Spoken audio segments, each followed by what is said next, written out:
were gaining ground. Uh, so it was like a switch, like a what do you call it? Like a bait and switch, basically. They make it look A big switcheroo. A little switcheroo. yeah, exactly. And they made it look like the rebels did all the work, but really it was just it was the NATO forces that were doing all that. But yeah, anyways, the rebels, like I said, yes, there were a lot of Libyan ones, but there were also neighboring foreign. And the thing is, the way that you can tell that this is true is that the same neighboring, um, the same rebels that were not Libyan, a lot of those same rebel groups literally got transported to Syria, and which is why you had the groups that were was Al Nusra and uh, the groups that were supposedly related to Al Qaeda that later became ISIS and stuff like that. They weren't just Syrians and they weren't just Libyans. They were, neighboring dudes that were, you know, being bolstered, being. So how'd the ambassador die? They found out that he was doing this and they rushed him, or No, there was some something had happened. I don't know exactly what the whole what the uproar was, but something involved in that whole thing because like I said, the whole thing was messy. Like he was doing dirty work under because it was under Hillary Clinton as in the State Department, but really, like I said, you could think of his office as being one of the main brokers in that transfer in transferring. Like I said, the arms, the money, like basically the operation, that part of the operation, the rebel groups, the rebellion, basically the same rebellion that that had happened in Libya. They were really attempting to do the same sort of thing in Syria. I mean, the whole Arab Spring was like that. I was like that. I was over there for a year and a half during the whole thing, and the one thing that was easily recognizable. I think there's 14 countries in total, but there was countries like Bahrain, where I was in Bahrain, I was in Qatar, um, and Saudi Arabia is another example where in those countries we already have an established a leader that we don't want to overthrow. And so we very much helped the government suppress those uprisings with like riot vehicles and stuff. And that was easily seen. So there was the exact opposite would happen in the countries that we definitely wanted an overthrowing to happen, where the rebels were being assisted in a big way. You know what I mean? So places like Libya and then later Syria, but obviously even Egypt. But that was Egypt is a little bit different We too. did the U.S. supply the bread helmets What's the bread helmet? for the people on camels trying to protect their heads? I don't know. I don't know what that is. Did you not see people wearing bread for helmets during that? No. no, I You don't didn't know see what you that mean. either, percentage? That No, was the thing. post a It was picture, man. it was a real thing that happened. I mean, honestly, in Dude, Syria, it got fucked up, dude, because it got real dirty. And luckily, they failed, but you could tell what was trying to happen, dude, because they actually talked about it. Was General what was that general's name after 9/11 happened? I forgot what his name was. Something. Clark. No, something Clark. It was Wesley Clark. They nice did a memory. memo. He was Ramsey from So what? Clark, wasn't it? he was a NATO guy, right? West? Ramsey Clark. No, I don't think. I don't know. West I think it Clark. was Wesley Clark. Yeah, well, I think it was Okay. Wesley Clark because he had an interview and he was just saying that he had talked to somebody right after 9/11 and they he's like I don't know what's happening and they said yeah we're a memo came out that said that we're actually it's not just Iraq, we're not going to focus on just this country Afghanistan or whatever there's actually 7 countries that we we're going to overthrow basically or we're going The to domino uh, effect. change the regimes in and it was exactly those countries. It was first of all Sudan, but also obviously Iraq, Iran, which didn't happen obviously, but Libya, Syria, and two Egypt. or three two other countries. Yeah, I think Tunisia was one. I forget what the other 2 countries were, but yeah, just those. There was the exact some countries that we were focused on. Like I said during the Arab Spring, where we had two opposite different strategies, and it was obvious. It was obvious the strategies that we had because we had two totally different approaches. We either helped the government suppress the uprising successfully, or we attempted to assist the uprising um, in a very blatant way. Yeah.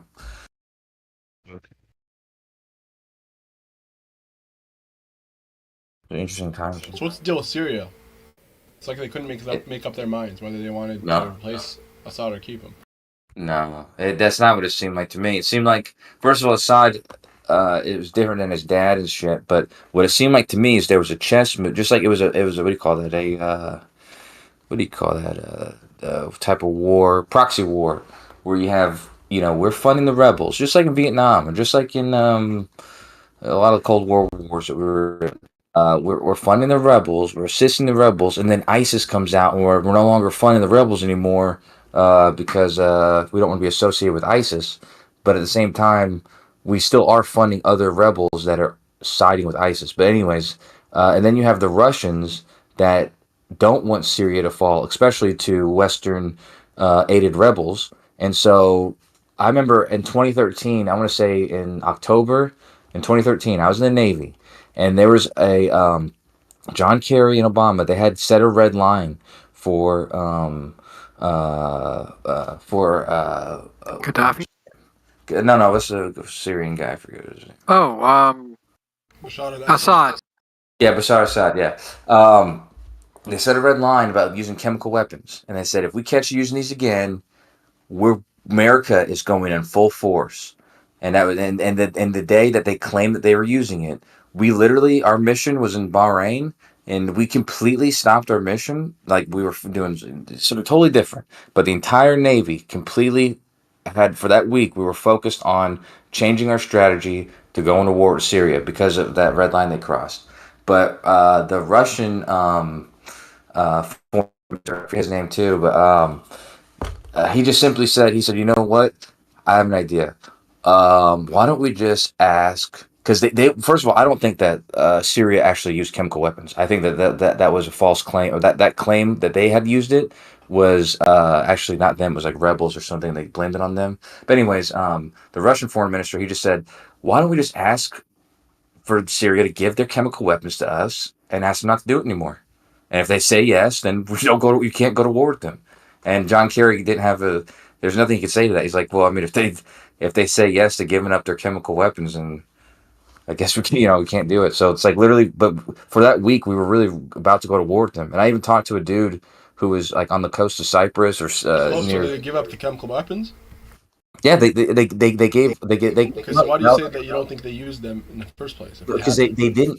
Well, no, because they did have them, but they know that they weren't supposed to use them. They never admitted to using them, and they weren't allowed to use them. And I think it even came out that report, like that, it was a questionable whether it was them. Like there's a video of, so it was questionable whether it was them or the rebels. And I think it later came out that it was definitely the rebels that had used it. What kind of weapons? What kind of chemical weapons are we talking about? Mustard gas, sarin gas. I could look at it. It was. I mean, this was big. I don't know if because I was in the military, so it's hard to say if this was big outside of that. But I'm pretty sure it was. It was like October 2023 and or 2013. I mean, and it was yeah. I mean, I could look it up. It's probably still big news. Let me see. No, it's cool. But I've been typing it out. So hold on, man. Don't worry about it. Fuck you guys. Hold on. I'm on the Wikipedia page. That's I'm cool, typing bro. it out. It's like a lot of words. It's a lot of words to type out. Hold on. Syrian chemical. Don't hurt yourself. The point is though that it was like a. Sarin attacking Gauta. It was Taryn. That's what it was. 2013. Taryn. That's right. It was Sarin. Taryn. Sarin. Taryn's a girl idea. That's right. Sarin gas? They also used. Yeah, but that claim What? the sarin gas in was it August 2013? I guess it says. Yeah. So that I guess it was August. But Sarin anyways, was also used. And sulfur mustard gas. yeah, but these are right. these are claims though. Oh, claims of sarin gas. Yeah, sarin gas claim that would have been like, oh my gosh, sarin gas is bad. Here's my thing, though, dude. First of all, here's some people who are not suicidal. Gaddafi, I don't think he was suicidal. I don't think that Kim Jong Un is suicidal, and I don't think that Bashar al-Assad is suicidal. And so when America is threatening to come in with their full force, and that's literally what you're trying to avoid, you're not going to do the exact thing that they warn you against doing. You know what I mean? Like it's not going to help your goal that much that you're going to use it. You know, use this chemical weapon just when Well, that's a specific thing we said well, not to do. if they were allied with like the other country that the U.S. was working on, and it got the entire Navy to shift focus, then I mean that would be effective if if that's Well, what yeah, you're if playing you're for. If you're like, oh, give yeah, but that's what I'm saying. right. It's I like don't know, but all I'm hearing if here, let's say all I'm hearing is that it's a proxy war that Russia won and America lost. Basically, okay. but no, but not one defended against. But go ahead, sorry, snacks, go for sure. So No, I'm just saying like if Jace wasn't here getting hammered or something like that, and then you're like, oh shit, I just need to like say some bullshit, and then you come in here, and then now the heat's off of Jace, and let's say Jace is Bahrain, and you're Bashar al-Assad, or do I have this confused yet? But you know what I'm saying? Like just as yeah, a distraction play to like oh yo, maybe there's chemical weapons, and then it would like make them point their boats different directions or something.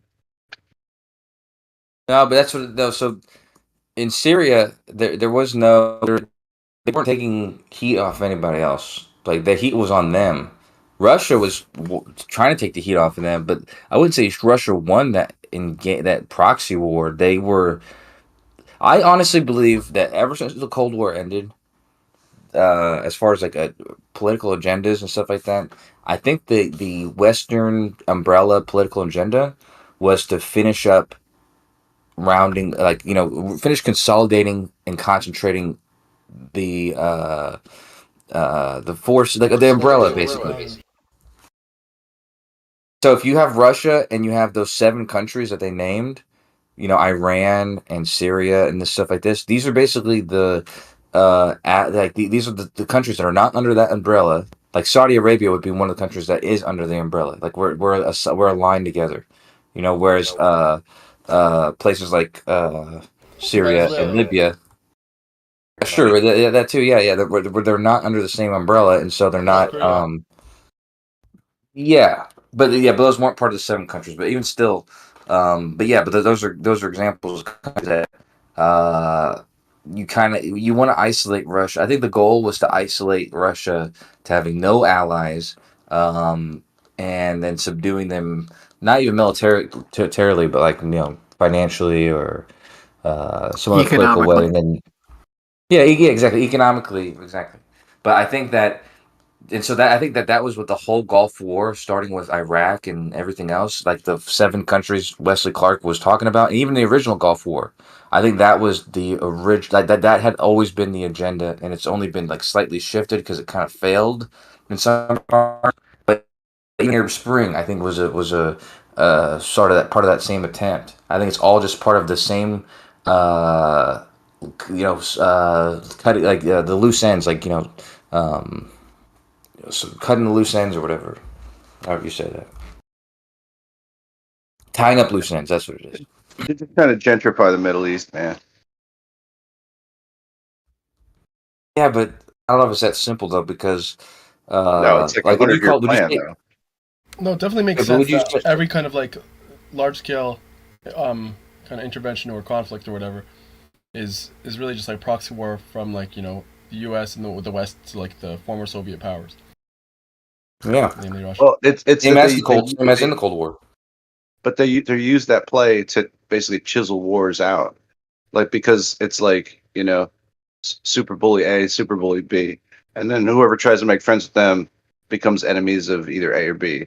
So it's just a way to chisel and any like loose actors, I think. Yeah, You know, the problem is though, our government, like because you have Bush Senior, then Bush Senior lost, and then Bush Junior. A lot of the stuff. did So a he lot of the did he plans got lose? fucked up. It's not. No, it's just like the entry was meant for his dad to do, and somebody else was Yeah, meant to exactly. clean it up. Well, no. I think that honestly, I think the original Gulf War, like the original plan, like Like, if you're them and you're but playing it out, I think that they planned it to be a lot quicker and probably all happening in the it '90s under Bush Senior. no, no Yeah. Bush. Well, so from yeah, I mean, there's like a Bush you know, Bush stopped the war. He literally he they were on the doorstep of going into Baghdad after completely kicking out all of the Iraqis in Kuwait.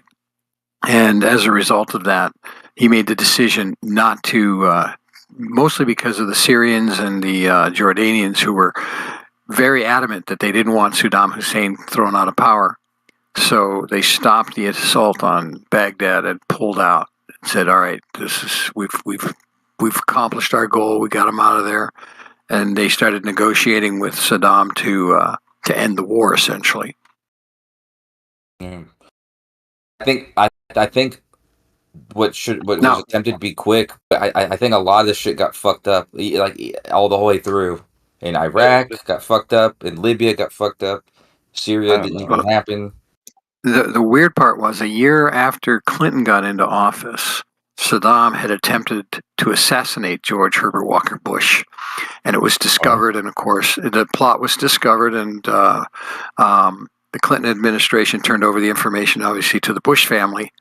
And a lot of people speculate that the reason why George W. Bush went into Iraq wasn't, and essentially just allowed the intelligence department to go ahead with their assessment that he had weapons of mass destruction, and that was the reason for going in. But the real reason was retaliation for going after his father.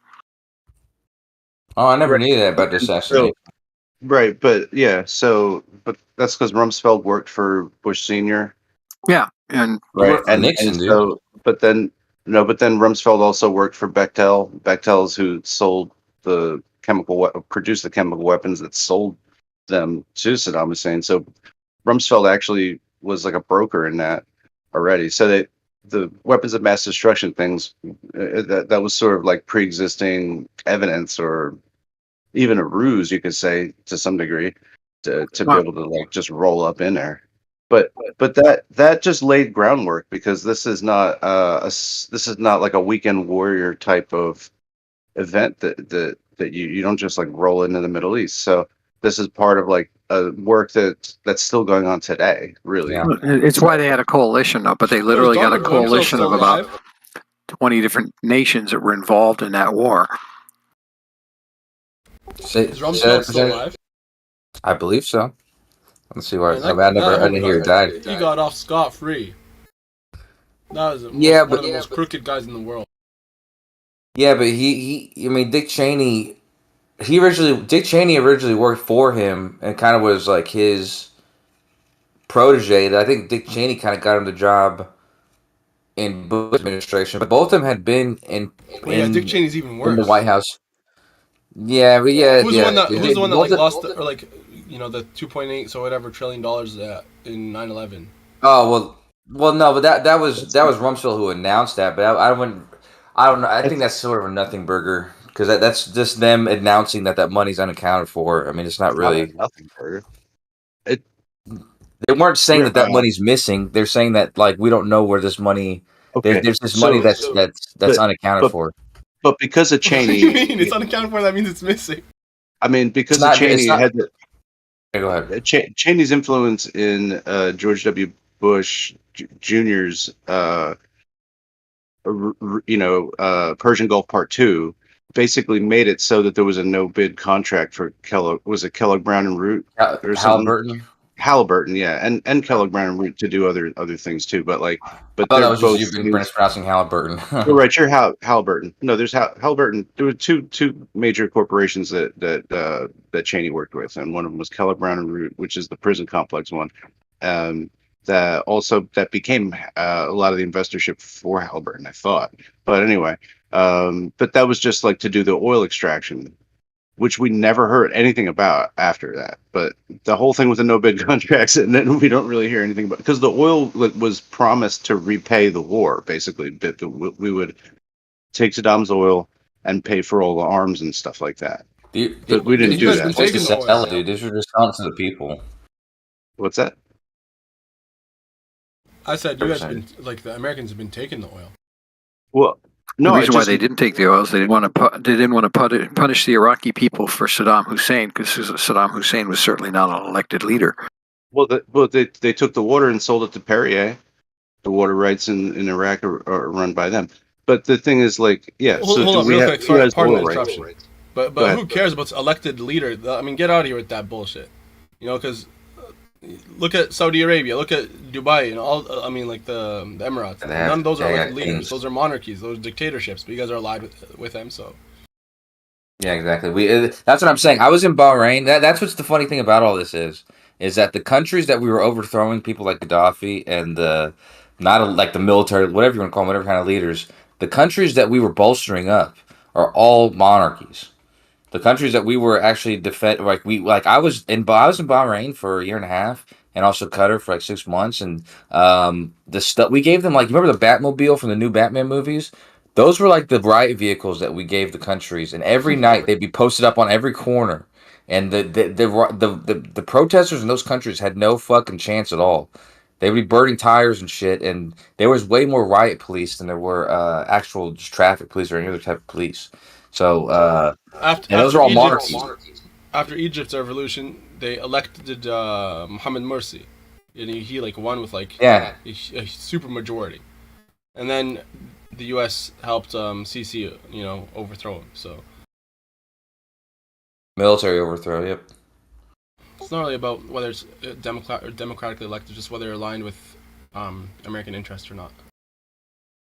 And that's what I'm saying. Like, the Arab Spring sort of is a good way to shed light on what the actual motivate. Like, there's no altruistic motivations in allying with the rebels versus the government or whatever. It's all based on political, bullshit interest. But anyways, another thing about Rumsfeld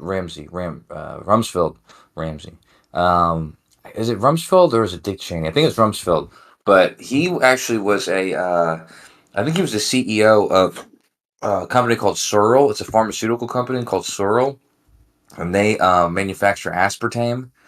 And it was actually it's like, like artificial sweetener and stuff like that. And it had been shown that it was like cancerous in rats and mice and stuff like that. And so like the FDA disproved it for a long time, and then they got approved immediately, like in 1981, after Ronald Reagan got put in the White House, and I think Donald Rumsfeld was made the. What was Rumsfeld under Reagan? I forget, but So Rumsfeld's been making a killing off aspartame. I believe so. Well, like, Making He was defense literally, yeah. secretary under Reagan. He was defense. Okay, so then there you go. Wasn't he? Wait, I thought wasn't he was defense secretary under Bush Jr. too, wasn't he? Or was Yep. he secretary? No, yeah, he was defense secretary. Yeah. But yeah, so but he just left Searle right before that. So like that goes back to the almost like Libya and taking out Gaddafi's sons or whatever. Oh yeah. No, there's That's the right. video when he got Like Gaddafi too. that's nearly when like Top Gun came out. Yeah. Really? Wait, what? And then we kind of we sort of The second replayed one? that by taking out what's that? Wait, what are you talking about? The About second Top Gun? Gaddafi? The first Top Gun when we took out Gaddafi's sons. No. You talking about Saddam Hussein's sons? That we also took Were you them out talking too. But we took them out later. But But that was like a you talking replay. about the We you're got to talking take out about this. when Go that ahead. plane happened. That plane. Sorry, go ahead. I'm just trying to figure out what you're talking about. I thought it was around the time that the original Top Gun came out, that No, that was Libya way ship went before. in. That wasn't it. No, Okay. You might be talking about Lockerbie. No. we keep interrupting you, dude. But what I'll exactly? look it up. What I'll look it up. event happened? Okay, because you could be talking. I mean, honestly, I thought that his sons got killed when he got killed, or when Yeah, it was shortly Libya after got the taken revolution. over. Yeah, but you could be talking about something else that occurred, because that's uh, in the 80s or whatever. I also thought that we were involved in Saddam Hussein's, because Saddam Hussein killed he was the vice president, the second in command or whatever of the other guy, and I thought that we helped him gain power originally. The CIA did or something back in '81 or whatever that was. Yeah, I heard that too. I think that's what's in Gaddafi's the same sort of thing, like where it's like these were dudes that we kind of helped overthrow the other guy, but then they kind of did the states help in Gaddafi's coup? I forget. I can't remember. I forget exactly how that went. That was like in the '70s or something, maybe. I forget. Yeah, late '60s, I think.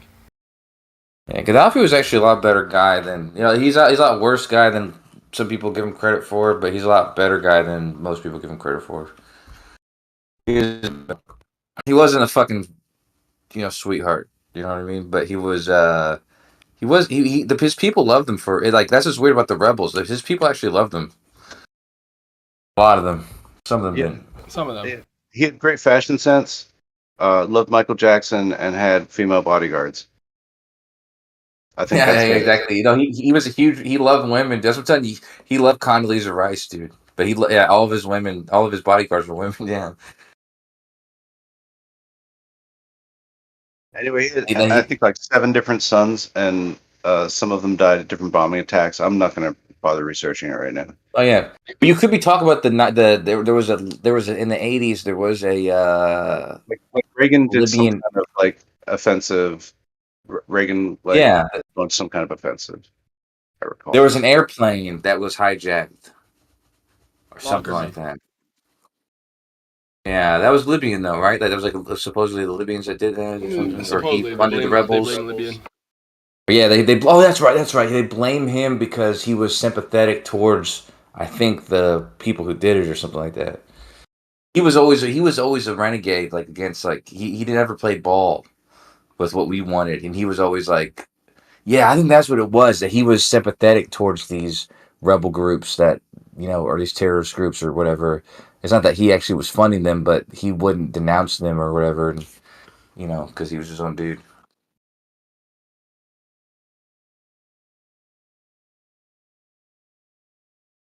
Yeah, we kind of went all over the place with all this, but yeah, Gulf War, it's a big thing. But I don't know why we don't call.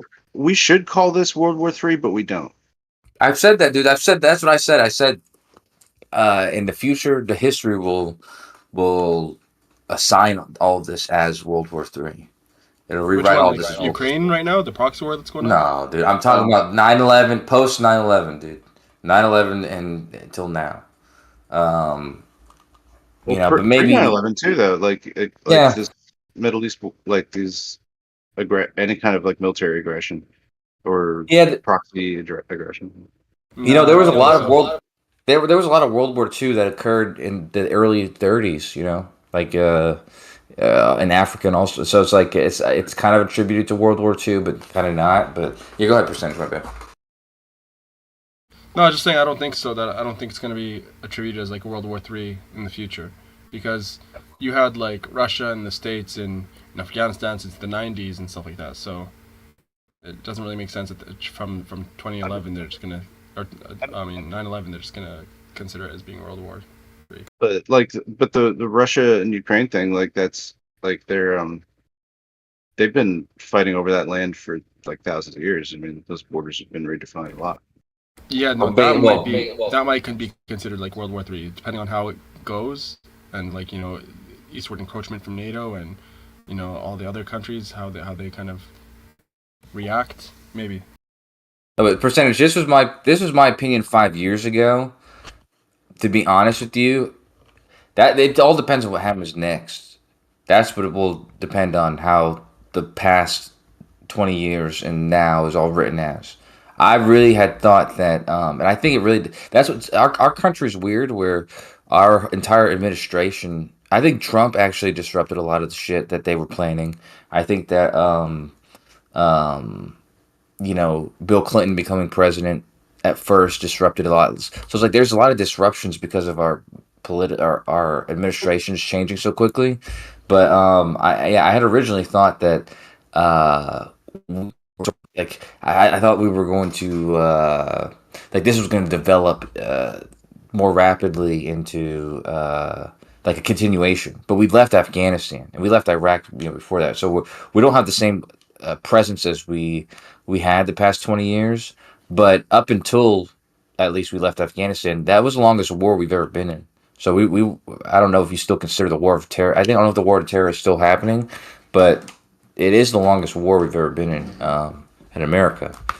Let me check. Let me see this still the case. No more. Yeah, if you want to call it a war, I view It's war as it's called a war. Yeah, I mean, they called it a war. It's a soft war. Yeah, but there was three wars happening at once for the longest time in America. Yeah. I don't know. That's why our economy like a neo-colonial Those are three different occupation. wars. We went so long without a war that our economy started to go bad, and then that was like George W. Bush's like entry into having an economy was just all the action based on the war, all the money that's moving for that. That made his whole presidency. I mean, running into 9/11, even so. Generating that wartime economy allows the offices of the government to write like just crazy checks, basically, because they have wartime powers, which is similar to actually what Trump sort of dipped into in being able to do warp speed, was to be able to sign massive amounts of checks under the like an emergency powers type thing, which is not wartime but similar to, and maybe in a way has different sorts of other things that it can also do, but weird stuff. It's also a guaranteed way to get reelected. I think presidents like well, first of all, President FDR, he won 4 times, mostly because of the war though, and because of the Great Depression. But according to Wikipedia, the war on terror ended in 2021, apparently.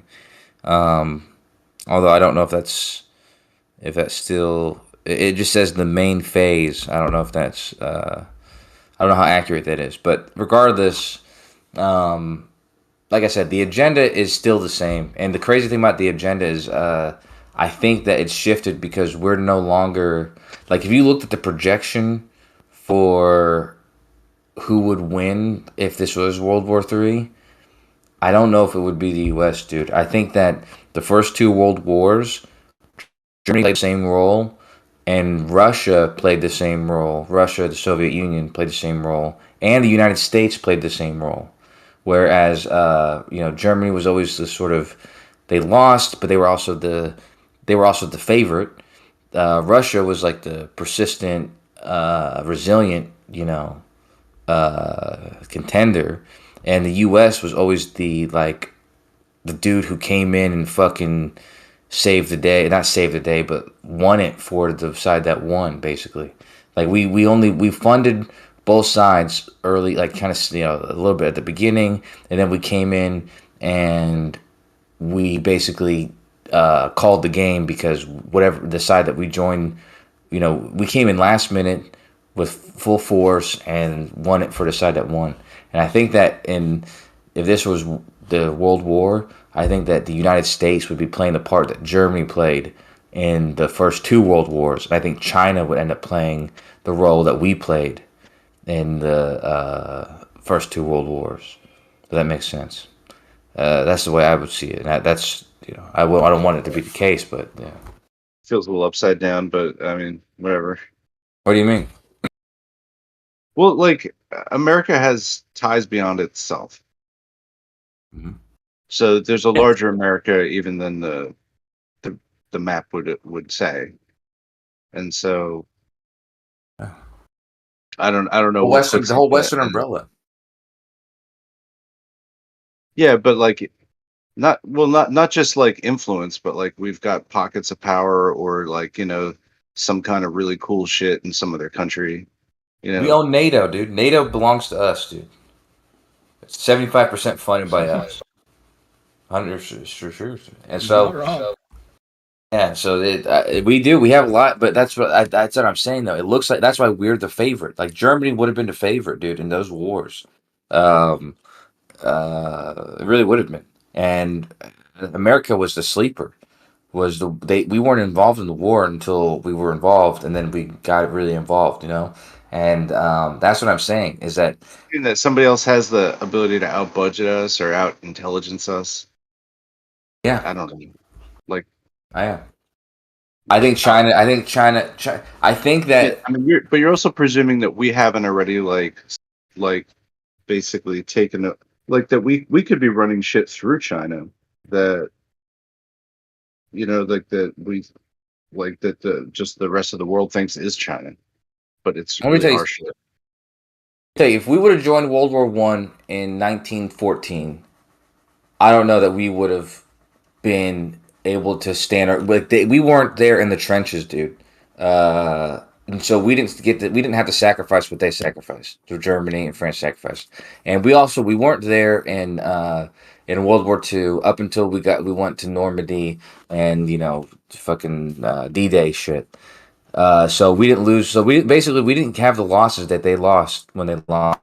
And I think that the same thing would be the. So I think that even though like I said, we're the favorites, and I think China. This is like I said. This is who knows. I'm wrong about so many things, dude.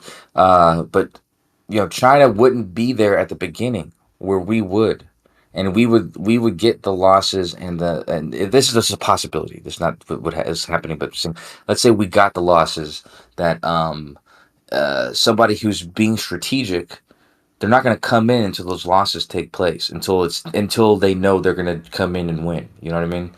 So I just But there's honestly, still it's not that there's a poetry to what I'm saying, so it might not be true, but like I mean how much like I mean if no we have like the advantage of having like all this history. We have like military colleges. We've got like all these people like being able to like think tank, do game planning on stuff like a situation, all these types of situations that could go on like that. Like it's not the same case. Like really any kind of warfare isn't like right for threat assessment. You would think that the U.S. is like putting think tanks together for fucking every kind of situation, right? And now like with AI, they'd be running all types of war games. Fucking want to play global thermonuclear war bullshit too, right? So the simulation, the ability to do war simulation is way ahead. I just don't see how. I don't know. Like, I yeah, it's think crazy. I guess it's possible that uh, China could develop like technologies or whatever that like I don't know. develop. Or I think I think in the past 30 years after the Cold War ended, what looked like it could have been a sure thing, we've already shown that we have the capacity to fuck up shit that it looks like we should easily be able to do militarily. Like it seems like that actually if the goal was to consolidate all those powers I said, we could have done that in the 90s. That should have been over. But that didn't happen. And not only that, but it's actually so fucked up that it's not even looking like it's going to happen. And now we're worried about Ukraine and Russia, whatever. And Russia might be getting more power. And Russia's aligned with China, right? So it's like I think that what looks like I said, like it's not you're not wrong, or it's not wrong to think that America would be the favorite, and they are the favorite. But America was also in nobody's radar before World War One. Before World War One, nobody would have even thought like to even worry about the U.S. like that. It wasn't until what was it?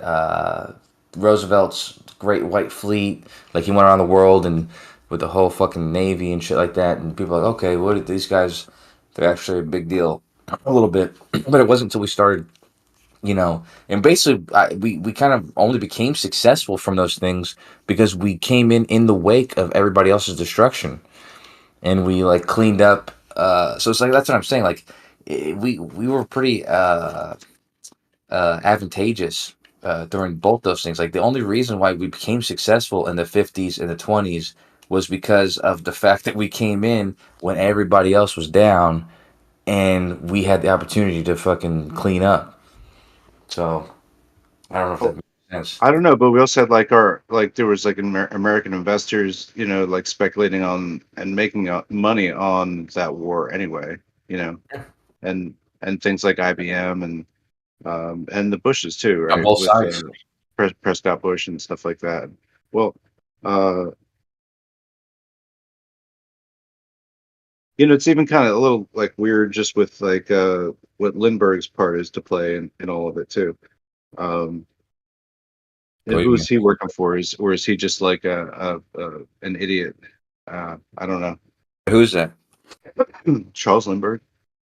This a I mean, pilot? like, yeah, the pilot. He went over to Germany to like basically report about their air capacity. Like he was given a tour of Oh, their air okay, yeah. factories and then like reported back on it. And Okay. based on that intel, like it had something to do with the war. I can't really recall right this second, but Remember that either? Yeah, um, I thought he flew real far. I can't remember who that was either. But yeah, he's like, well, it was like the didn't need to savings bonds and stuff like that. He's like I think he's like a built up hero. I mean, I don't know. I mean, he might, you and in know, a way that I kind of put him in the same category as Admiral Byrd, and I put Admiral Byrd in the same Admiral Byrd category is a hero. as Buzz Aldrin. I put them all in the same category. No, you gotta put Admiral Byrd in the category of Amy Put them all in the same Winehouse, category, man. Anthony Weiner, and Say Amy Hussein Winehouse, Bolt. Yeah, Usain Bolt. because dude, Usain Bolt is like this fast dude. His name's Usain Bolt, like he's a superhero. Then you got Anthony Weiner, who fucking showed his wiener on Twitter, and then you have Amy Winehouse, who was like a drunk, right? So you have Admiral Byrd, who's like a fucking Navy pilot. It's like his name's Admiral Byrd. So it's like it's weird that there's people with his names like that, but He posted his wiener on Twitter. I remember that he had posted a Craigslist ad with him like shirtless, muscle posing. no, dude, That's all that I had ever seen reported on the I don't think television. that was no. I think you're thinking of Twitter, dude, because he was cheating on his wife, and he Twitter. posted a picture. It was him in his like fucking tidy whitey boxers, and he had a boner, and Was it? He posted it to his Oh, you know girlfriend, what? They might have just showed a crop of it oh yeah, on TV. Okay, yeah, gotcha. but he also got fucked up later because during Hillary Clinton's she was running for president. His wife was her like campaign manager, and Right then he also got fucking when she was a senator yeah. in New York. He was a yeah. No. Yeah, she might have been a senator too, but no. It was when she was running for president against Obama. No, against Trump. Yeah, when she was running against Trump, her campaign manager, Anthony Weiner, was her husband, and so it's after his whole fucking shit with his boner. He had a Humid. laptop full of fucking kid porn. There you go.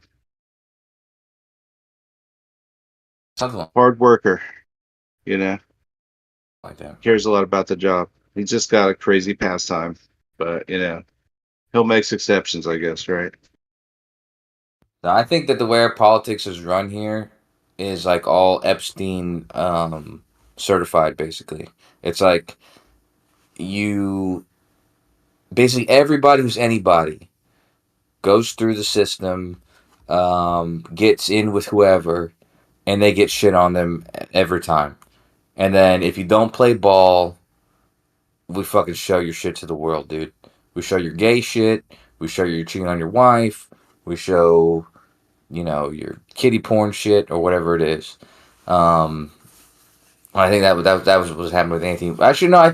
To be honest with you, Anthony Weiner's boner thing, I think that was a little bit different. I think he did that by accident because he was trying to private message somebody, and he accidentally sent it. He's private messaging on Twitter, and then he just posted it. He just tweeted it.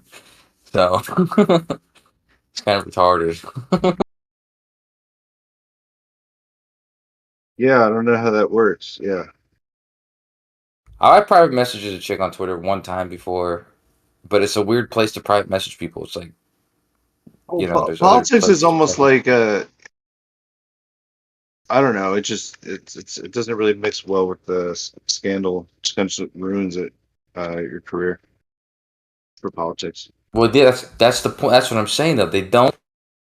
They like if you're in the world, they find that's what Epstein was all about, dude.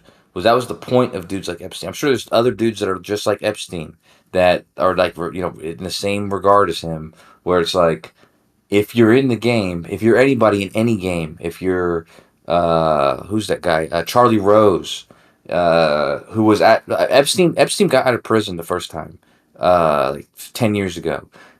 He did 9 months in federal prison, and the night he got out of prison, he had a dinner party, and Charlie Rose was there, and Woody Allen was there, and Chelsea Handler from Chelsea Lately was there.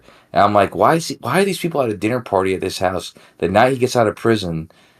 A dinner party at that, you know what I mean? So it's like, um, I feel like he's got dirt. He had dirt on so many people, not just politics. And I think it's just that kind of game where it's like, uh, they get anything on anybody, the kind of shit that they can put pressure on you when they need to, and they can burn you if they have to. You know what I mean?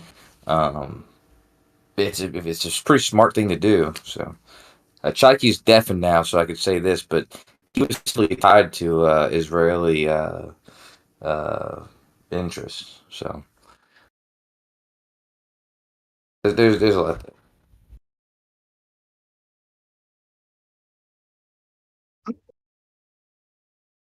Anyway, Yeah, sorry, man. We're all over the map right now. you brought me to Epstein Island. You gave me the travel brochures. You're like, don't these look nice? It's a threefold color. Isn't that nice? Travel brochures, You man. For remember the name Epstein of his Island. island? You go to like a travel agency and you're like, oh, what are these? Where's this? And they're like, oh, that's Epstein Island. Just check it out. It was a big deal, dude, for people to go there. That was like the place to go. That was like a known. That was like the party place, dude. It was little St. James, and it's that kind of place where it's like it's technically not in America. It's technically in international waters.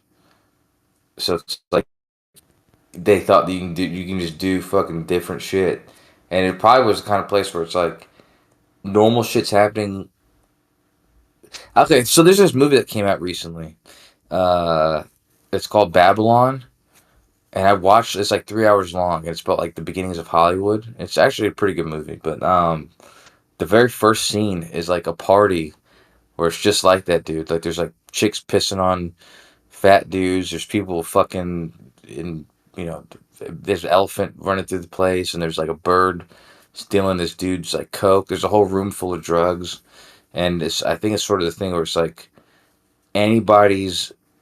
So it's like anybody's kicks, like whatever kicks you got. This is here basically. So the dirtier, the deeper, the darker it is. Like there's a place for that. But basically anything goes here somewhere. You know what I mean?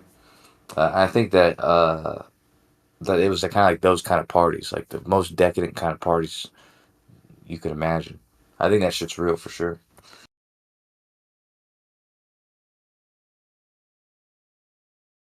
It's so easy to imagine, um, and it's been imagined by a lot of people. So it's hard You to know, you know from Caligula to whatever, it's just like,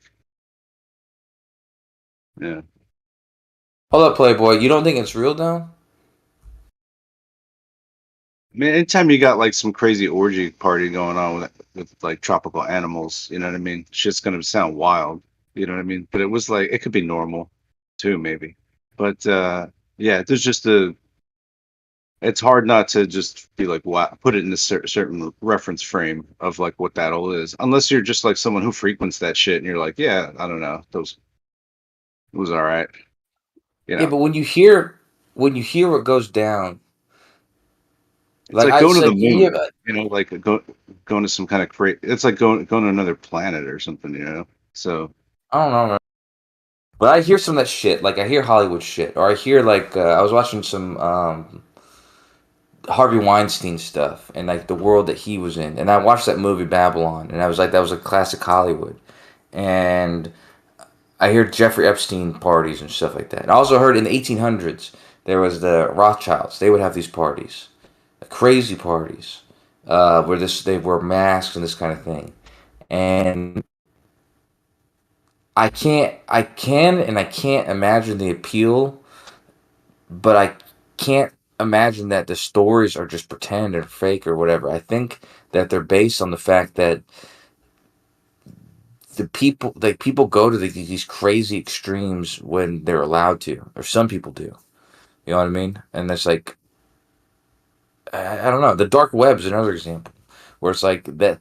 There's the stuff that certain people, like there's a certain type of people, they allow themselves to go to this really dark place, and there's people that enjoy being there. You know what I mean? And so there's like if there's an avenue for it, I think people will gravitate towards it. Certain people. It just seems like it's like I said, it's not appealing to me, or maybe not to you. Maybe that's why you can't imagine it. But I can see other. I know people. I know of people that just would eat that shit up. You know what I mean? Uh, yeah, I don't know. Yeah, I just stick to things that, yeah, are not that.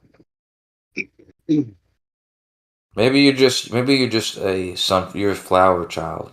You're like you're a summer, and Game of Thrones used to call it summer child. Never seen the winter. You told me you had a friend. I remember you told the story. You had a friend once, and he said that he like smashed what he like smashed a bug or something like that out of enjoyment or something like that. Was that you who told that story? No, it was a like a horseshoe crab or something. Yeah, exactly. Yeah, yeah. Or What was just it? a What was crab. it? What was his name? I don't. No. What was the story? I forget what you said. Like, what was the whole thing? You said like he like He said he was like he was smashing it to put it out of its misery, and it was like fine. Like it was just like there was no need to do that anyway. It's just like it was stuck, not because it was stuck on the land, but it can do that, you know. but it bothered you. I remember you said that. You said it's like it was just you like thought like it just bothered you or something. Yeah, yeah, I'm the same way, yeah. man.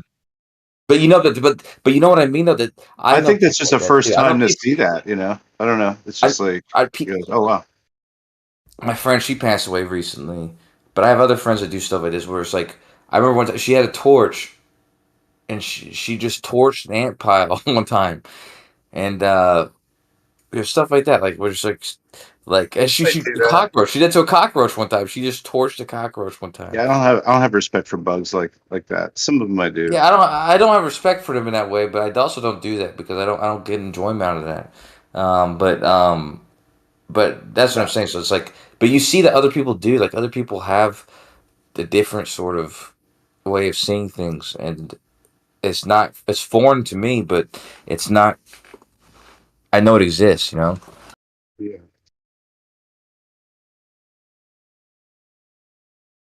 Yeah, it's just like, you know, I've got a lot of like you know, aspirational thoughts, you know, obviously, but I'm a dreamer. But the I also can like I could put on my evil genius hat, you know, and kind of like look Imagine at something. how I would like be evil geniusing and managing shit, and that's kind of like my, I don't know, some of my modeling for what might be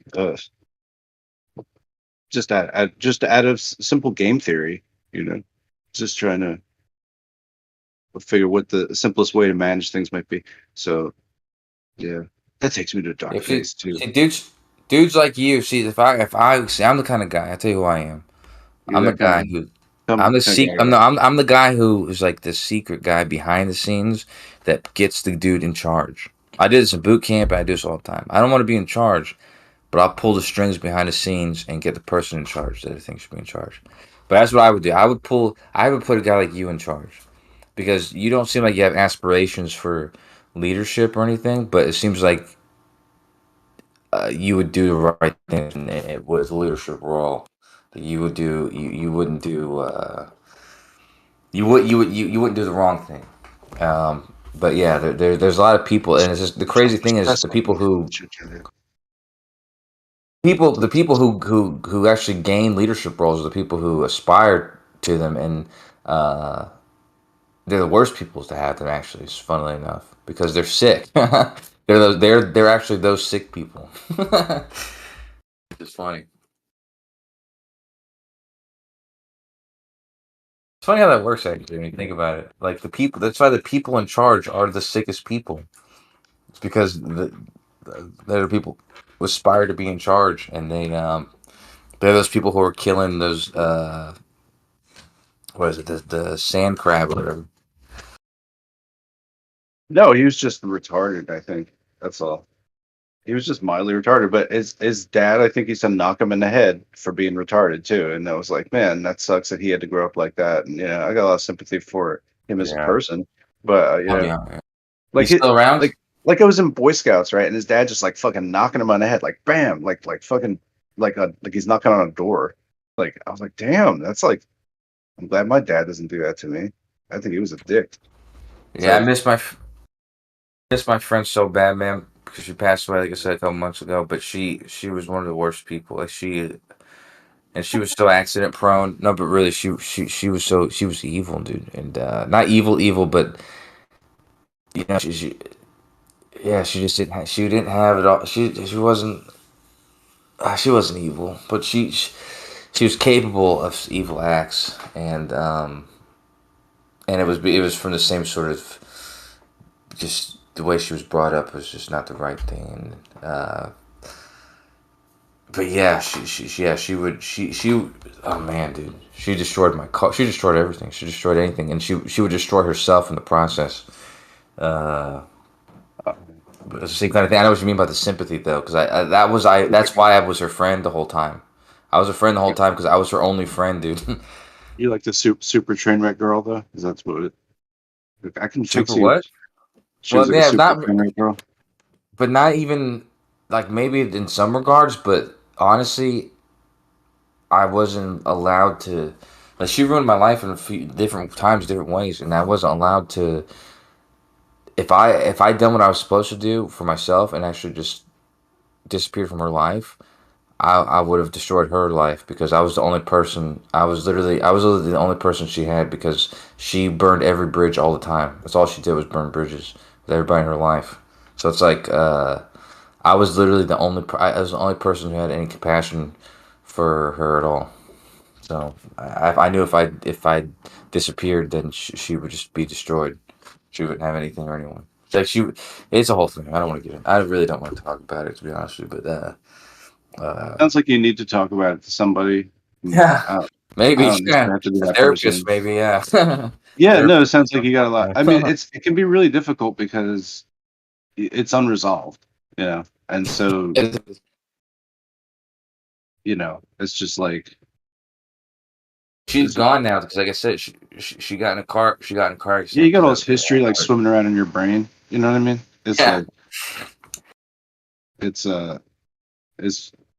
it might be good to talk to somebody about it. Or it would be, and I would do that, but I wouldn't do it to everybody else in the room, and I probably should. I trust me. I don't even want to say. It's just it is it's very hard, but I don't want to get into it. But I appreciate you those things. I really do. I appreciate that. Bro, just vent it out, man. No, I can't do that to the room, and it's honestly, I'm afraid to do it, because I can't. I have no other avenue to do it, and I haven't done it. So it's like, yeah. I really shouldn't. Okay, then I suggest you and Snacks go into private call, because Snacks has like, he's the chill type of personality that you could you could just vent to him, and he doesn't give enough of a shit to repeat it to anyone.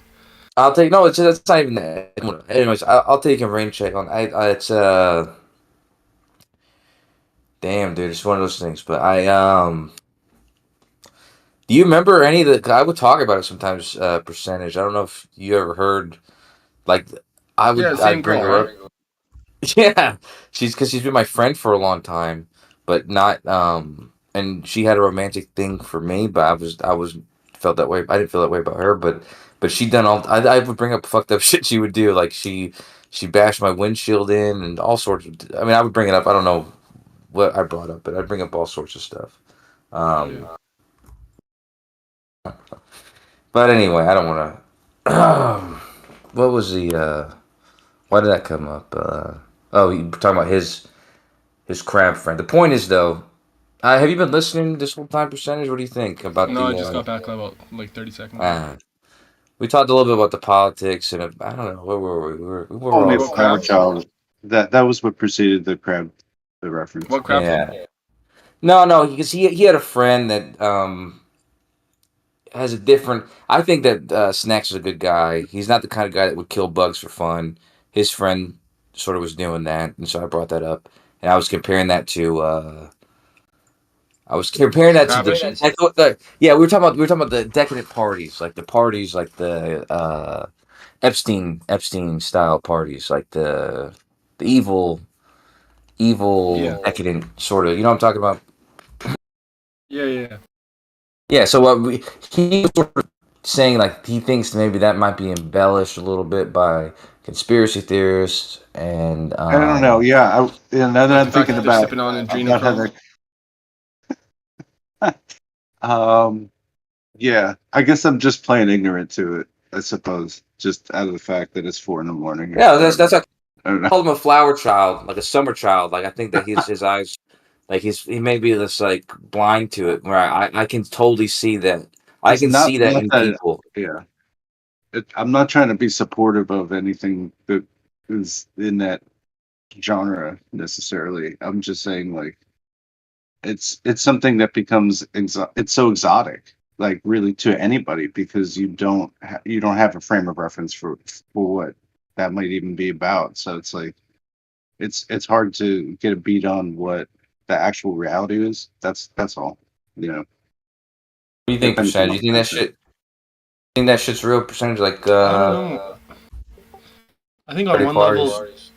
level, maybe there's like a kind of like a deeper like secret circle where they do the weird shit, like the adrenochrome ritual type shit.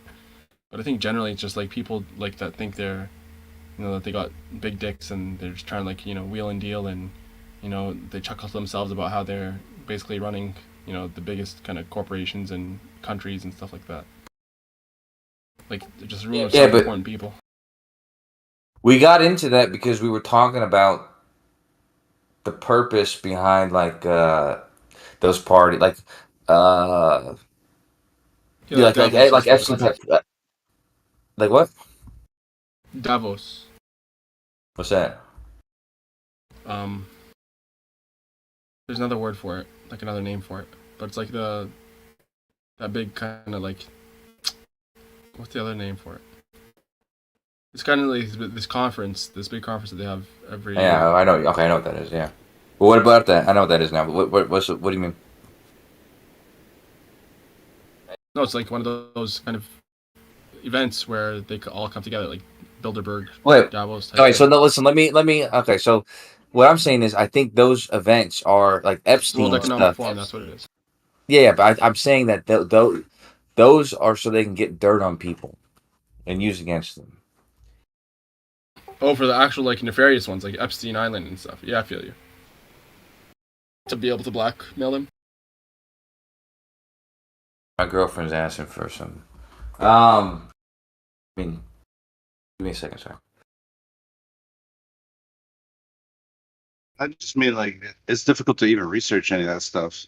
You know, like and that's what I'm saying. Like it becomes kind of clouded with like the like with what the WTF of it all. Joe Rogan talks about like he has, I don't remember who it is, but he in one of the podcasts he talks about how Epstein, like when you enter his house, like over the fireplace or something like that, there's this big portrait of like Bill Clinton's head on like this woman like that's scantily dressed, like posing provocatively. You know, just like basically a hoe, and then with Bill Clinton's head on her, right? And then like they talked about how Bill Clinton, he was on like the flight logs, like tens of times or something like that, and how, you know, it was Epstein's kind of way of stroking his ego, saying like, you know, that he had Bill Clinton in his pocket because he could blackmail him to do anything he wanted.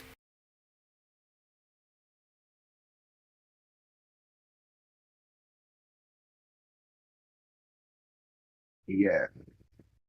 Wow. How crazy is it?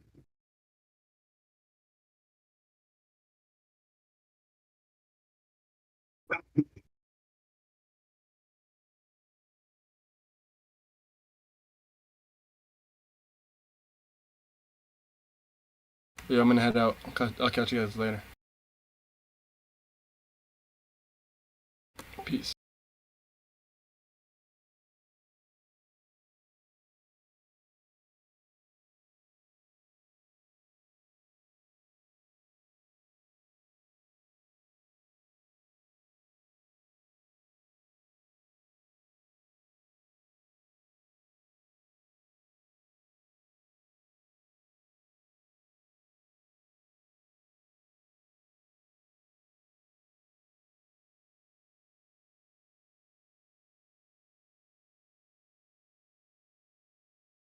Awesome. Bunch of rain right now.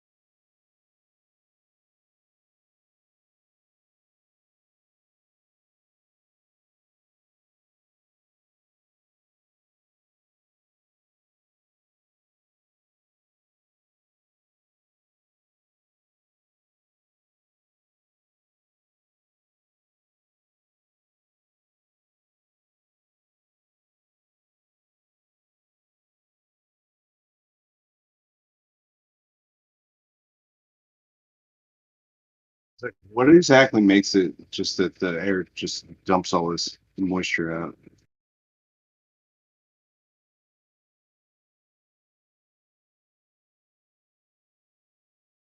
Is it telluric currents? Is it hydroelectrodynamics?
What up? What up?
Good morning, everybody. Or afternoon almost. Is anybody there?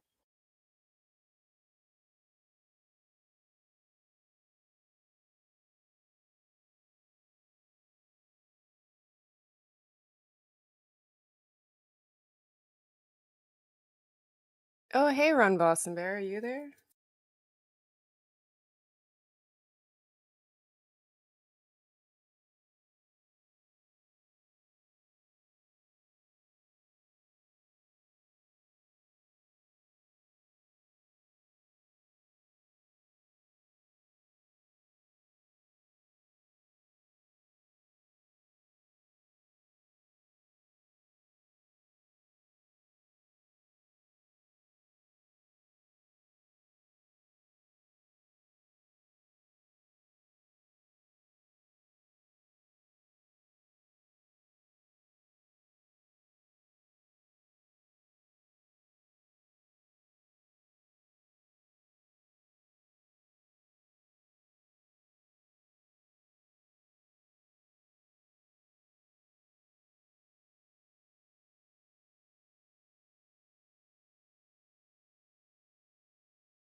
Good morning.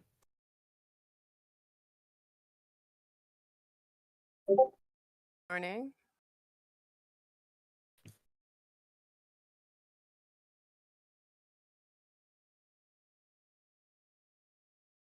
You sounded low. I'm trying to check my audio. Oh, maybe that's why nobody can hear me. I don't know how to fix that.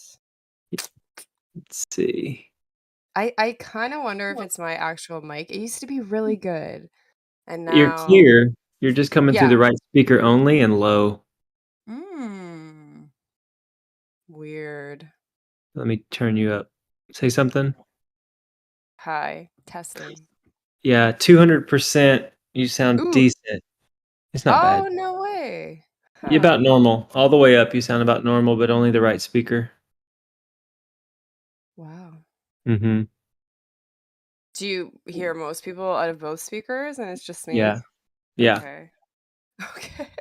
Okay, I'm going to unplug my mic and try again and see Okay, I'll if go that back to helps. 100%. Give it a shot. Okay.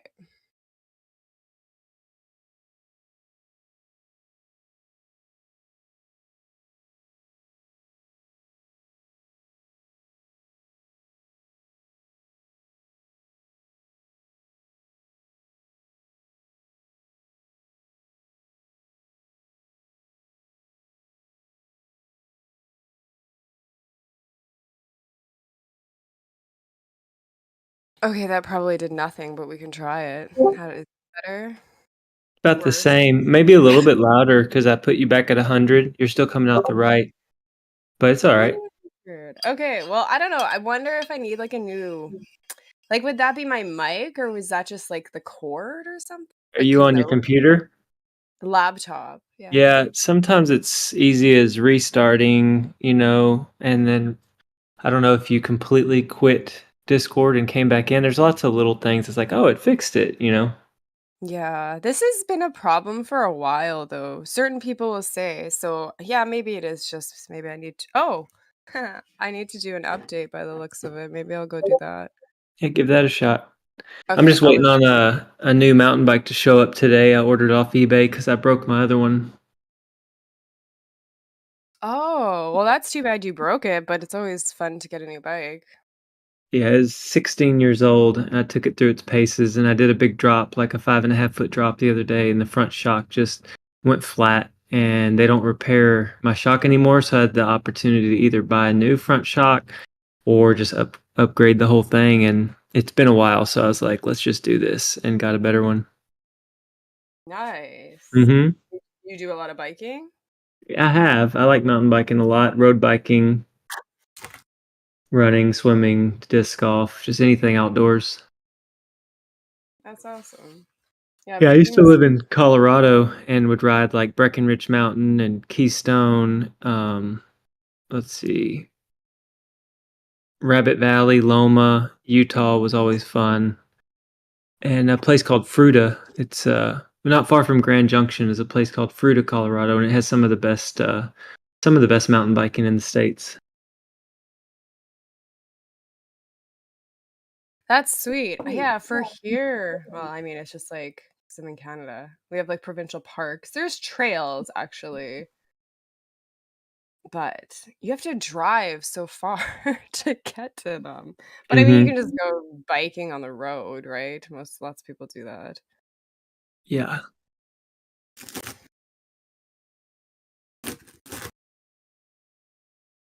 I have Shane's presentation on the docket today that I want to watch. What presentation is Shane doing? He did it, I think, last night.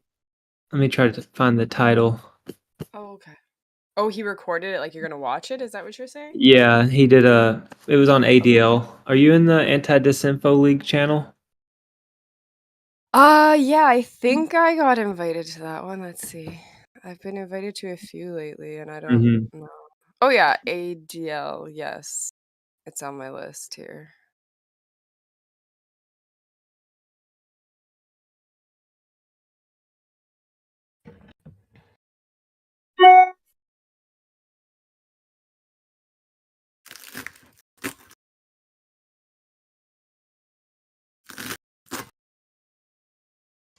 Yo, Jeremy, do you hunt those deer out there, bro?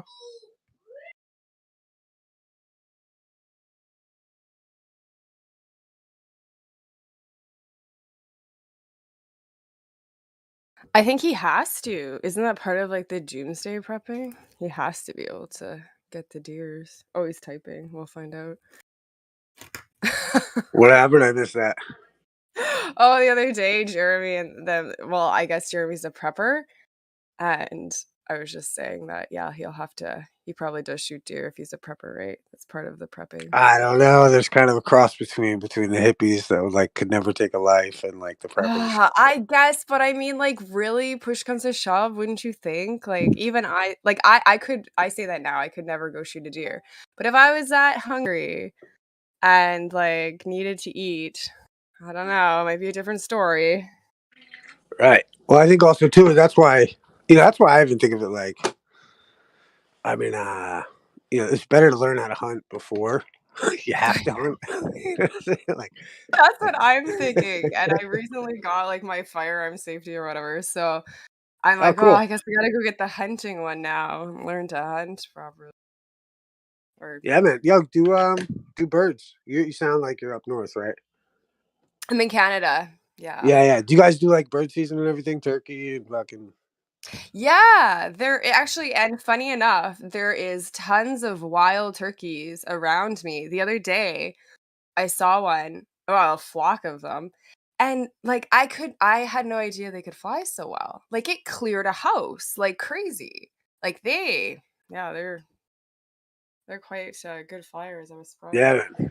Yeah, I've spooked a couple. They fly so high up in the trees. Yeah. But yeah, we do have bird season, and then prairie chickens. I think you can shoot geese too. But again, I'm sure it's just all, like you say, within certain seasons you got to do it.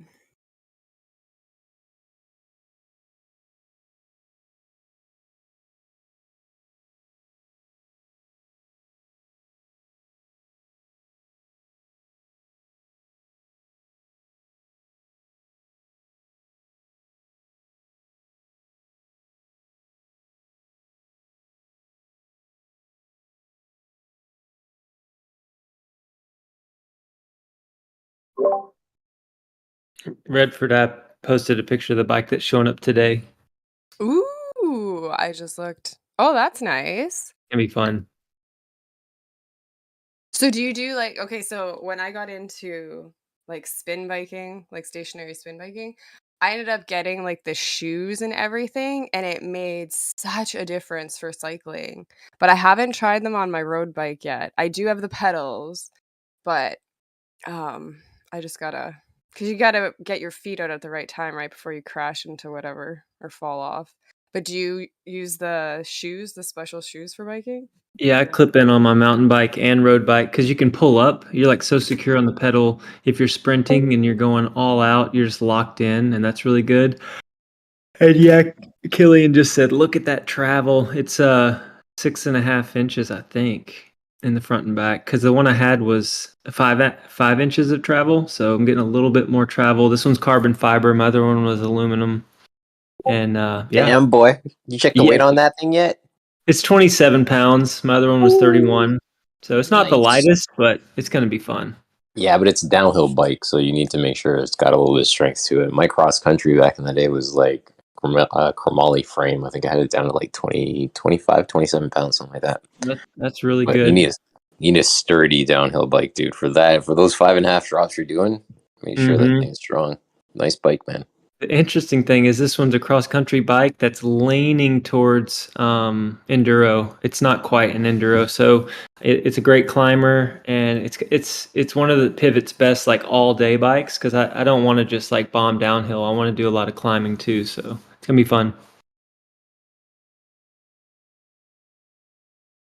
But you know, even sucks with climbing with a long travel fork is like with that is you expend a lot of energy in your shoulders from the travel in the fork. So if you can, I don't know if you can adjust the dampening on the fork, a little bit stiffer ride if you're doing climbing, but you'll end up working out your shoulders a lot more when you're climbing with a lot of travel. I hope I can change it. Like my old bike, I could adjust between 4.75, and 5.5, like just with a knob. Like you flip your knob and it lowers the head tube angle. So when you're climbing, you don't pop a lot of wheelies. You just kind of grind straight up the gear or straight up the hill.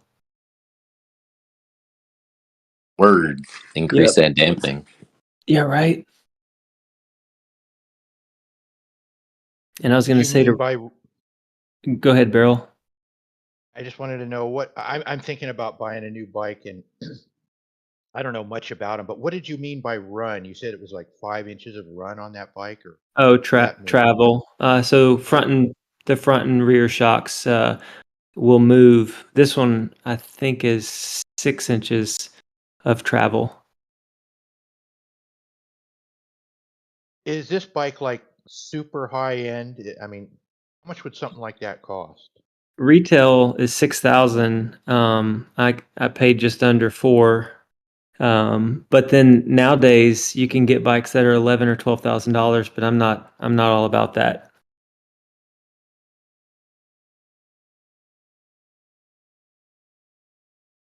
And it's got a 10-year frame warranty, so kind of taken care of. If it cracks or messes up, you just warranty it. I've had to do that before with my triathlon bikes. But if you're just getting into mountain biking or road biking, you can always get something in between $800 and $1,000 and be straight.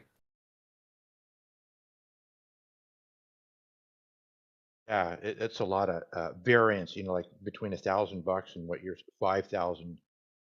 Uh, I don't know if I want to get into like severe mountain biking. I bike every day. Pretty much don't even drive a car anymore. Where I live, I can go everywhere and get what I need on a bike. It's real. There's lots of paths and stuff, and I don't have to ride on the highway. It's really nice. But someone That is stole awesome. my bike. Dude, if you're doing the commuting life on bike, then you definitely like a decent road bike won't run you a lot of cash. You don't have to worry about like suspension and all that stuff. Like you just focus on getting a decent road bike, or as Boston was saying, you can look at an all-terrain bike. But you don't have to spend even upwards of $1,000 if you're not taking it off road. Don't worry too much about that. Yeah.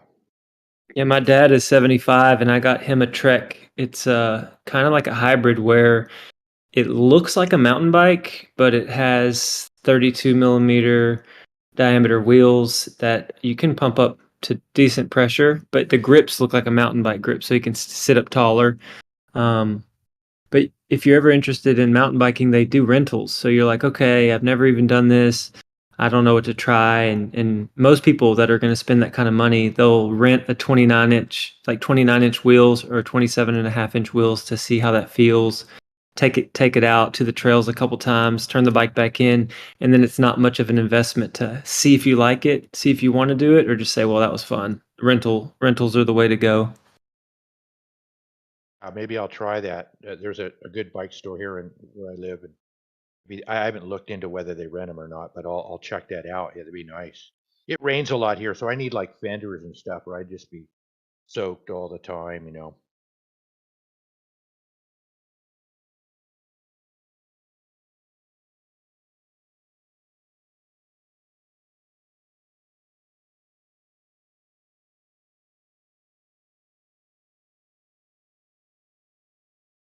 Biking is a good thing, man. It's good for your heart. It's good for your legs. Good for your core. If you can keep it up, biking will repay you for life.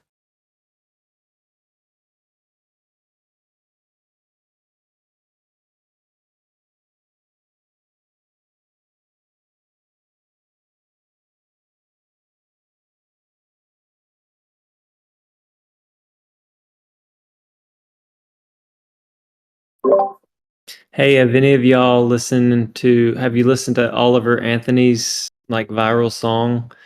Um, uh-oh, hold on. The wicked plot against the righteous and gnash their teeth at them.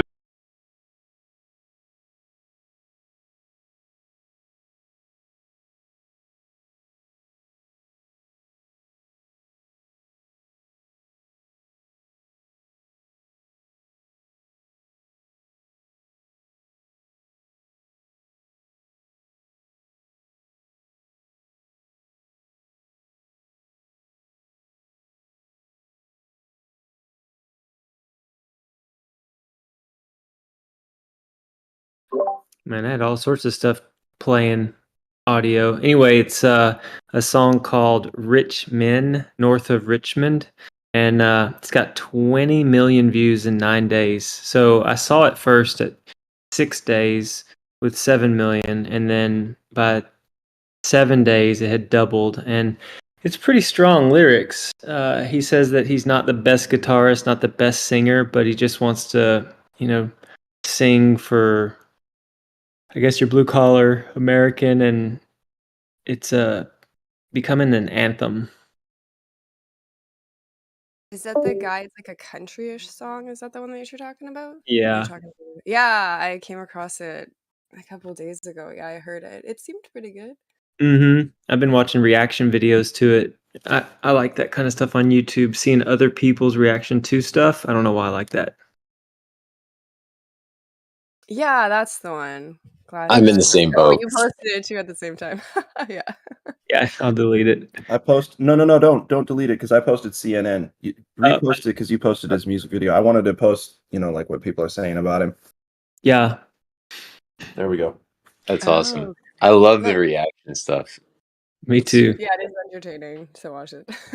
It makes me happy when I'm happy watching something. I see other people be happy to the same thing or react the same way. I'm like, okay, cool. I'm not crazy.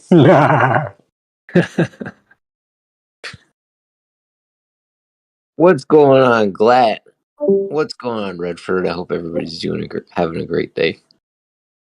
Hey, yeah, I'm actually, because I'm all about the gardening, it's like taken over my life. I did a bunch of canning yesterday. Right now, I'm just chopping up, well, the tops of onions. I'm going to dehydrate them. Don't cry too much.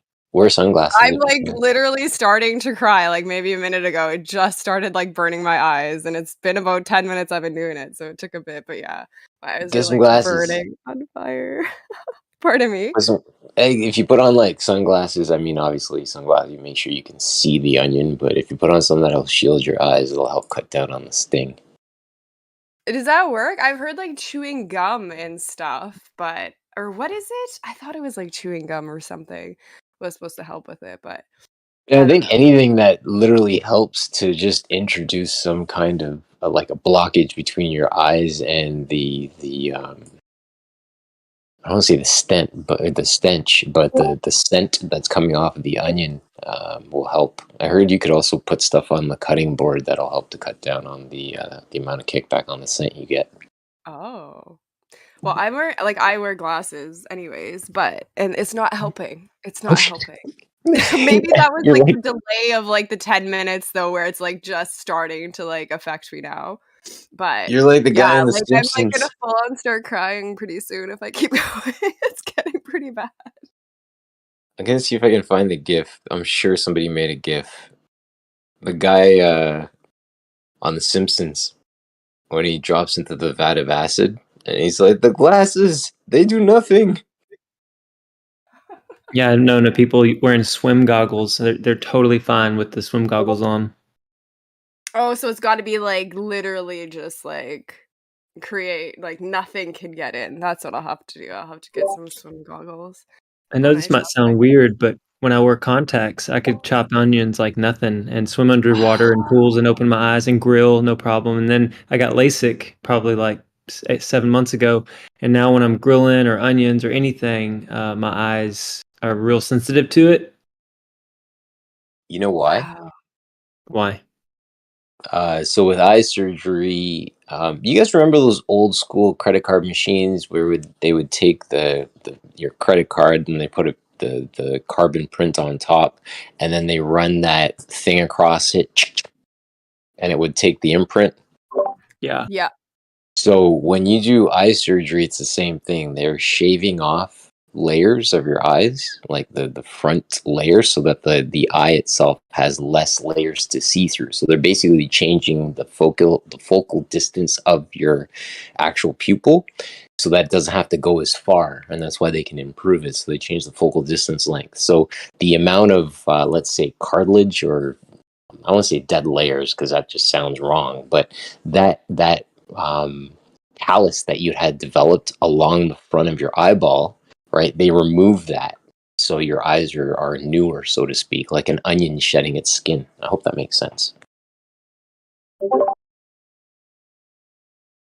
Yeah, it did make sense. Mine was a little different. It was all laser. So I laid on the table. They numbed my eye with eye drops. And then I was supposed to look through this little tube at this specific spot. And then it created a suction on my eyeball and like pulled it kind of tight to the tube.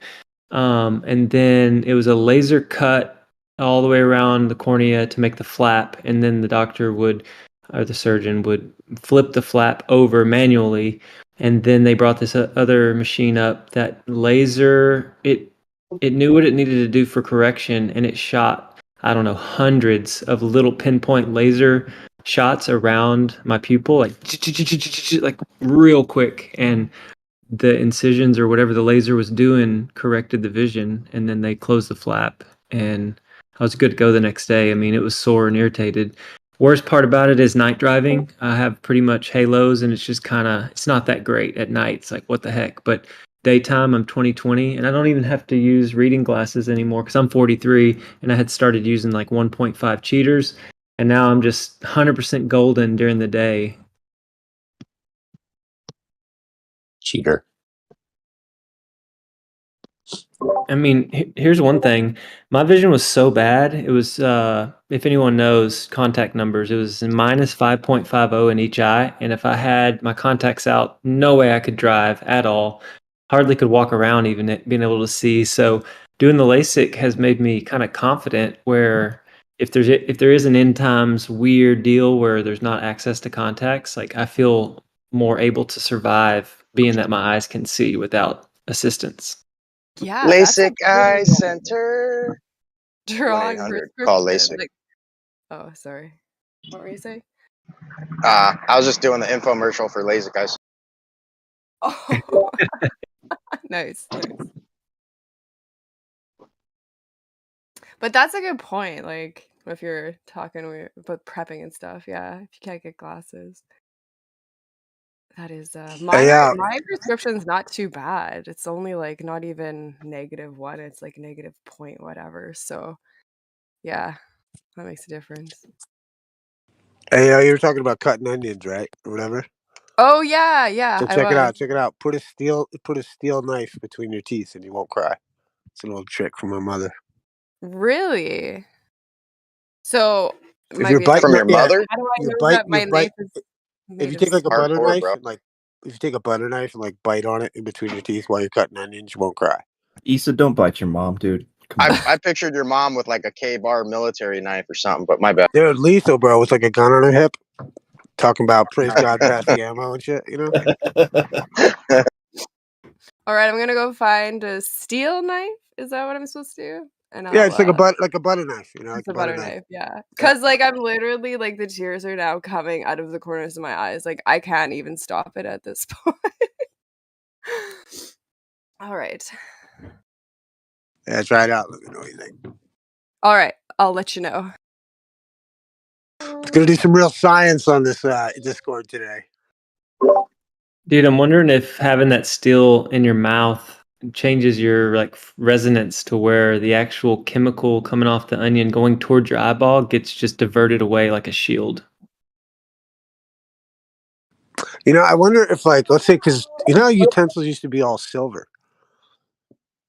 You know, I always used to wonder about like the silver and the gold, and like I used to think it's so cool, or the idea that it would be in the streams, and like all the gold and silver in the streams, cleaning it, and like you know what I mean. Now we don't have that, so like, but they used to have like silver spoons and gold spoons and shit. You know.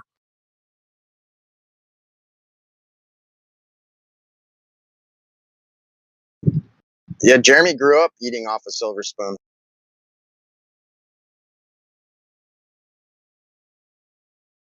Jeremy, you there?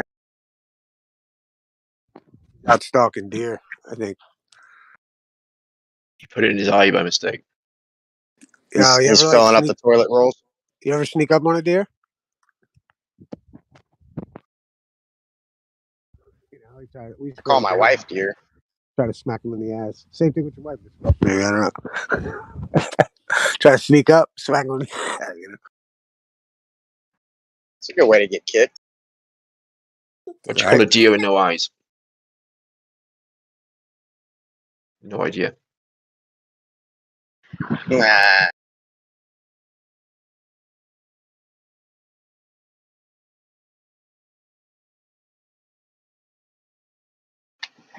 It's pretty funny. I was watching the Nathan Oakley channel this morning, or listening, and I don't know if you guys ever heard of New Moon, but he was on there debating with Nathan Oakley, and they were talking about. Go on, bro. I heard a bit of that. Go on. Yeah, and they were talking about on the Nathan show with New Moon and Nathan how there's a downward bias. That's what New Moon said, and then Nathan's all, well, balloon. Why does that go up and not have a downward bias? And then New Moon said, well, if you had a vacuum chamber, and Nathan immediately stopped them and said, we're not concerned about that. We're only concerned about science, i.e. the study of the natural world. Where's there a vacuum chamber in nature? And then I chimed in to White Knight a little bit, and I'm all, well, where's there a helium balloon in nature? He got all pissed off, and then basically muted me, and then went on to say how gas pressure expands in all directions, i.e., no downward bias. And then I got unmuted and chimed in again, and I said, "Well, what about the pressure gradient? Where does that reside within the balloon?" And he fucking blew up, dude. He got so mad. Did you get a chance in the after show to talk?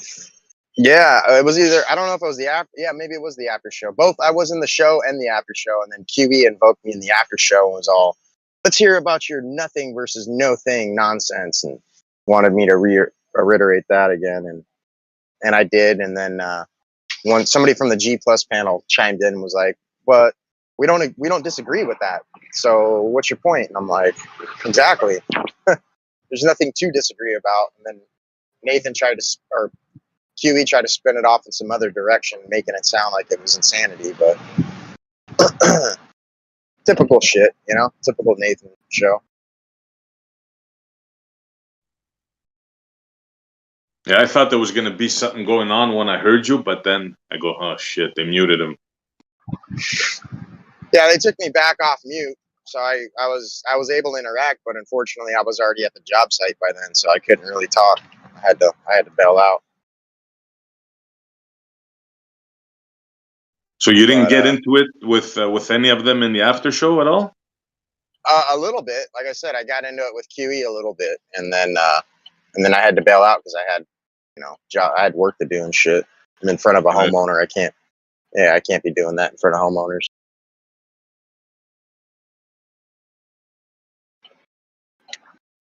Here, But yeah. homeowner, hold this while I tell them the Earth is flat.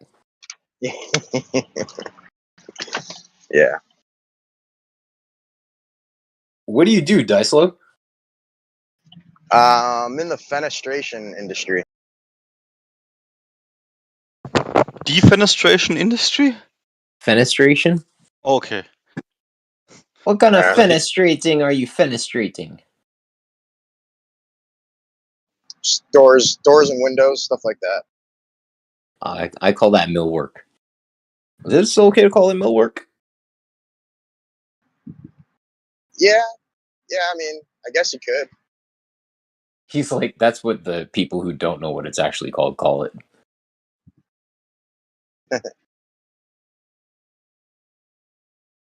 It's a bit like people who work, who are truck drivers and say, "Oh, I work in logistics." Right. It's just a fancier name. Make yourself sound a little better.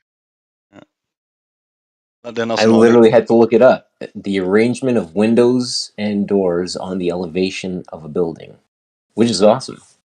I'm actually, funny enough, I'm working on a sunroom right now for somebody who's installing a bunch of aluminum frames with glazing on the back of their house, like a sunroom.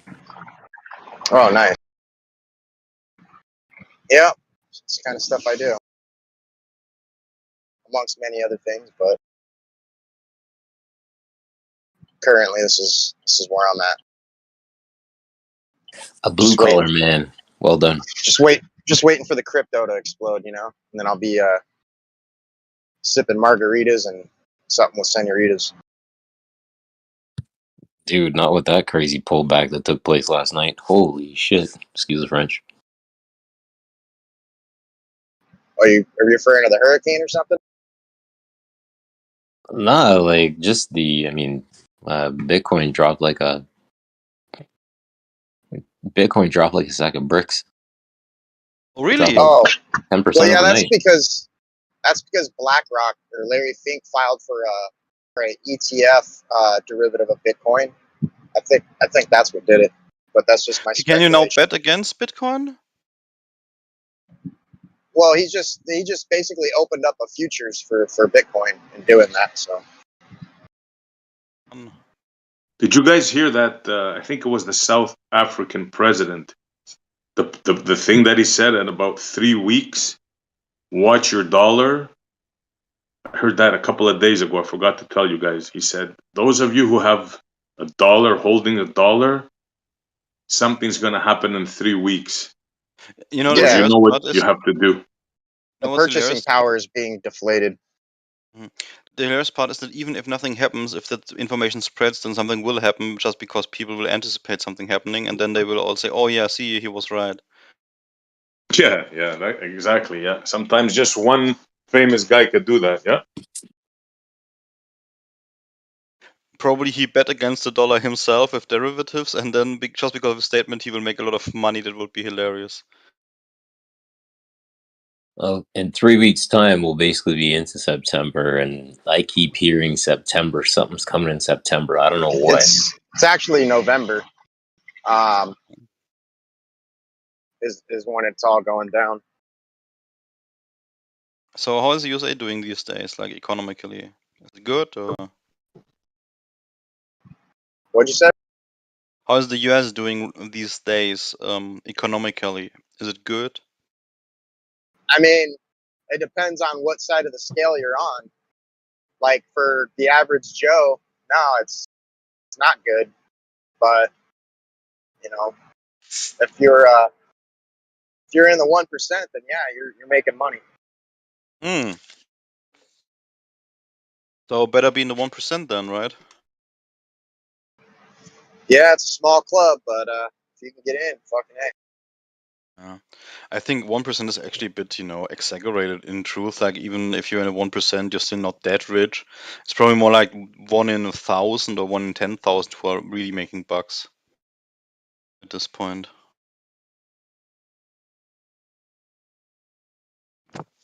Yeah.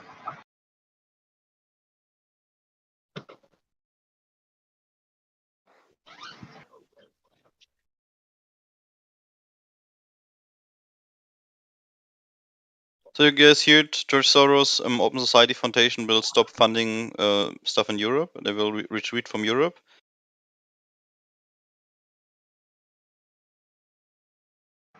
Real quick, just to like fill you in, Swift is going live in November, so I think that's what the anticipation of the purchasing power of the dollar devaluing is. Wait, Swift is going live. Isn't Swift like haven't they been active for years? Like, aren't they I like know that since the 70s? Well, I think it's the digital version of Swift. Oh, What is it called? The new Swift thing?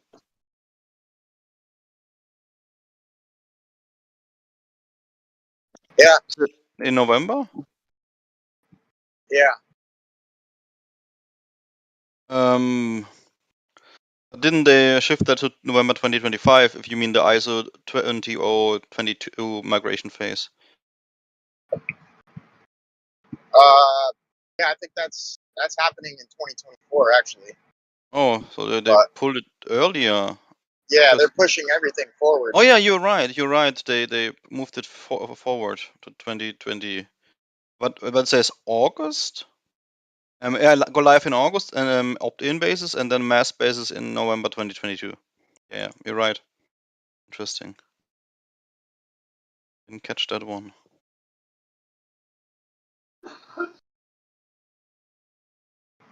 Yeah, the world is changing as we know it ever so quickly. So get your crypto while the getting's good.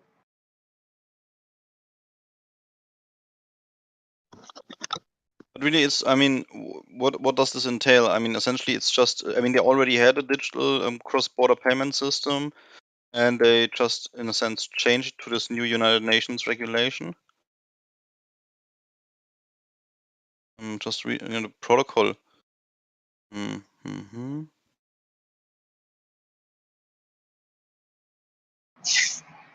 Yeah. Everything's going to be ran on the Ripple net. So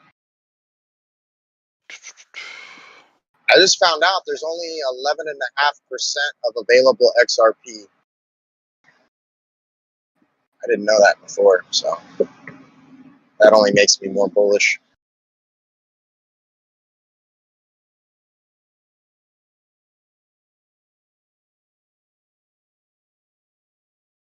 Oh yeah, Ripple is this payment network that is partnered with the WEF, right?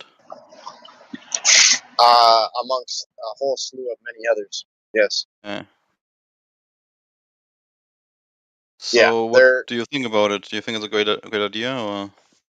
Yeah, I think it's a brilliant idea. I think it's something that the bankers should have been developing long ago, and they sat around and fumbling and bumbling, and now somebody created it, and they're going to capitalize on it, and it's going to expedite transactions and money transfers, and it's going to essentially liquidate the Nostro Vostro accounts worldwide.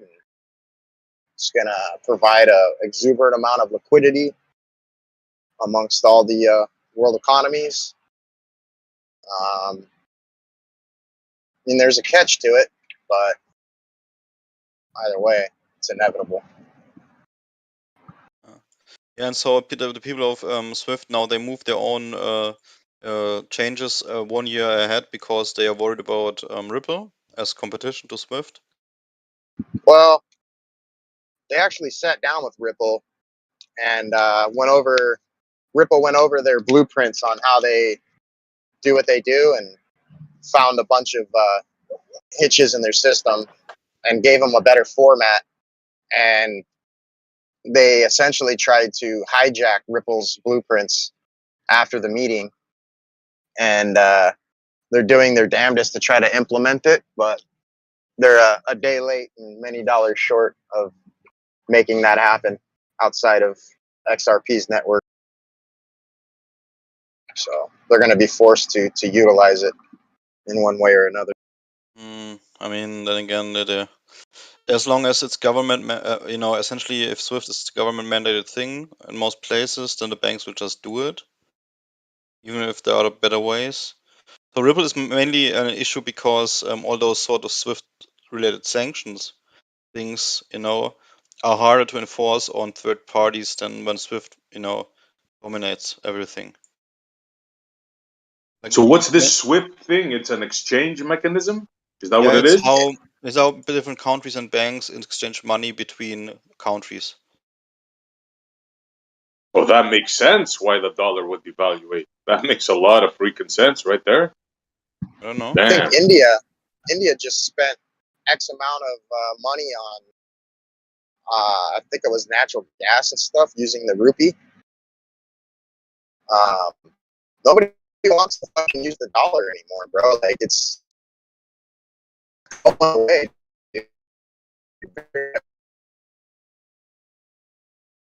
Yeah, they're talking openly about it. Even the Africans want to get together. Yeah, they're waking up to the manipulation that the U.S. has been doing, for years upon years.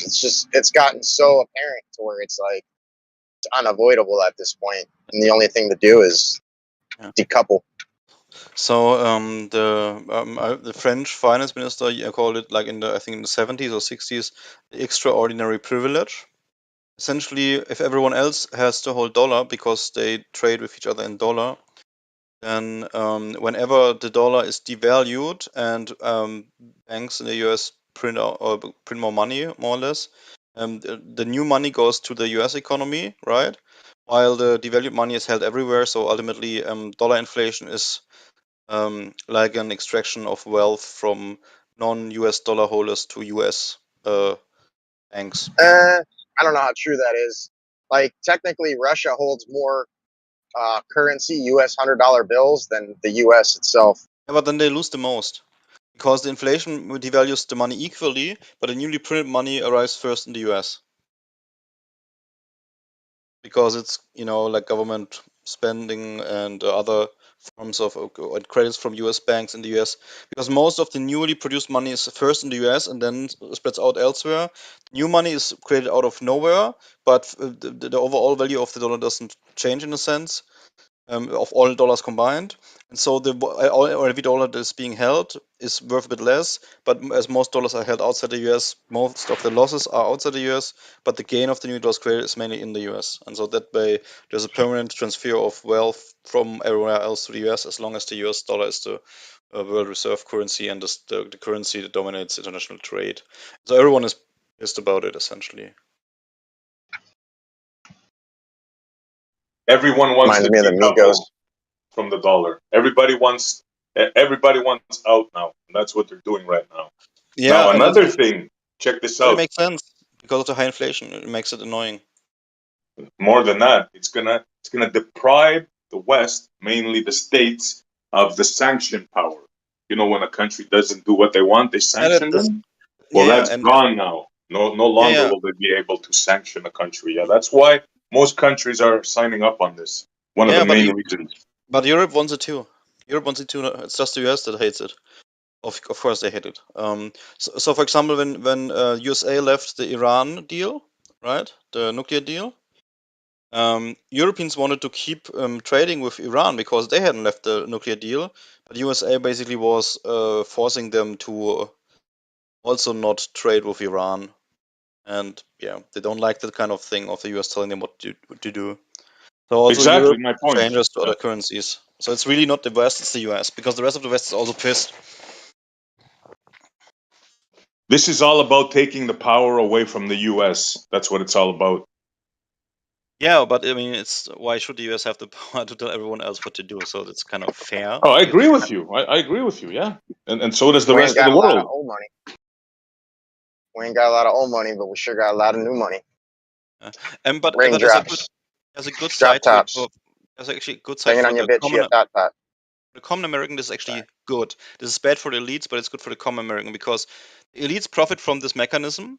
But what the mechanism also does is it creates a relatively stronger dollar than it would otherwise be, and it would be based just on the economic output of the US. And so USA is always at a disadvantage in exporting manufactured goods because they always are a bit more expensive than they should be given their productivity level due to the dollar dominance. But when dollar is just another currency, then USA will not have that problem anymore, and then there will probably be a big shift in the US economy where there will be more manufacturing. So it's nice for working class people because then they can better paying manufacturing jobs, but it sucks for the elites. They lose power and money. What manufacturing jobs? There's no manufacturing jobs in the States Yeah, left. but they will Are you come. kidding me? People will invest there. They will set up factories there because the conditions will be better than now. No, they won't. The greedy manufacturers are going to still want the slave labor. They'll just shift it over to India or wherever, Malaysia, wherever. There's no way you're going to get industry back in the States. Those days are the US over. has cheap electricity and a relatively qualified labor force. Chances are not so bad, at least for relatively low tax states, to attract more. Even now, there's a big investment boom in the US, for example, the chemical industry, because the US has relatively cheap energy costs compared to Europe. So many new chemical facilities are now being built in the US.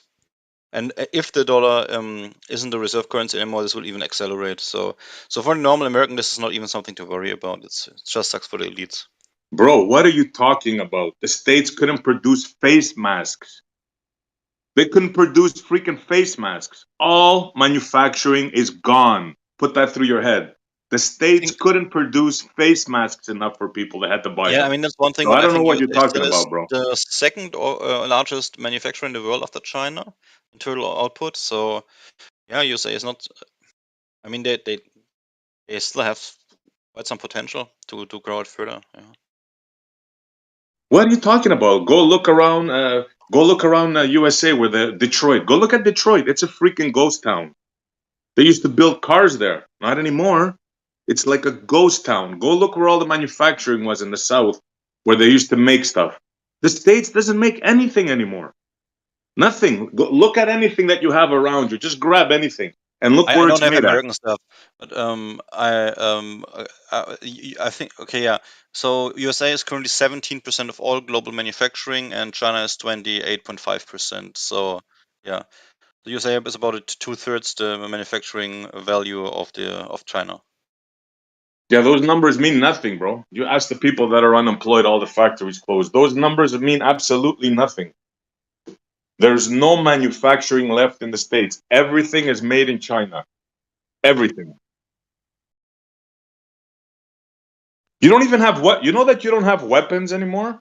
You know that if the States was to go to war right now, right? You couldn't produce enough bombs.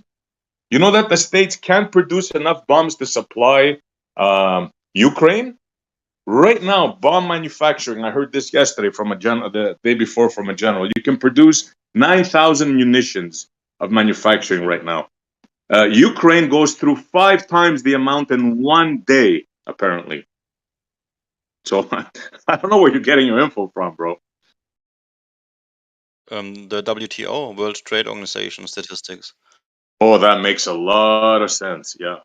Mm-hmm. I think it's probably somewhere in the middle, right? Like America was one of the biggest manufacturers, but a lot of stuff is leaving. Yeah, that's true. Yeah. Left. A lot of stuff left. Not leaving. Yeah. A lot of stuff has left.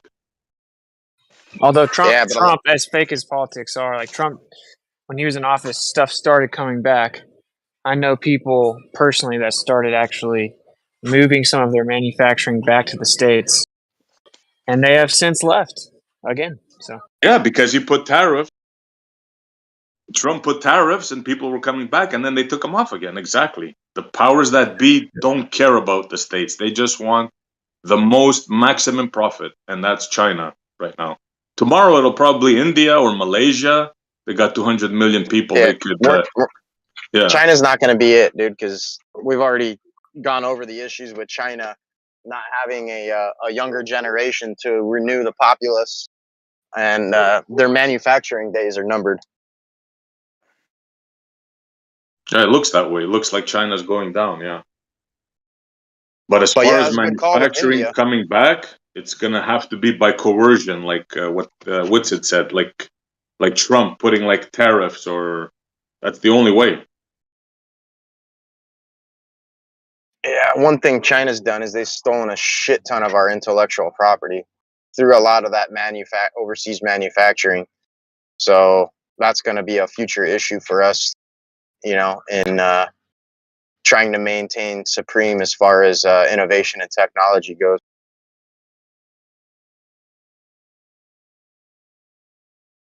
Well, that's the main thing of the states. The states has the brains, the talent, the innovation, the R&D, the brain power, right? China has none of that. All they do is steal, like you said, they steal the intellectual property and copy it.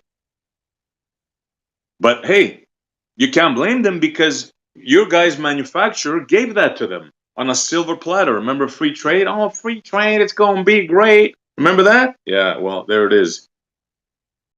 But a lot of this is just backdoor deals getting worked through a lot of our government officials and stuff, like pushing that whole narrative. Yeah, bro. Do you know we have Chinese police stations in Canada?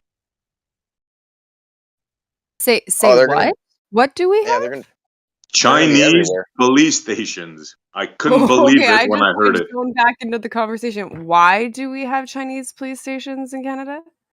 Because our prime minister is a complete and utter moron. That's why. Right, but what he claims to be a logical thought process for having that though? Like what is the mainstream narrative's reason? I don't know. I really haven't dug into it. I just read like an article the other day, and it appears to be true. It appears to be freaking true. Yeah. Okay, that's Well, the look at first time I've FEMA. heard of it. Well, thanks for mentioning it though. I think I'm gonna look into that too. That's weird.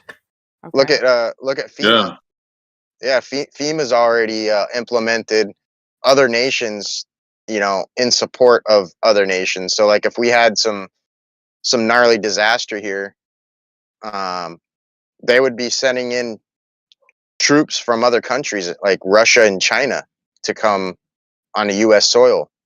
Like if we had a what do they call it, martial law event or anything of that nature, you're not going to be dealing with US troops. You're going to be dealing with overseas FEMA forces.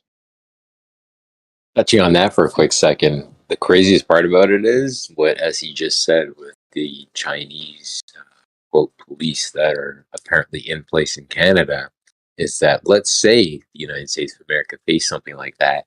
All of a sudden, you've got that border north of you that's Canadian, and all of a sudden the walls are closing in from the north, if you will. Yeah, tell them good luck.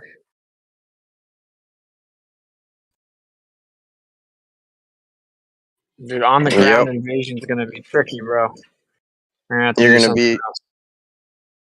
be in a shitstorm, and there's going to be some dudes running up on you with blue helmets, speaking another language, pointing. Well, the only hope we have is that. Well, the Americans are armed to the teeth, so they're gonna have a freaking hard time.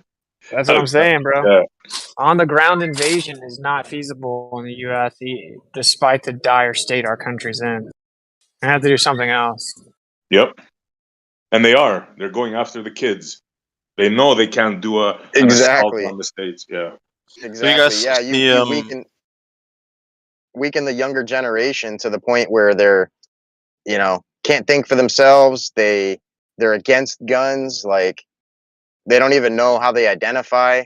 That's all you got to Question do. their And gender. Yeah. Yeah. Yeah, well, they're yeah, all you got. traumatizing them with school shooting propaganda, and then they're gonna not even stand for the Second Amendment, right? That's how we lose.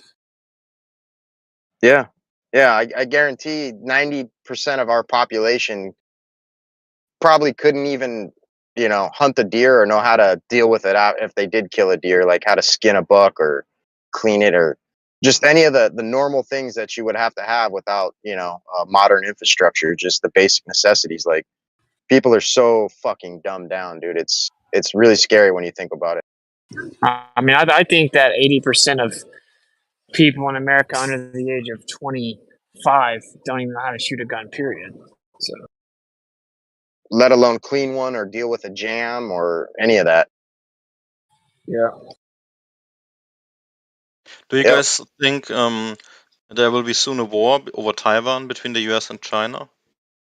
Like I said, I don't think that they can ever invade on the ground. So, Yeah, the whole Taiwan thing is just it's a manufactured event. like, will there be a propaganda war? Maybe. Will there be physical presence of the Chinese on the ground in America? Seems highly unlikely. Like, I don't think China could take my home state, much less the whole U.S. Oh, but they don't have to. I mean, if there's if they have a sea war and air war over Taiwan, it might escalate to a nuclear war, and that would be the annoying thing.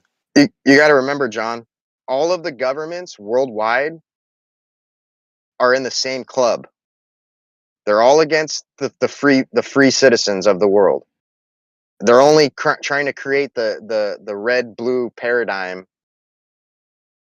to have this whole rivalry for population control. So Doesn't mean you won't get world wars from time to time. no, I know that's what they're pushing, but that doesn't mean that it's a naturally occurring world war. It's all manufactured by design to minimize, to cull the herd essentially, and minimize populace. Because if the free people, the citizens, grow more powerful than the nations, the governments, then they'll just get toppled over. So this is a manufactured event to kind of keep people focused on rivalry and to lessen the populace from being a potential threat in the near future.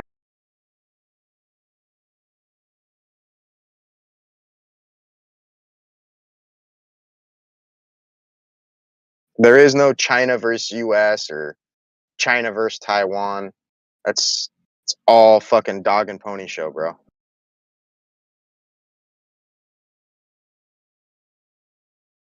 That's why the whole conversation about discharge, national debts, the real history is so interesting. You know what I mean?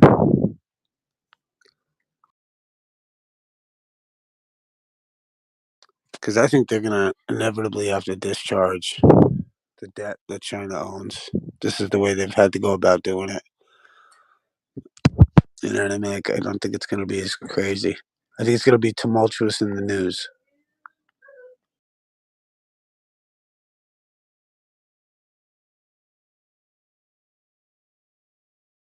I think the Americans are going to start waking up when the BRICS currency, whatever that is, it's going to be a yuan or it's going to be whatever it is. That's when it's going to hit home. Not just the Americans, the West, Canada, Europe. Because right now they're sitting pretty, right? We're sitting pretty, but things are about to change big time.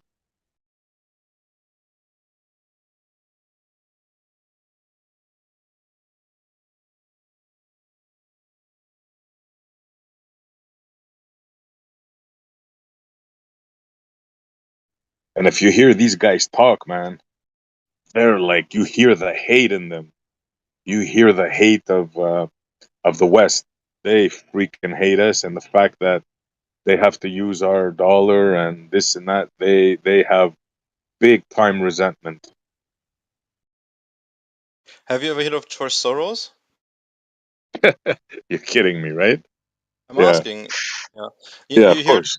about the news with his organization, the Open Society Foundation? Don't believe so. Okay, so it was like on the 15th, like 3 days ago, they announced that now his son will head it instead of him, like he retires. And the first move they make is basically they will cut their funds in Europe and they want to refocus elsewhere, like their main focus in North America. To North double down on America? North Really? USA, Canada. Yeah, that's where they want to focus now their money. Because before they did influence a lot in Europe and some and also in North America, and now they will just cut it out in Europe. And in Europe, they want to now only focus on influencing foreign policy, but not internal. And now then they have more funds for example, the US. Holy crap, that's big stuff because they already messed up Europe. Just look at Germany, look at France, look at England. Yeah, unbelievable. You know who Kissinger is? Indeed. Oh, I was asking. Was it? Is it John Budweiser? Yeah, sure, I know him. Yeah. Yeah, these are like the people that make the real decisions in this country, dude. Kissinger, the Larry Finks, the Soroses. These are the guys that are running the show. Yep. It's not the president.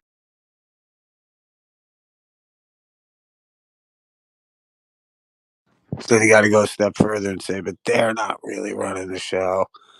It's the people behind the, right? Yeah. We know that one, eh? Well, yeah. But I think that's why I don't even know. It's like on the political stage. That's why I just it's like fuck you, Donald Trump, all day, suck my balls. Like I don't give a shit. It's so funny. Yeah, they got it down packed, man. The rulers got it down packed. It's an ingenious system. We get to vote for who controls us. What could be freaking better? You couldn't write a movie like that. Well, yeah, I've always liked the idea that it's like this is an experiment in self-government, and the issue is that people have failed, and so they've proven that they can't govern for themselves in a lot of ways. But that doesn't mean that the people who can govern for themselves wouldn't be immune from the tyranny that the ungovernable would face. That's what I think. You know what I mean? I think we have even, and I don't mean kissing the government's ass either. I just mean understanding you have all these rights within their system when they come after it. And there's only two types of people: creditors and debtors. People who provide, people who complain, or critique. You know what I mean? And I think the creditor always wins in this system, and these guys don't buck on this ancient code shit. Like everybody always talks about, oh, these guys are this ancient fucking group of whatever the fuck. Well, dude, they have a code. You know what I mean? So it's kind of it's like that, as gay as it sounds, it's like that Pirates of the Caribbean thing. It's like when somebody says parlay. It's like when they're all sitting at the table and the one guy says, fuck the code. And the fucking guy shoots him from across the room. Like, what? You know what I mean? Like there's this code. I don't know what it is, but it's it's I think the individual's only option against this mega, this crazy system, this crazy beast. But the beast really doesn't have any power over the individual who's aware of what the beast's operating system is. Do you know What about the building code? Have you thought about that code? Violating the bill. It was a really bad joke. Sorry, dude. You said code, and I'm looking at The the building code. HOA, I was too, just messing around. the homeowners association code and shit. Stop it! No, we're not getting into all that stuff. My neighbor was smoking Right, until dude. 12 But dude, think about a.m. it. Dude. and People loud can't music. govern themselves. That's what I mean. People can't. It's like all these fucking hippies are all the time being like, "Oh, we need to save the world. Come together, hug the trees." Fucking, dude, you couldn't get 12 hippies together to do a fucking bake sale for whatever their cause is without somebody arguing what you're going to do with the money. Like, you know what I mean? What if they're You making could do, special yeah, cookies? you know what you can do all day long though is hire somebody for $5 an hour to do it. That's why What if they're capitalism. making special cookies? That's I why want the capitalism cookies. kills it. But it's like, that idea, like, I don't know, man.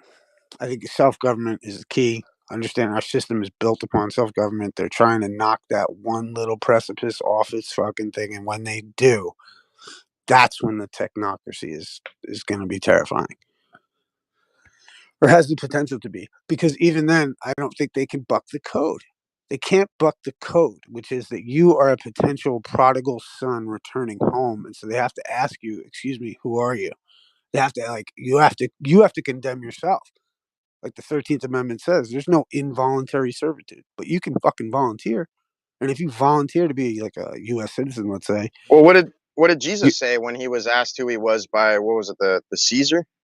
Right. Is it you that says that, or did somebody tell you, bro? Is it a crime to love Ronald Reagan, Marilyn Monroe, and baseball and apple pie? Like what? You know what I mean? Like that's the distinction, like an American versus a citizen. Like, an American doesn't really have a legal definition, really. It's not really in the code. A U.S. citizen is. You switch parties? Switching parties. Ronald What? Reagan now, not JFK? Well, you know what I mean? I'm just saying, now like, it's Ronald Reagan, Marilyn Monroe.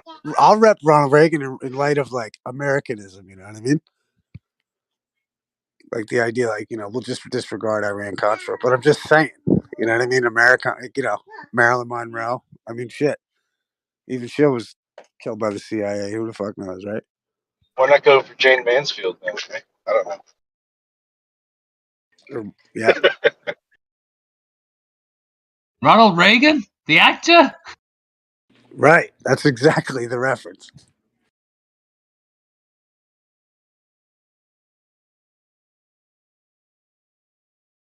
My point being is, No, like, the if somebody says, president like, of are you a, Ukraine is a. I was gonna say, like, my point being, if somebody says, "Are you a U.S. citizen or a Canadian or whatever your hometown is?" It's like, instead of being like, "Yeah," you know what I mean? Well, it might be like, "Is it a crime to be one? Is it a crime to love Marilyn Monroe, baseball, and fucking chewing tobacco?" You know what I mean? Like, I don't know. Like, those are different questions than "Are you a U.S. citizen?" And it proves you're Is it a American. crime to love Stolichnaya, Gorbachev, and Glasnost? That's it. Yeah, if you're up against if you're up against the KGB motherfuckers, that would be your line. What, is it a crime to love Stalin? You know what I mean?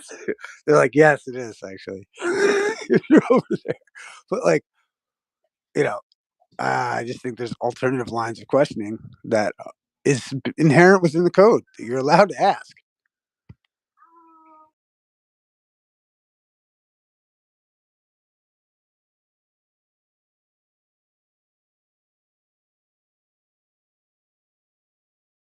So how about a change of subject? If you guys are done. I got a question. Can I bring up a subject? Yes, sir, Ali. How you doing? It was just about kissing. That guy's, two things. That guy's been a advisor to the military defence. He was advisors to all the presidents about the wars since Nixon, right? All the way up. If there's a war, they call in Kissinger, right? And just about a month ago, not the reason I mention it, about a month ago or 6 weeks ago or something like that, he went to China and they rolled the carpet out for him. And I thought, well, wait a minute, if he's an advisor to all these presidents, it's like there was a conversation. All the laws, all our rights, there's a transition of all the things, about citizens, and we've got rights and we've got all these laws that protect us. That is disappearing. That's all gone.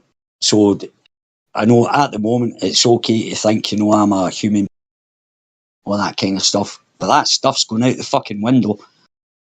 It's going out the window. There's a big push at the moment. There's a big transition going on. And I think everybody should be aware of it. If you look into the C40, it's called the 40. If you look into that, they've got their own web page. Have a look at that web page about it. It's all Agenda 21 or Agenda 30, and everybody's ignored it.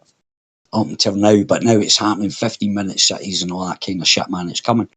It's here, and we can't do anything because we're going to lose our rights. We've already lost our rights to decide what we can get put into our bodies, right? It's been agreed. The World Health Organization now has, if they say lockdowns or whatever, forced, whatever, and if we look back over the last 3 years, we won't have a leg to stand on.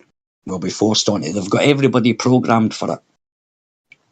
For this, we're losing all our laws, all these common laws or constitutions and all that.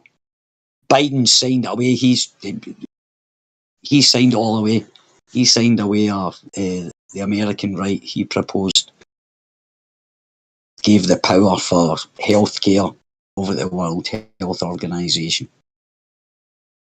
And Britain signed on to it.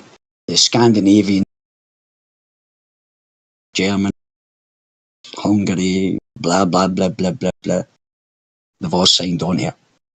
China's already doing it. They already do it. So it's not all doom and gloom, but people have to know it. People have to know this stuff. They're all the same. It's like what I was saying the other night. There was a good conversation with about all these laws and all that, our rights and all that kind of stuff. These are going. It's a fucking, and you won't get any support. You won't get any support from your neighbours or anything like that. We'll get the houses taken off. Where's their neighbours? Where was the uproar from the, what do you call it, the population? There was nothing. No, it's not happening. To me, doesn't matter. And they're brainwashing people, kids, to fucking, it's like they're stop oil through ignorance. Nobody's got that, they're not teaching logic. When they took out logic and rhetoric out of schools, I think it was about 20, 25, 30 years ago, they actually took it out in America, I know, but in Britain as well. I never got taught logic and rhetoric at my secondary school. I never got taught that. But if you go to like a private school, you get taught that, debating and all that kind of stuff. But it used to be in public schools, but they took that out. And so now what we've got is we've got a class of young kids. Like, this has been planned for 20, 30, 40, well, since the 60s. But just especially from 96 they put it into. And so they've got a generation, and that generation has grown, being brainwashed into believing about climate change and all that kind of stuff.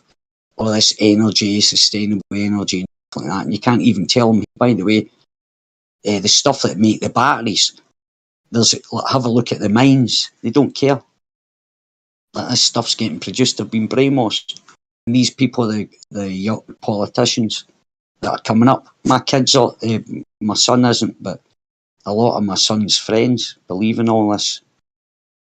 And they'll argue with you. Sorry. No, I was just going to say, Ali, how are you? Because you said Kissinger, right? So I'm interested. What did you see in that visit? What angle are you like? Is this a consolidation that we're in cahoots with the Chinese, or how are you viewing this? Well, I'm just saying it's strange. That guy's an advisor. Check this out. He's been around since Nixon's time, and every president, every single, doesn't matter what party they're at, they bring him in to discuss the war in Iraq. He was brought in. Every single war he's brought in, or anything at all, anything to do with, he's brought in, and you can check that up. You can from Nixon's times, and Clinton actually, you can. She was in Hillary Clinton was in Nixon's fucking cabinet. Yeah. You don't have to convince me. I remember him. Trust me, I remember him. Yeah. But I'm not saying anything, but I'm just saying it's a bit strange, right? That the Chinese, man, don't be getting the newspapers, the Chinese. here's a guy that advises is got the ear of every single fucking president, for Nixon, regarding tactics and war or whatever negotiation, and they rolled out the carpet. Remember when Biden? I think it was Biden went to meet that Yoshi, whatever his name is, Xing or whatever his name is, right? Have a look at the difference. The guy went and met him. He met him off the fucking plane. The leader of China met Kissinger off the plane, but when he met Biden, it was an emissary, but like a greeting thing. He never met him off the fucking plane, but he met Kissinger. Right, so as I say, there's certainly something going on there, and that's what they were saying the other night. They were talking that that's what I'm saying. I actually, even though, I think they're all in it together. It's just a big theatre, like what I think it was Napalm, Wolf, and I Getty. They were talking about it yesterday. I wanted to jump in, but they were having a conversation. But it was just like, even that would amaze me to see that. And another one as well, see that group I was talking about, the C40, right? They've got a thing, mayors, not politicians, mayors for the world, for the 15-minute cities kind of thing. And the mayor of Montreal actually goes to these meetings. The Montreal mayor have been members since 2006. Think about that. Serious. I'll send you a link to this, right? Even Copenhagen, it's got London's involved in it as well. That's why there's been a big push, and they've been members since they started in 2006. Montreal, Ottawa, I think Vancouver, London, Copenhagen, Berlin, all these countries, they all joined in 2006. It was just How about Washington? How about Washington, D.C.? I'm not sure. I can't. The United States, a couple, but I wasn't looking. I was more interested in the European ones. Denmark, Copenhagen. I'm like, fucking hell. And the thing is, they've got all. They cover everything, and it explains why the smart meters come in. Why the smart meters, what they had to do, like gathering information, all the conspiracy theories that that guy Alex Jones, right? He talked about smart meters are spying on us, fridges. It says it all in this paper, but the mayors have joined it. All the mayors, not the, and that tells you, right, that if you are, for example, Ottawa is an entity, it's its own entity, like states in America, right? They're their own entity. They decide, they collect the taxes, and then they send the taxes to the government, right? But they have autonomy, right? The same as in Britain as well. Every council, yeah, like London, the Vatican, Washington, D.C. These are all entities. These are all distinct, places. Yeah. Yeah, but we all are. That's what I'm saying. The place, see Montreal, right? Montreal is it's its own country. Every council, if for example, I stay in an area, it's got about 20 towns, right? But it's controlled by one council. That council is its own entity. It doesn't have to answer to the government, even in Britain. I'm not so sure of that. I think the cities, they have oversight by the provinces. Right, here we go. No? Listen, here's my example, right? So Florida, right? Even though Biden, the American DC, right, we're having lockdowns and stuff like that. That DeSantis goes, "Fuck you, man." That was proof he didn't have to go along with that, and the only reason is because these places, all these areas, they do have, it's like a commonwealth. Yeah, that's a state, Ali. That's a state. Yeah, which is separate, right? Florida is a state. Yeah. right? And that within that state is those towns, right? You understand? So that means the state, that area, right, that all those towns are, is autonomous to the government. Is a separate. The government could say, "You do this," and they go, "Fuck off! We're not doing this. We do this." Exactly what Florida did, and that was the biggest show. If nobody sort of picked that and thought, "Oh, wait a minute, there was how come some states could decide?"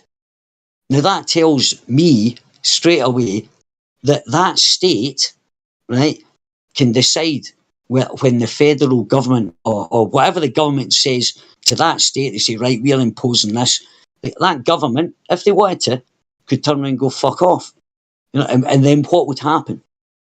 There's the question. Yeah, I think that it's different in the way it is in Canada and the way it is in the States, because the States have certain rights, but let's say a draft was to be sent, right, by the central government.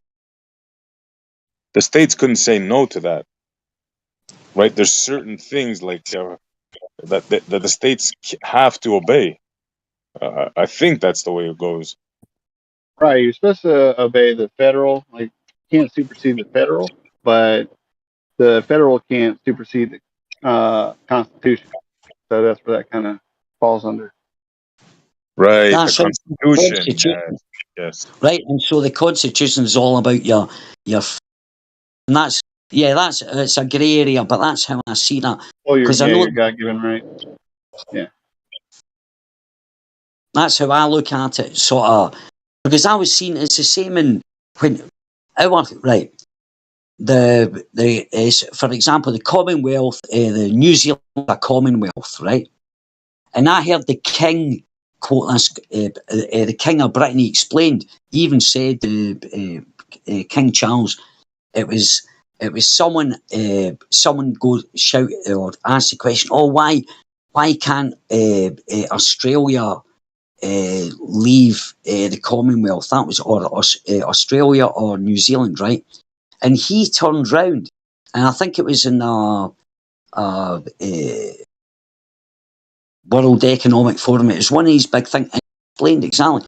He said, no. He said, if you're a Commonwealth, he says, we don't own that. They can leave at any time.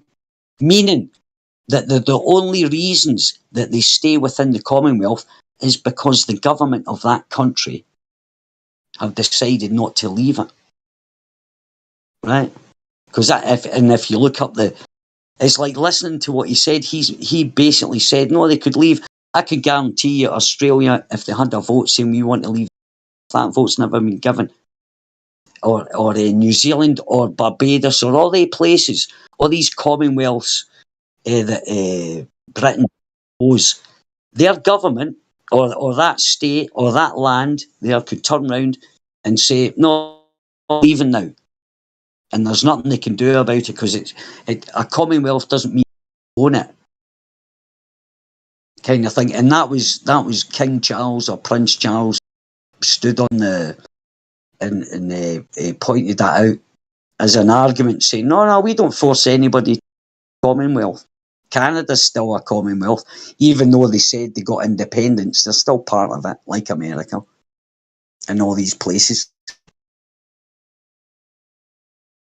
But yeah, but I just see little areas. You know, it's like the states gather the taxes, man. It's not the Washington DC's that collects the taxes. It's the state. They send it to the head to wherever the IRS or centre, gets put into a big kitty, and then the powers that be decide, right, Iowa's going to get fucking 50 million or 100 million budget, blah, and then they dish it out. But these states they've got powers. I think that's a hidden secret. These states have got powers to hold that tax money and keep that to improve that area, to build wealth and help the people. And if every other state followed that example, because people like doing business, you can't survive in yourself. You don't need a government to do that. You just need those little mini, as we say, republics. Right? That still use the same system. The system's great. Like Issa keeps saying, I sort of agree with him that it took me a while. It took me a few years to agree with him. But as I say, eventually, yeah, it's the system. The system's spot on, man. It's just the fuckers that are in it. They're stealing it. They're corrupted it. But anyway, I'm going to shut up. Thanks for your patience. Who muted D-Mark?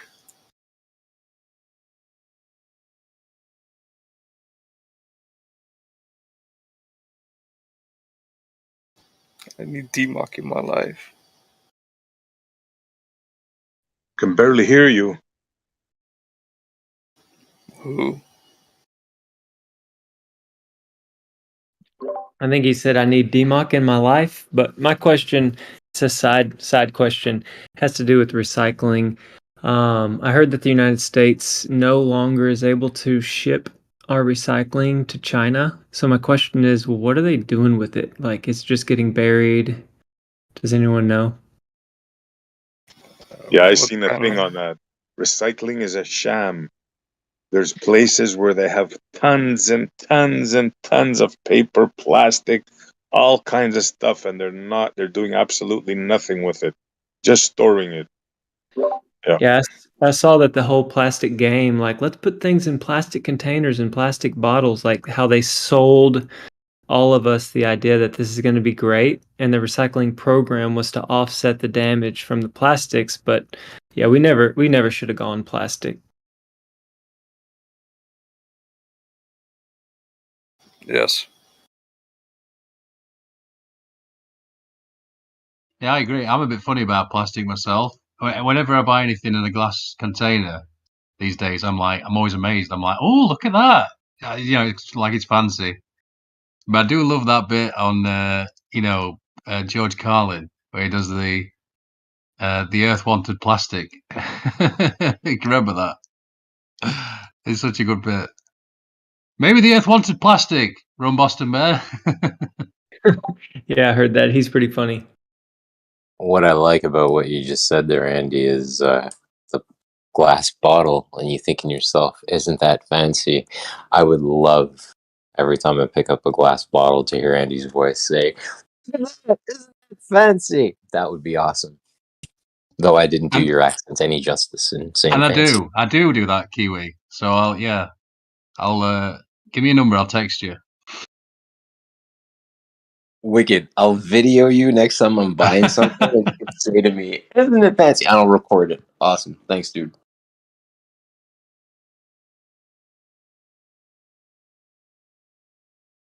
Does anyone know who this Nathan Oakley guy is? Nah, never heard of him.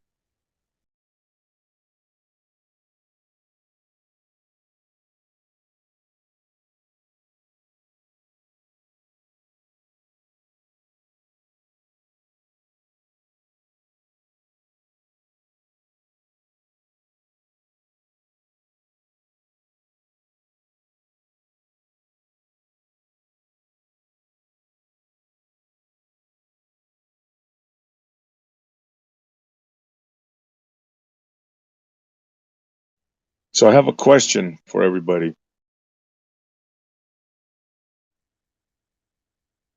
Have we learned anything more today than yesterday about proof? What is proof? And, can science prove anything? Have we learned anything in that department? Yes. What have you learned?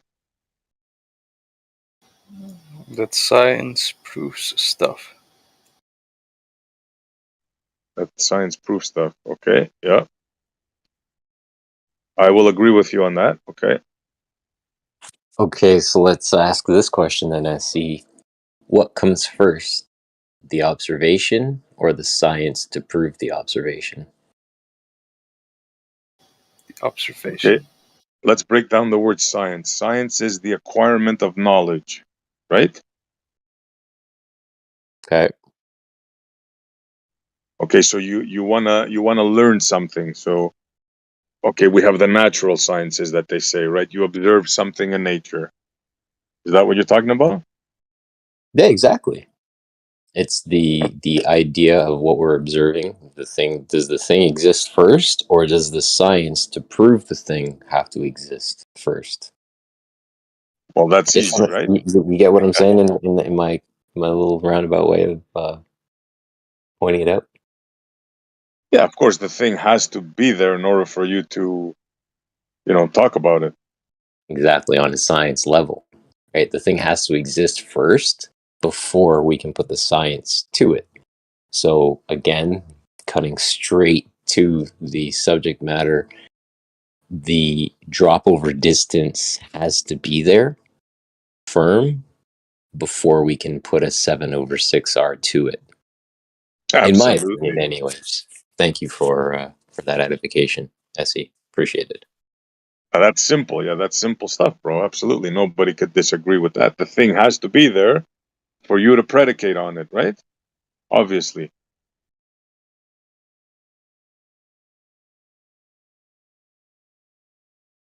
Sorry for the fancy word. For you to talk about it.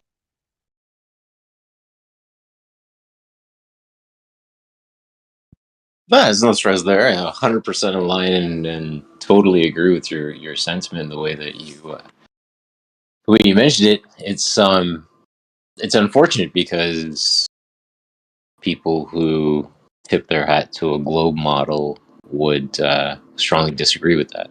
Right? They're saying that that it's there because the science proves it, and we're like, it's not there, and you're using science to prove that it's there. Like, that's doesn't make any damn sense. The not there. The not that. We call that the not that. Mm-hmm. You have the that, and you have the not that. Exactly. Now, can you predicate? Can you talk about the not that? Well, you got drop over distance. You've got us moving. All their claims that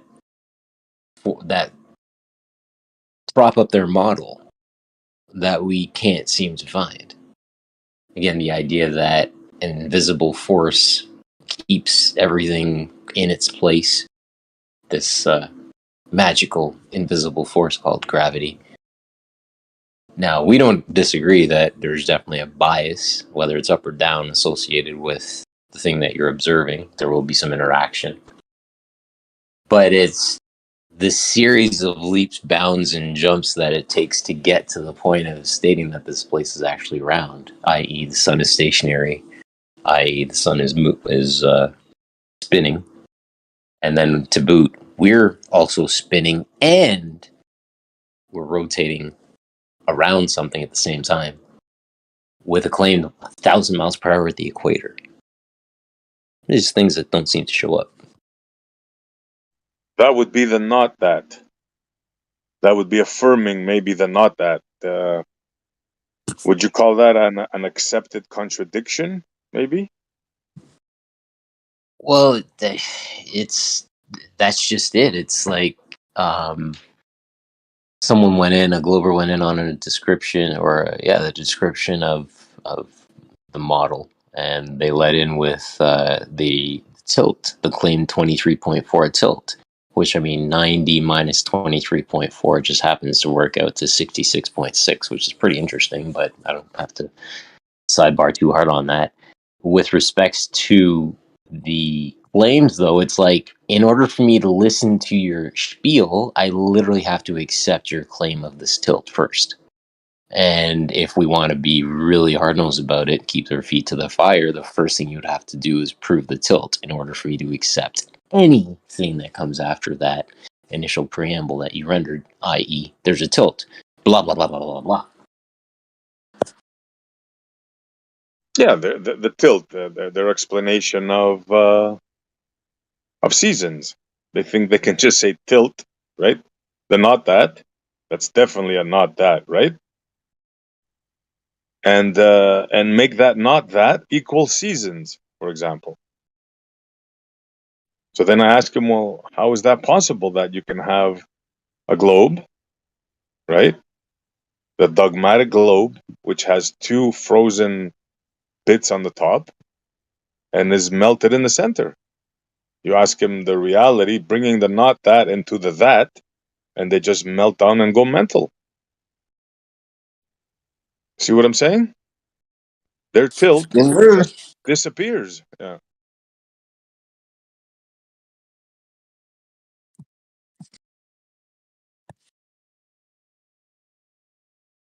So seasons, tilt equals seasons. Then you go, okay, you're not that equals this. Now explain the that. And they just break down. They have to revert to the not that. But even if they go to the not that and you tell them, okay, how does it happen in not thatville? Right? In not thatville. And they can't even explain it in not thatville. So it's like, holy cow, man. You're trying to bring the not that into the that, but you can't even explain the not that in the not thatville. It's like, whoa. Well stated, man. I love it.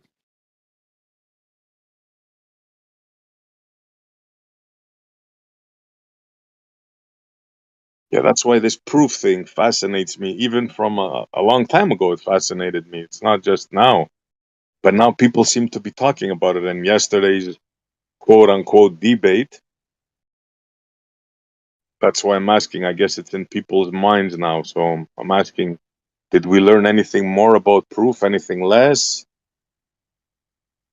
Do we understand the not that versus the that? I don't know.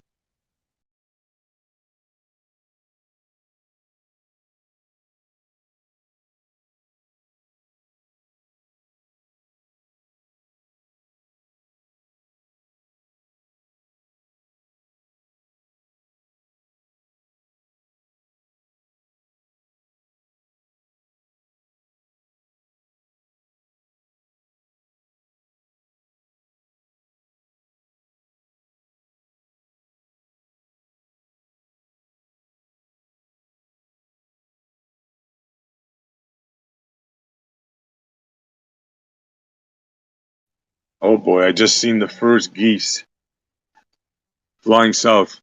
I don't know if you guys could hear them. Holy shit, there's like, got to be like 30 of them. So that's the beginning of the end of summer.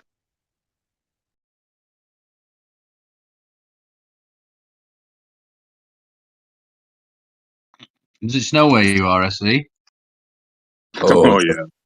Oh man, Montreal. They got that lake effect snow, dude. Oh man, they get hammered out there on the eastern starboard. Is there a bit of Canada that doesn't snow in the winter? Vancouver.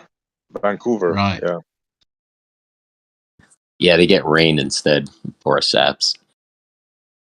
Yeah, when it's like minus freaking 20 over here, they got like plus 10. Yeah. I've heard it's a beautiful city, actually.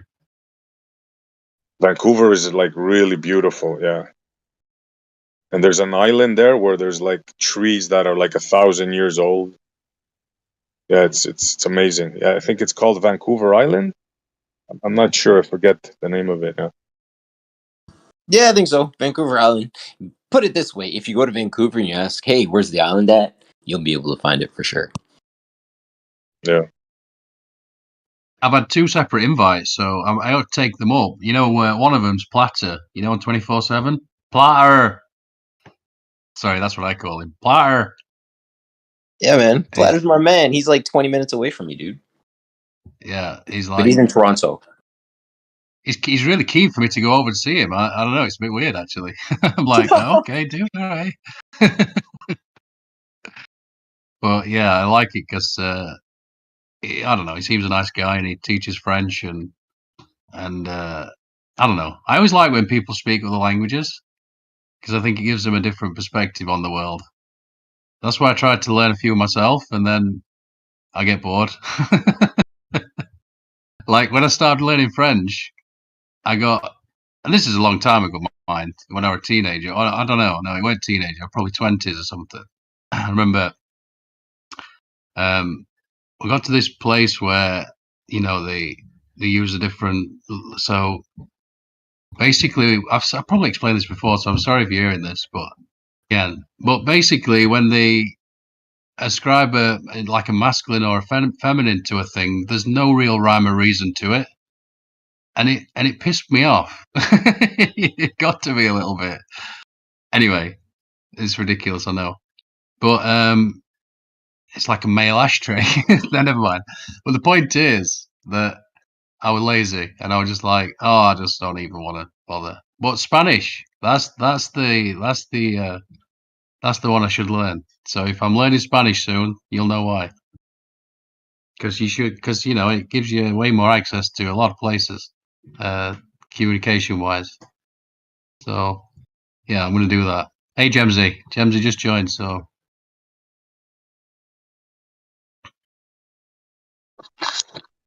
Hi there. Evening, everyone. I mean, afternoon. if my brain starts working, I can remember the little Spanish few phrases I actually know. Learn the good ones, because there's a lot of the bad ones that people want to learn, but learn the good stuff. Like, buenos días. Dios te bendiga. God bless you. ¿Cómo estáis?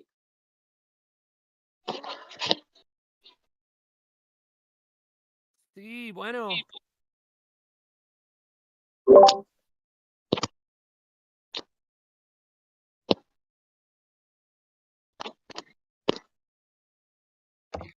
And Spanish looks quite easy. I was just like briefly looking at it, just like I thought I could learn this in a few weeks. That's what an idiot I am. But look at English. I'm sorry, but it's fucking stupid. It's the most retarded language ever. I imagine people like foreigners when they look at English, they're like, this is ridiculous. Any foreigners out there? Like the more eloquent forms of English, like Elizabethan and some of the older forms, it had a much more refined structure. It wasn't until we allowed all these other languages to start implementing their own, like different languages started becoming the norm in the English language, due to the fact that the English were the primary shippers, transporters. They were all over the world, so it was just like the language to use. So when you go over and you visit another country and you start talking to people, you got to learn their lingo, and you got to have ways to communicate with them, but also be able to communicate with other countries, other towns, villages. And over time, the English language just kind of just turned into everything. It's got a little piece of every language in it. Yeah, that's a good observation. Hey, Dios te bendiga, el que dijo eso. Barukataya Agua. Dios te bendiga. But anyways, Dios is how you say God in Spanish. You ever found the root of that word? Theos. No, I'm Theos, interested though. From the Greek. It's a pagan deity. Just told you, bro. Theos. Theos. Theos from the Greek. Yeah, and the days of the week, lunes, martes, miércoles, jueves, viernes, sábado, domingo, they are all pagan gods except the seventh day. And in English, same thing. Even the English, the term God, where does that come from, right? God is also a deity, and not the one of Abraham, Isaac, and Jacob. And that's the universal term that in the English you use to refer to the creator, right? God is a title. Where does Jesus come from? But hold on real quick. Before we go into anything else, I just want to mention that the English language is a bastardized language. And when you look at the most ancient manuscripts that were written in English, let's go to the 1300s, right? With Wycliffe, you could see that English wasn't even standardized back then. They didn't have a standardized English alphabet or language. And then as time progressed, you can look at manuscripts going from the 1300s all the way up to the 1600s, and you'll see the evolution of English. even up until today. It was never like it's a universal language for a reason, because it's a mix of French, German, Spanish, Latin, Greek. Even there's native terms from the Caribbean that people use in English, like hurricane. Hurricane, that's a Caribbean, that's a Latin American thing. Huracan or barbecue. You got French words like rendezvous, deja vu. Who came up with the spelling? I want to know. He must have been on a lead poisoning or something. I think they were drinking from crystal back then. Who is responsible for the spelling of the English language? Are you just Anybody asking know? the 26 letter, the forms of them, the shapes, the phonetics? Like, what do you mean? No, like the word cat, right? Somebody had to come up with, hey, wait a minute. Let's not use K. Let's use C. To me, that is the most moronic thing I've ever heard in my life. Always been a pet peeve of mine since I was a child. Oh, like Which clown came kitten up with and that cat? idea? Who was the clown that did that? Kitten and Yeah, cat. yeah. Does anybody know the answer to that? No. Like that, isn't that moronic? I think it Why has a would lot you to do with spell cat? slang and our inability to write down words because of region and how they were used, and then finding out other people were using the same words, but they were spelling them differently. I don't know. Just spitballing. Yeah, like which genius? Now listen to this, bro. This is modern day stuff now, right? Can you spell Xerox for me? X EOR. I can't remember. Something like that. Yeah, XEROX. Now, which clown? I'd like to know which clown made that and who accepted that. But don't forget, you also have xylophone to add further confusion to the matter of X and Z sounds. Yeah, it's like they were on drugs or something, man, or this is purposely done to like mess you up, to make you accept the unacceptable, to make the not that that.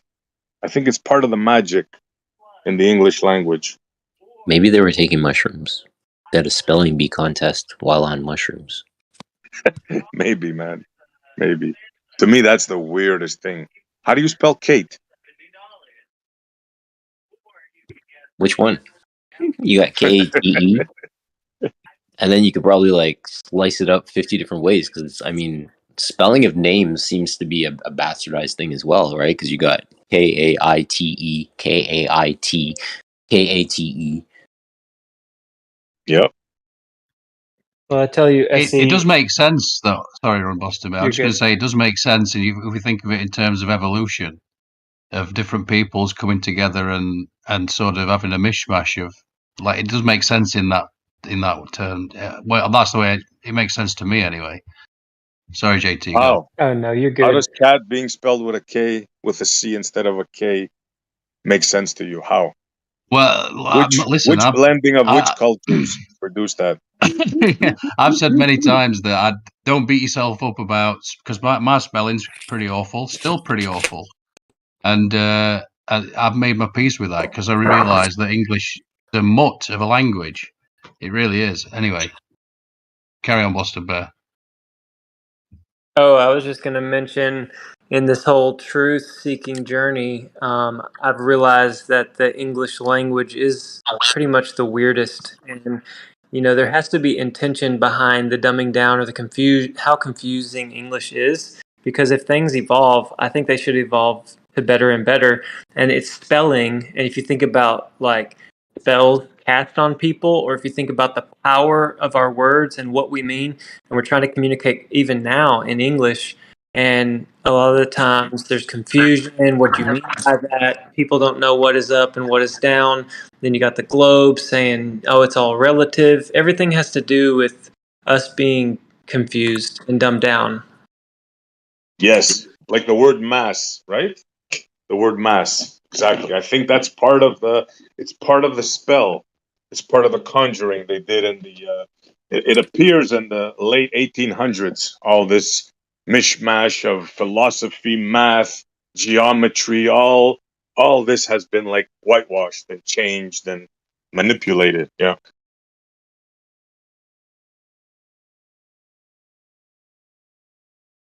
You know, y'all probably think I'm a softie, but foundationally, if you're thinking about human experience, foundationally for me, if I can communicate with peace, love, and joy, and show grace, show mercy, try to understand your point of view without getting triggered, emotional, angry, that's way better than just hollering at you obscenities or calling you names. So it's always great when people in here can talk about their ideas or what they believe without just getting cut down for no reason.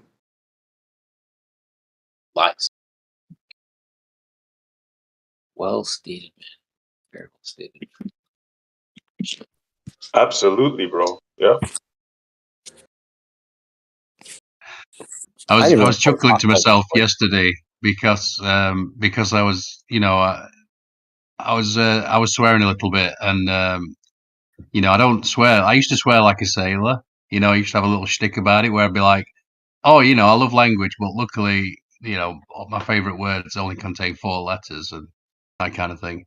And I don't really swear anymore. I think it's I don't know. I guess I've said this before. I think it's a younger person's thing, and I think it was contagious because I noticed Gio was swearing quite a lot yesterday, using a bit of salty language yesterday. You think about, because Gio don't usually swear, and I heard him swear a few times yesterday. I was like, oh, okay. I Don't think be it was messing with contagious. astrology, bro. You don't want to be doing that. Oh dear, it's funny. There's an art to it, though. You can listen to those people who cuss routinely. It's like every second word out of their mouth is "f this," "F shit," whatever, and they even use cuss words as linking words into other sentences, which is like there's no place for that. But if you're conscious of your cussing, and I think there's an art to it, you can actually use it to drive home your points. You can even be eloquent about it. I think it's fair to say the weak words, like Owen and perhaps Austin would say, the weak words. So that's the way I sort of see it.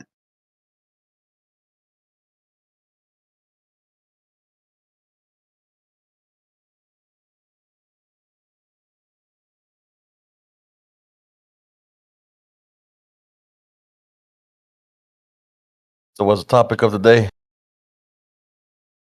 Proof. Language. Nah, forget that crap, bro. You're just gonna get me upset. No,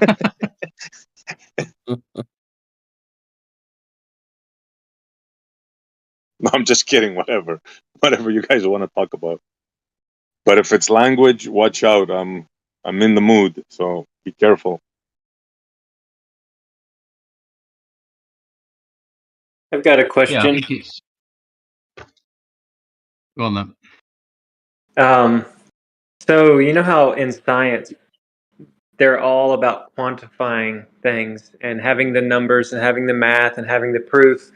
It's real funny because I don't think you can quantify love. Like if somebody said, put a number on how much your mom loved you over her whole life, and if she's still living, it cumulatively adding up. So we can't put a number on love, yet when we were 5 years old, they told us the distances to the stars and what everything's made of. And they admit that 98% of it's dark energy and dark matter, which they have no idea what it is, yet we're supposed to wholeheartedly believe all the science when it talks about the universe. So we can't quantify love. We don't know what it is. Where is it located? Yet, hey, believe me, bro, we're on a spinning ball slinging around the sun, when observably that's not even what it seems like. So I don't know. It's just people don't slow down. Take it to the basics.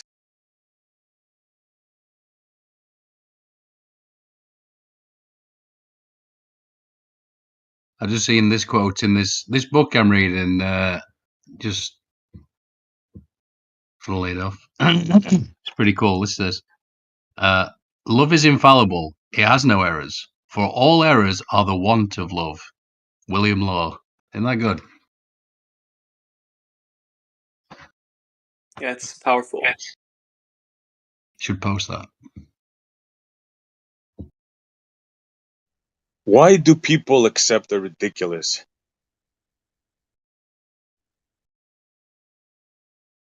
Like, why do we accept spelling cat with a C or spelling Xerox with two X's? Like, why do we do that? Is it conditioning? Nobody wants to speak up on it? Like, how come? How come when we see an absurd thing, everybody goes, oh, well, that's just the way it is? Yeah, and who gave Kit Kat the right to spell cat with a K? Exactly. Yeah. Those bastards. What's up with that? Yeah. It's true. Kit Kat got it right. I never even thought of that. Good one, bro. K is the 11th letter of the alphabet. 311, 3KKK.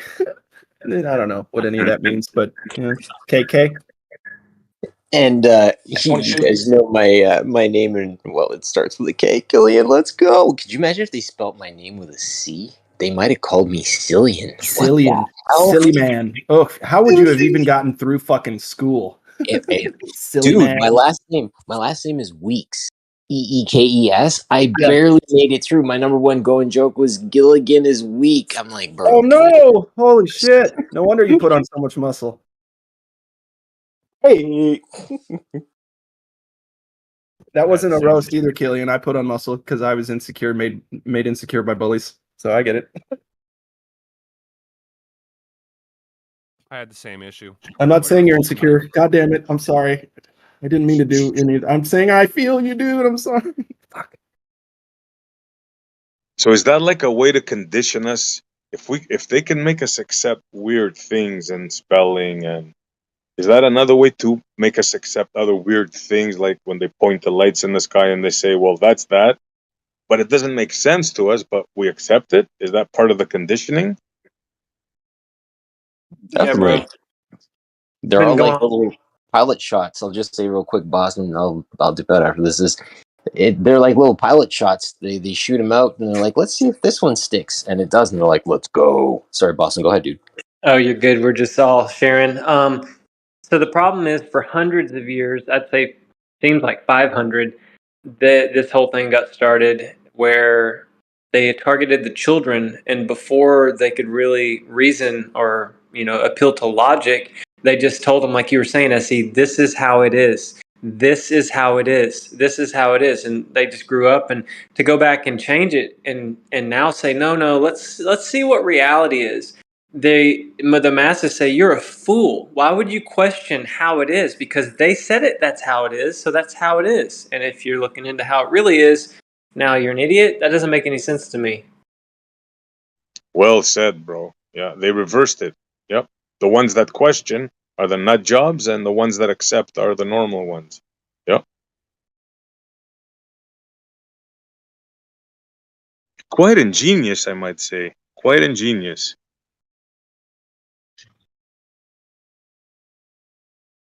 You gotta admire your enemy, right? And respect your enemy, right? Because, yeah, that's how you learn.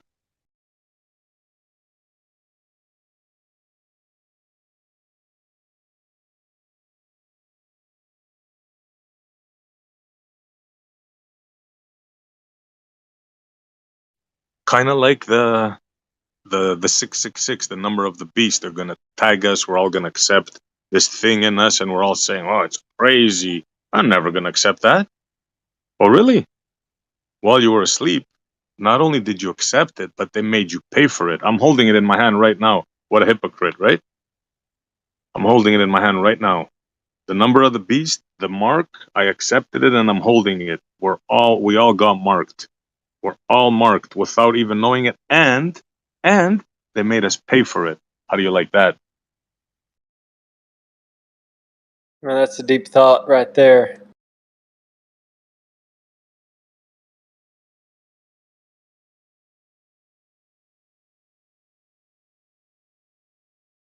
Our enemy is wise and cunning. Let me ask you this, Essie. I know you don't like to talk about religion and stuff like that, but you do believe in light and dark and good versus evil. Do you believe, and I'm asking this with pointed because this is what I believe, and I'm asking how similar do we believe, and you can clarify if you think differently, that this evil that's been propagated, this confusion, this twisting, this inversion that's happened, I think is passed down from an evil entity or a great deceiver outside of mankind. But what this entity did is target people that were weak or available to be manipulated and twisted into these bloodlines and these families that want power, control, money, and all that. Do you think it stops at humanity, this confusion, or do you think something really evil exists that's propagating? That's a great question, bro. And I mean, I have really no way to answer that except to say that I'm aware of the stories that they say in the past, and they all tend to say what you're saying, right? All the stories tend to say there was another, even in the Bible, Enoch, the angels came down, mated with man. All like cultures have a thing in the sky and all that, right? Like that, the supernatural thing, right? Maybe there's some sort of entity or whatever, but I just think it's the corruption of man. What I see, it's like a group of corrupt people from a long time ago. Certain families got grip control, and they just kept it through the ages. Yeah, That's the way I see it. I can see your point of view, and I can totally hold that in one hand or one side of my brain as being like factual and actual. I do want to present something that Owen Benjamin covered, and it's a fractal nature of reality, where, I don't know if you've heard, you can do fractal art with just putting a single point in between two lines or two dots, and you keep doing it repetitively, and in the end, it ends up making a very eloquent picture or fractal design where the whole time you kind of didn't know that was coming. And that's sort of what I'm getting at with my original question is, what if the evil that exists out there is fractal in nature, where these pawns or these people, they don't really know. I mean, they don't like forgive them for they know not what they do. I'm not saying forgive the evil people, but the way that this is even able to have life is everyone is playing their part, some in the dark, some in the light, and it's beyond our comprehension. I mean, that's kind of what I lean towards, is it's just too big to grasp. But I love you guys, and I don't think any of you are part of the true evil. So it's good to have conversations in here with you. Well, I'll tell you this on the metaphysical part, like the speculation part, right? Because I go with what I see in front of me. So I see a vast world with different creatures in it. All kinds, flying, crawling in the water. Millions of them. Millions different, all kinds. But there's this one creature that stands out. That would be us. Now, how does that figure? That doesn't figure in any way, shape, or form. We're different. We're favoritized. We're specialized. We're something above everything else. But yet we're the same thing. We have guts, eyes, ears, nose. So there's something up with that. Yeah, and I believe we're created in the image of God. But then, as far as races go, it doesn't matter your color. It doesn't matter your ethnicity. Like where you're part of the region of the place you're from. Mankind, like humanity, is equal, even. There's no better or worse, in my opinion. And one more thing I want to tell you, I learned this week. I never heard this before, and it's a biblical concept. But I believed that man was created from the dirt, like from the earth, and the insects were. But what I heard this week is the flying creatures, like birds, and the animals, like the aquatic animals in the water, were made of water. So the earth was breathed into by the creator, but the water was breathed into for birds and sea creatures. And I just didn't even know that. Never heard that before. Don't know if it's true, but it was an interesting thing to ponder. Just made me think of something. Is evil a man-made thing? Because I'm just thinking about the animals, what you were saying. Can an animal be evil? We know a man can. Absolutely. We know the mass murderers, people burying bodies in their freezers and stuff like that. We know how evil a man could be, right? But can Yeah. an animal be evil? I don't think so because animals operate off of instinct only and they don't have a will. I don't think they have a will like we do. So where did evil come from? Was Hon- evil given to us by the creator or did we invent it? No, I think that evil came because of free will, and I think that the great deceiver was once, in my opinion, he was the basically choir director of heaven, and he was supposed to receive all the like energy and all the praise and direct it towards the Father. And I think he liked it. He wanted to be like God, and since God created Satan with free will to either submissively like serve him and be obedient or to go his own way, he went his own way, and I think a lot of the angels fell too, and that's how we have demons now.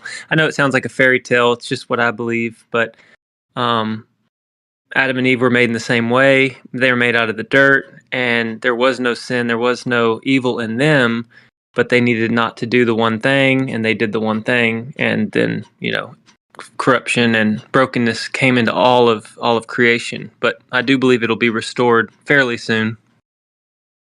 But that's Yeah, illogical. I think this is where I part with the Bible people a little bit. Well, from what I'm just talking to a few of you on here, because I just see consciousness as one thing. Like between the animals, I just see it as a different state, but it's the same one consciousness that we all share. And I think that's why, people, they like in, I don't know, alcoholic programs, they go to these horse sanctuaries and they go and see these horses, and it's so therapeutic for them. Whether they realize it or not, I think that same consciousness, they recognize it within themselves, which gets obscured by mind stuff, if that makes sense. And that inner peace that's in every one of us, um, it's just easier to see it in the animal, if you see.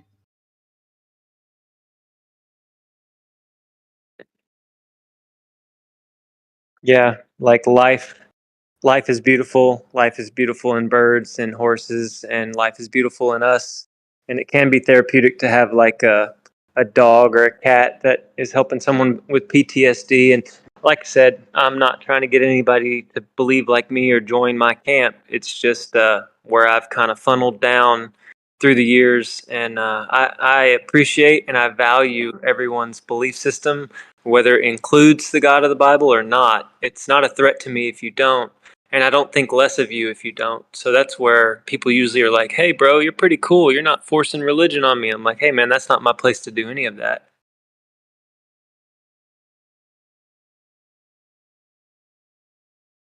Yeah, me neither. I can't. I don't know.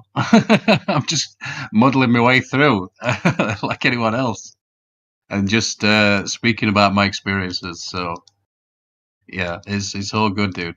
I enjoy listening to you, Boston Bear. Anyway, so I know you're speaking from the heart. That's what matters to me.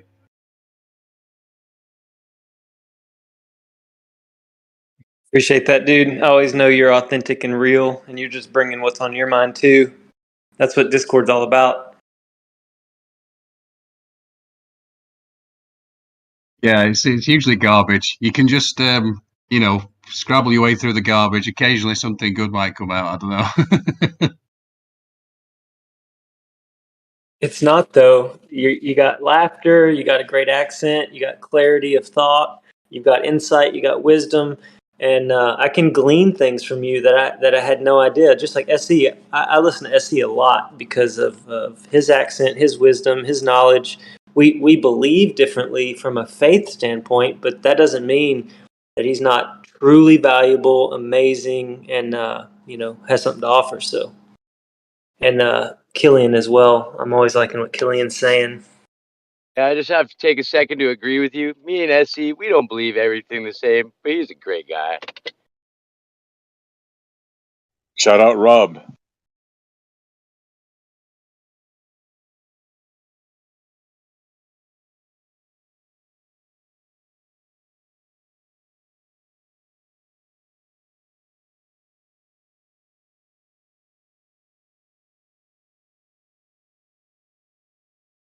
So is the Earth moving upwards? What's going on here?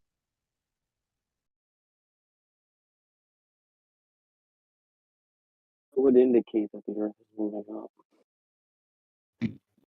How do we have a gas pressure gradient? I Anybody? knew Andy was gonna pipe up on that one.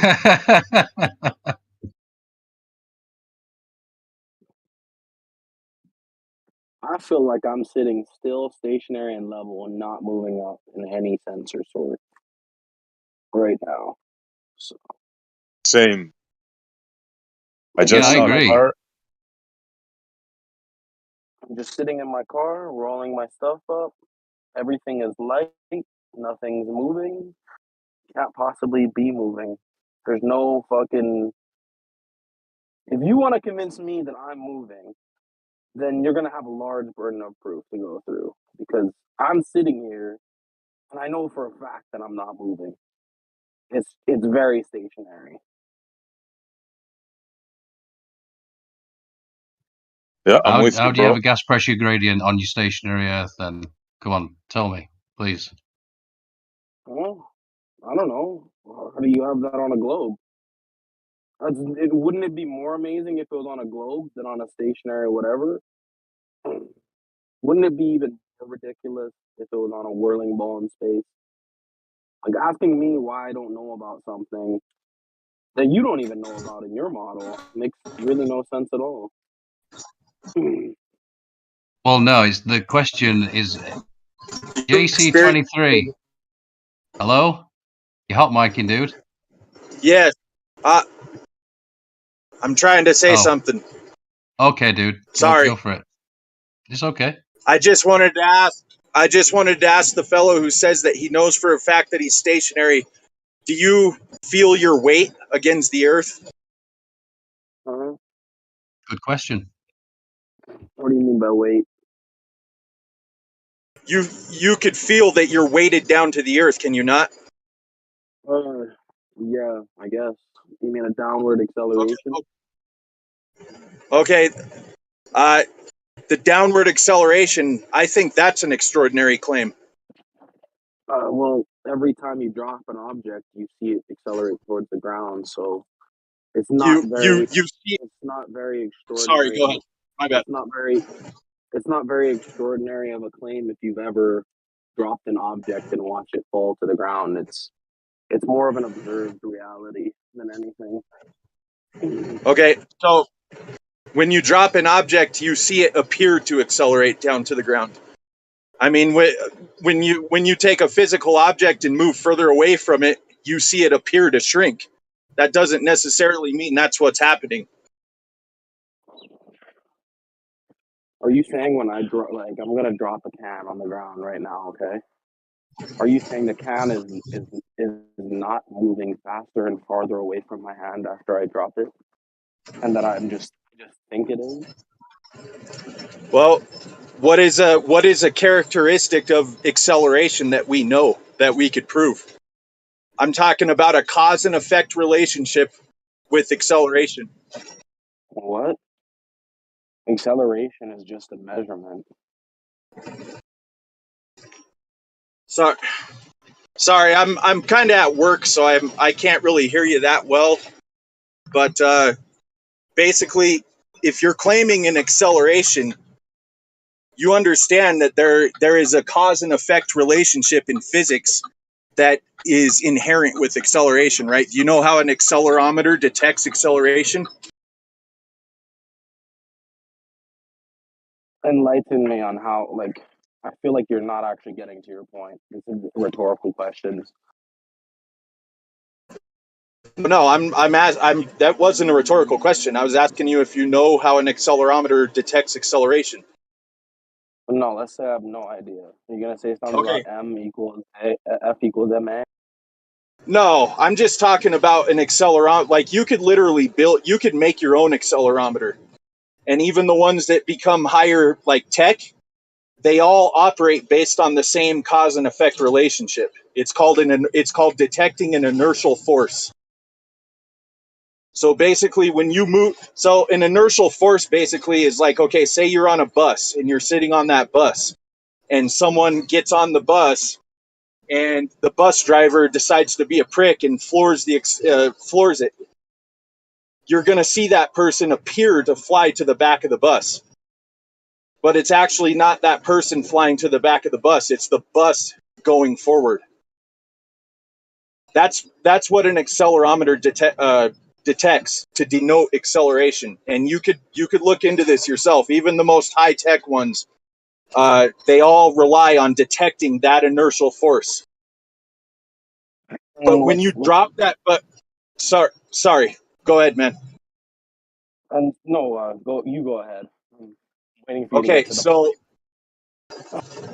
but when you drop an object and you claim that it's accelerating, there is no inertial force within that object. Like a bottle of water, you observe no inertial force whatsoever, and that's why when you drop an accelerometer, it detects zero acceleration.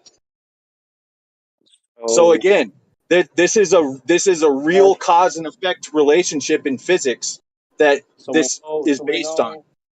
So from that, we know that it's not an inertial force causing things to accelerate towards the ground. I can't really hear you too well. Give me a. All right, am I coming through now? Yeah, I hear you a little better, and I'm driving, so I'm sorry if there's like background noise. I took my headphones off so I could speak directly into my phone. Yeah, so this whole accelerometer, it's just showing that the acceleration towards the ground isn't an inertial force, but I never claimed it was an inertial force. So, I mean, well, if you claim acceleration, you're inherently claiming an inertial force. You can't have acceleration without an inertial force. Incorrect. Okay, so why can't I have acceleration without an inertial force when I literally drop an object to a ground, watch it accelerate away from me, you put your machine on it, your machine shows that there's no inertial force. So we have an example of something accelerating away from my hand, and you have your testing equipment that shows it's not an inertial force. So if we're doing an experiment that shows acceleration without an without an inertial force, how could you say the opposite? Because literally every example of of controlling and demonstrating acceleration is going to show that inertial force. I mean, if you could say that based on just appearance, except dropping an object. There's the example I brought forth, an accelerative effect with no inertial force. And you even backed it up with your accelerometer example. like I said, not everything you see happen is what's happening. Like I said, you experience physical objects shrink as they get further away from you. That doesn't mean that's what's happening. You experience the sun going down over the horizon. That doesn't mean that's what's happening. Okay, when I drop a water bottle out of my hand, you're saying I might experience the bottle falling to the ground and accelerating and hitting the ground, but you're saying I'm not seeing reality, I'm imagining it? No, you're seeing it apparently speed up towards the ground. Wait, but so when it's you not speeding up towards the ground? It doesn't show acceleration. It doesn't show an intrinsic characteristic of acceleration. It doesn't show inertial forces as per your machine that you mentioned. But acceleration is just distance over time squared. And I can actually track the travel of my bottle towards the ground and see that the velocity increases, thus acceleration by definition kinematically. Easy peasy. Yeah, going based on apparent. Is it accelerating upwards or not? When he drops whatever he dropped, is it going down or is the Earth going up to meet it? Let's get down to the nitty gritty here. What's going on? He said apparently the bottle is dropping towards the ground. So I want to know if I'm experiencing an apparent bottle drop towards the ground out of my hand, what is actually happening, and how is it different from my experience of watching it accelerate towards the ground? What's an apparent bottle, first of all? What does that mean? No, my bottle is not apparent. My bottle is in my hand right now. But he said when I drop my bottle, it doesn't actually accelerate towards the ground. It only apparently accelerates towards the ground. So I'm wondering, what is the bottle doing in reality that I'm not seeing, that this guy is claiming it is doing? That's the question.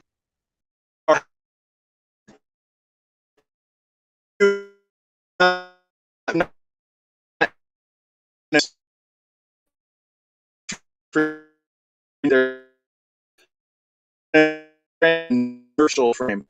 How which frame you're in? Is he breaking up, or was that me? No, he was breaking up. It's Can you hear me? Sorry. Oh, you're a lot clearer now.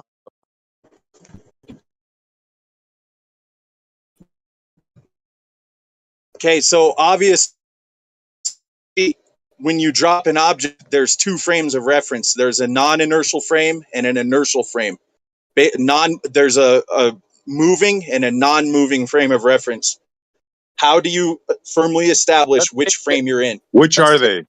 When you're watching that object. Let's keep it to one reference frame. My eyeballs. My eyeballs are the reference. No, there's two reference frames. If there's something moving, dude, there's two reference frames. That's just point blank. There's infinite reference frames, actually. But you can choose which reference frame you see everything from. So I'm going to choose the reference frame of my eyeballs. Okay? Where my eyeballs are, let's just say they're in one place. I'm sat there with my arms stuck out, and I let go of the bottle. My eyeballs see the bottle accelerate towards the ground. What's wrong with what I'm seeing? Waiting for Perry. Hold on. Because we all know. Yeah, so what's wrong? What's wrong with what you're saying is that you're hand wave dismissing an intrinsic characteristic that goes along with acceleration. No, anytime you accelerate anything ever, if you apply force to something and accelerate it, you're going to observe inertial force. That's just all there is to it.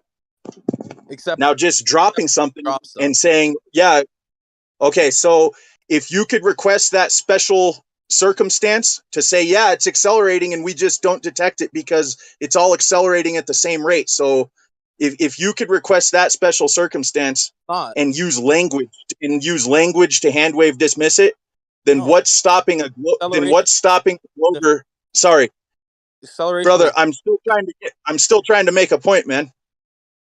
Well, you made Let him finish. You made 3 different points.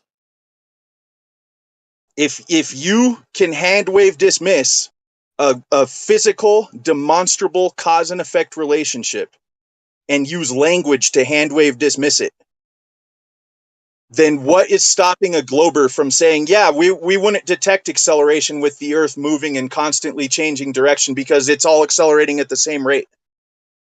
That's just not true.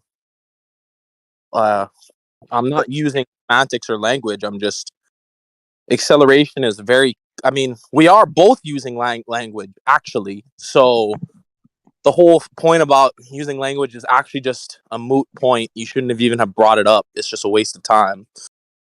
In language, no, that's a perfect point. What are you talking about? It does when you drop in the bottle, Noah. When you drop in the bottle, there's no displacement of gases or liquids, dude. Wait, that's why it's a perfect point. You're going against. What is this? Excuse me, bro. You just asked me to respond to you. You just asked me to respond, and then you cut me off. That's weird. Anyway, that wasn't me. That wasn't me, brother. Oh, sorry. I thought because I just started responding. I thought you were just. Never mind. Okay. So, it's a good point he's making. He's talking about demonstration. My fucking God, can I respond to it? Okay, so you said that I'm using language. Obviously, you're using language too. Moot point. Second, I guess, thing that I'm going to address. Acceleration is very simple. It's just change in velocity over time. Okay? If you drop an object, it starts at one velocity and the velocity increases. That's change in velocity. That is necessarily acceleration by definition. You can say I'm using language, but you use language too, and you know that acceleration is change in velocity over time. We all know this. So really, you can't kind of skate past that point. You kind of just have to accept it. When I drop the water bottle, the velocity does increase over time. Therefore, the bottle is, by definition, accelerating towards the ground.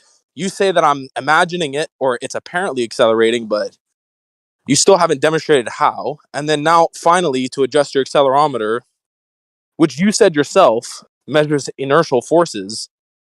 I mean, if you drop something and it doesn't measure an inertial force, but it's still accelerating, then your whole point about it being demonstrable that you can't have acceleration without an inertial force goes out the window by the very example that we're speaking of. That's a very good point. I'm not using language. I'm literally using demonstration, because when you demonstrate acceleration, there's a difference between manipulating and demonstrating something and just reifying and repeating a mantra, dude. Like when you're dropping something, you're not controlling and demonstrating what you're saying is happening. You're giving an ad hoc explanation. I want you to control and demonstrate. Show me this acceleration that doesn't cause displacement of liquids and gases or inertial forces. It's the same thing. Show me demonstrate it for me. Don't just say, "Oh yeah, I'm just going to keep dropping it," and that's what. And that you're just observing and declaring with that. No, it's a fact. Whenever you drop something, it accelerates towards the ground. It appears to accelerate. You measure the distance from the object to your hand at the times that you measure it, and you can find that it accelerates or it has a velocity that isn't constant but actually increases. You can do this. You can do it with. It apparently accelerates. So what is it doing non-apparently though? That was my original question. You never answered. You keep skating past it. Like I told you, I have a legitimate physical cause and effect, proven cause and effect relationship. Not answering my question. Telling you that it's not accelerating. But you haven't actually done that. You just keep claiming it is and then skating past all my questions. It's really weird. Brother, an accelerometer detects inertial force. And the thing inside accelerometers that detect that apparently move and get detected because they're moving within the accelerometer to denote acceleration, you know what that's called? They call it a proof mass. And I haven't asked any technicians why they call it that, but I'm going to go out on a limb and say that it's called a proof mass because when they detect it displace within the accelerometer, that's your proof that there's acceleration at play. And if it doesn't displace within the device, then there's no proof of acceleration. Fine, I have a question for you. Is the device falling? Is all the stuff in the device falling at the same rate when you drop it? There's no such thing as acceleration at the same rate. I didn't ask you that. I didn't ask you that. Acceleration. I didn't ask you that. What I asked you was, are all the mechanism in the accelerometer falling at the same rate when they're dropped? They're appearing to fall at the same rate when they're dropped. Appearing? Yes, apparently. From your reference frame that you're viewing it from, they're apparently falling at the same rate. So could that be the reason then why it's not detecting anything? Because it's the whole mechanism is falling at the same rate? I'm going to say it's not detecting anything because it's not accelerating. Well, then your eyes, you're not believing your eyes, because obviously when you drop something, it starts from zero speed, and then it goes 1, 2, whatever the speed is. It's obviously accelerating. Obviously, there's nothing more obvious than that. Okay, so there's nothing more obvious that a physical object shrinks as it gets further from you. Is it shrinking? We're not talking. That's what you see happening. That's what you see happening. Non sequitur. It's obvious. No, shrinking. What is that? I mean, are you serious? sequitur because you're saying that because we see something happening, there's no reason to question any further. So, we can measure. well, We can you measure. see Did I it say that? in our eyes. You The can measure what? measurable. Just like the guy, as he gets farther away, you can just have him hold a yardstick next to himself for reference, and you can measure that he's not actually getting taller; he's just getting farther away. The same The with yardstick is shrinking too.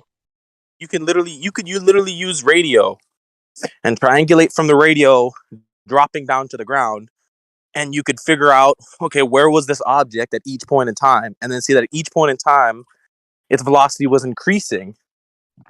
And velocity increasing or decreasing over time is acceleration by definition. It's demonstrable. Can't question that. There's no way to question acceleration. I mean, it's well defined.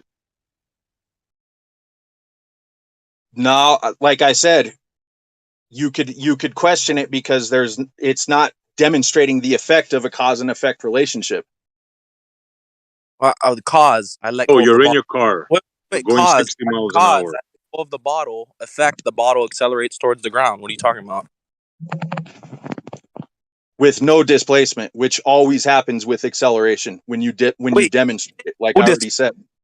Did you say no displacement, as in it never gets farther away from my hand after I drop it? No, within a container, like a bottle of water, the water doesn't fly up to the top. But if you accelerate that bottle of water in any direction, including down, you're going to view the gas and liquids displace. But you're saying in this one special case that you can't control and demonstrate. You can't manipulate and demonstrate it. Accelerated of the water's on the exact same acceleration as the bottle itself. That makes complete sense. That's a special pleading fallacy. That's not a special pleading fallacy. That's what's happening. The water is also accelerating. That's what you're viewing. So okay, so let me ask you a question. Let me ask you a question.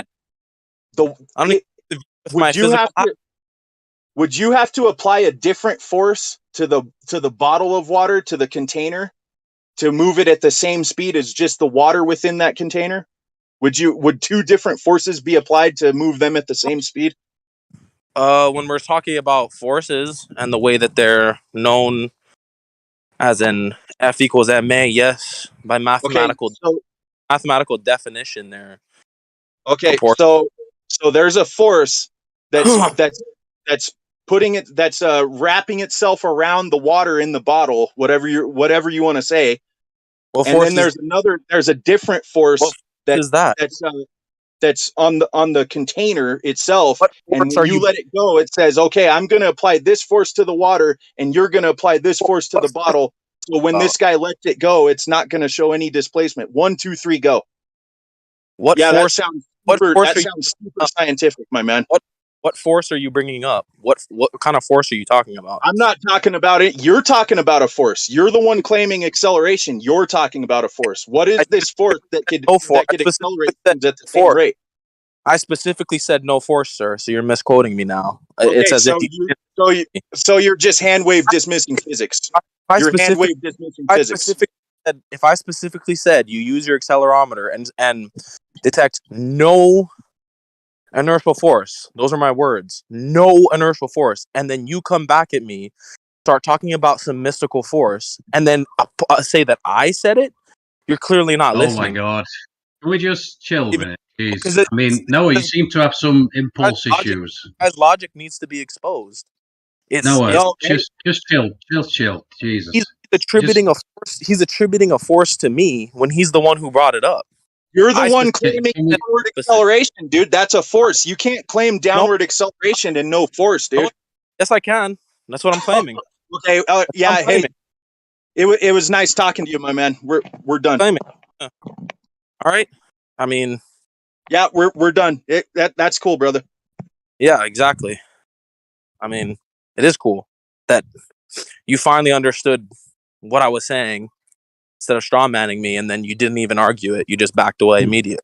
It's cool. I understand that you have no clue what physics are. That's good. I mean, that's just an insult. That's not even an actual argument. Yeah. So Yeah, no. it is a bit weird that we see things. So they claim acceleration, and we don't have these, as I say, displacement of gases and liquids. And so this electrostatics idea, or an electrical flow, if you will, that's forcing it down to the earth, that has to be the answer to it, because otherwise, what's left? You know, The other difference would be a upward acceleration of the ground to the object. yeah, it doesn't leave us too many options, does it? Nope. So here's the thing where, like, if you want to argue the upward acceleration of the ground to the object can make perfect sense on a plane, right? Because then you don't have the issue that the globe has of an ever increasing radius of the globe in order for the surface to accelerate towards all the objects being dropped to it, right? Can I refute that real quick? Yeah. That's not, because there's a different measured accelerations at different points. Correct.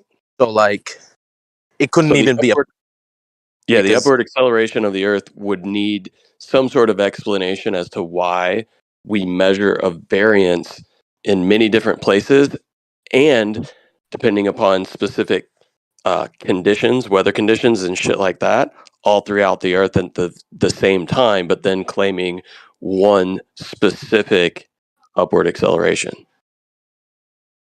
So, can I respond to that? Sure. Why don't you So, respond instead of asking if you can respond? okay. So, when you let go of an object, it could lose upward velocity. It could and that could happen at all, whatever you're claiming causes different fall rates at different times in different places, or even at the same place. The speed at which that object loses upward velocity, because nothing just comes to a dead stop in air, could also affect how apparently fast you view it to fall. You already affected the velocity by holding it in the air to begin with. Yeah. What do you mean the speed at which it is losing upward velocity? Who imparted an upward velocity? We're talking about a drop. Well, right, but you were talking about if the Earth is accelerating up. Yeah, I mean, if that was the case, then you would see a consistent, non-changing upward acceleration. You wouldn't have variances in the upward acceleration depending on, specific conditions on different spots of the Earth at different, at the same time. How could you have one object accelerating at various rates depending upon where you're testing the part of the object, unless it's actually like accelerating or decelerating in random spots? I don't know. How would you explain that? So, like I was saying, like if there's two, just kind of picture like two cars on the highway, and you're like viewing it from an orthographic, like top down view, and they're both going like 50 miles an hour, and the one in front of the car in front just lets off of his throttle and slows down naturally. So that there's going to be a certain rate that you view those two vehicles closing the distance between each other based on how fast that car that lets off the accelerator loses velocity. And if it's a different vehicle, if it's a heavier vehicle or a lighter vehicle, then it'll appear to move towards the vehicle in the back at a different rate. Yeah, but we're talking about the same object being dropped over and over again in different conditions, different times of the year, all different things taking place in the same area and getting varied results of the acceleration. and then you get varied results of the acceleration in other places of the Earth. Right. So, So regardless of whether you think it has something to do with, so are you saying it's something to do with the specific mass itself? yeah, or the conditions of the air. Yeah. You know So, how many. are you under the impression that the Earth is moving upwards? I do not believe the Earth is stationary. Are you under the impression that the Earth is moving upwards? That's where my discernment has led me. Yes. Okay, cool. So if you're talking about the single mass of the Earth in relation to various objects around it, right? If you have objects of the same mass being dropped just in different conditions, the same time on Earth, and the effects of that mass dropping can be affected by like something like you said, the air, or like thunderstorms, or even rain. Why would you have a mass that you claim is accelerating to meet these objects? Why is it having a deviation and an acceleration at various points throughout the Earth, right? This would be like saying that on the front of the car that you were talking about previously, you have varying acceleration rates on different parts of the bumper. Okay. This isn't the case. This wouldn't be the case. How could you explain that? Well, first, I'm not necessarily claiming the Earth is accelerating. I'm just claiming there's motion at play. Like I said, I can't leave the How? Earth and view it from the outside in to confirm exactly. Sure. Even if it's But not an acceleration, but it's just a movement, let's say it's a constant movement, so it's not considered quote unquote an acceleration, it's moving at a constant rate, right? So yeah, if it's moving at a constant rate, but it's not a constant rate, and the rate can change on various portions of it, depending on conditions, do you think the Earth is, I don't know, moving in and moving out in certain spots based on the air that it's coming in contact with? How are you explaining this variation if it's supposed to be a constant rate? like I said, the rate at which the objects lose upward velocity. So if the same object loses upward velocity at different rates, then that's going to give the appearance that it's accelerating towards Earth at a different rate. I And got a that question. Napalm. Sorry, guy. Does no worries. the things fall at different rates in a vacuum? Yeah, I think a lot of the tests were done in vacuum scenarios, right? So just the outside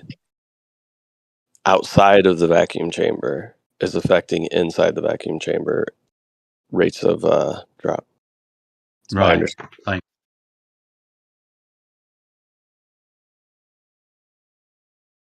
I mean, all of this seems great, right? You have like Zanek's explanation of, there's no forces acting on a free fall, and when you're in free fall, since there's no forces acting on it, there's got to be the ground that's accelerating up towards or moving towards the object. Blah blah blah blah blah. And then we come into the antipodal question. Okay, then why isn't Earth radius increases? Oh, that's just because you don't understand that it's a geodesic path caused by the bending and warping curvature of space time. That Oh this yeah, whole that's all nonsense. No, this whole bullshit that comes up, right? And then you have somebody else taking it and saying, yeah, since objects in free fall don't appear to have any forces acting upon them, don't appear to have any forces acting, then the Earth must be moving upwards towards it, which we can explain that because if it's a stationary plane, then it could make sense that we have a moving Earth in one specified direction that could give us what appears to be a downward vector, yada yada yada, right? I get that. But there could be forces acting. Then the Earth must be moving upwards upwards towards it, which we can explain that because if it's a stationary plane, then That isn't me, is it? no, I don't know No, who it it's, is. yeah, it's Actually, it's Geo. me. It's fine. Yeah, yeah. It's me. It's Napalm too. That's his evil. That's his nemesis. I Sorry. started hearing Yeah, sorry. I somebody just talking. I'm I like, that switched sounds like over to me. my. Yeah, Is sorry about somebody? that. I switched over to my computer and I had my push to talk thing was. Anyway, sorry. How dare you? I was just playing yourself back at you. Just thought you'd like to hear your. Appreciate it. Yes, so I can just cringe inside my head, listening to myself. Where was I at? Oh no, but it could also be explained, right? If there is some type of downward pressure force, whatever you want to call it, right? So it's It's an either accelerative the effect. surface moving upwards or something moving downward. Yeah, there's a measured accelerative effect toward down that seems to vary depending on what your Nice You roboting. sound like shit, Noah. Can The somebody mute robotation. Noah forever? I Great. just want to comment. Just want to comment. Look, it's roboting. No. Moving. What the cause of that acceleration is. If any, the only thing we can determine is that. Okay, never mind. Okay, listen. If Earth is accelerating upwards, hold on. Earth is accelerating upwards, and the acceleration at the center is greater than the sides. That even if Earth began accelerating flat, it should be bent slowly Who upward. said that? Who said anything about it being greater in the center than the sides? Well, it is. It's what we see. What? Can you explain that? Center compared to the sides. What do you mean? There's some sort of The variation? acceleration, the gravity at the poles is greater than the equator.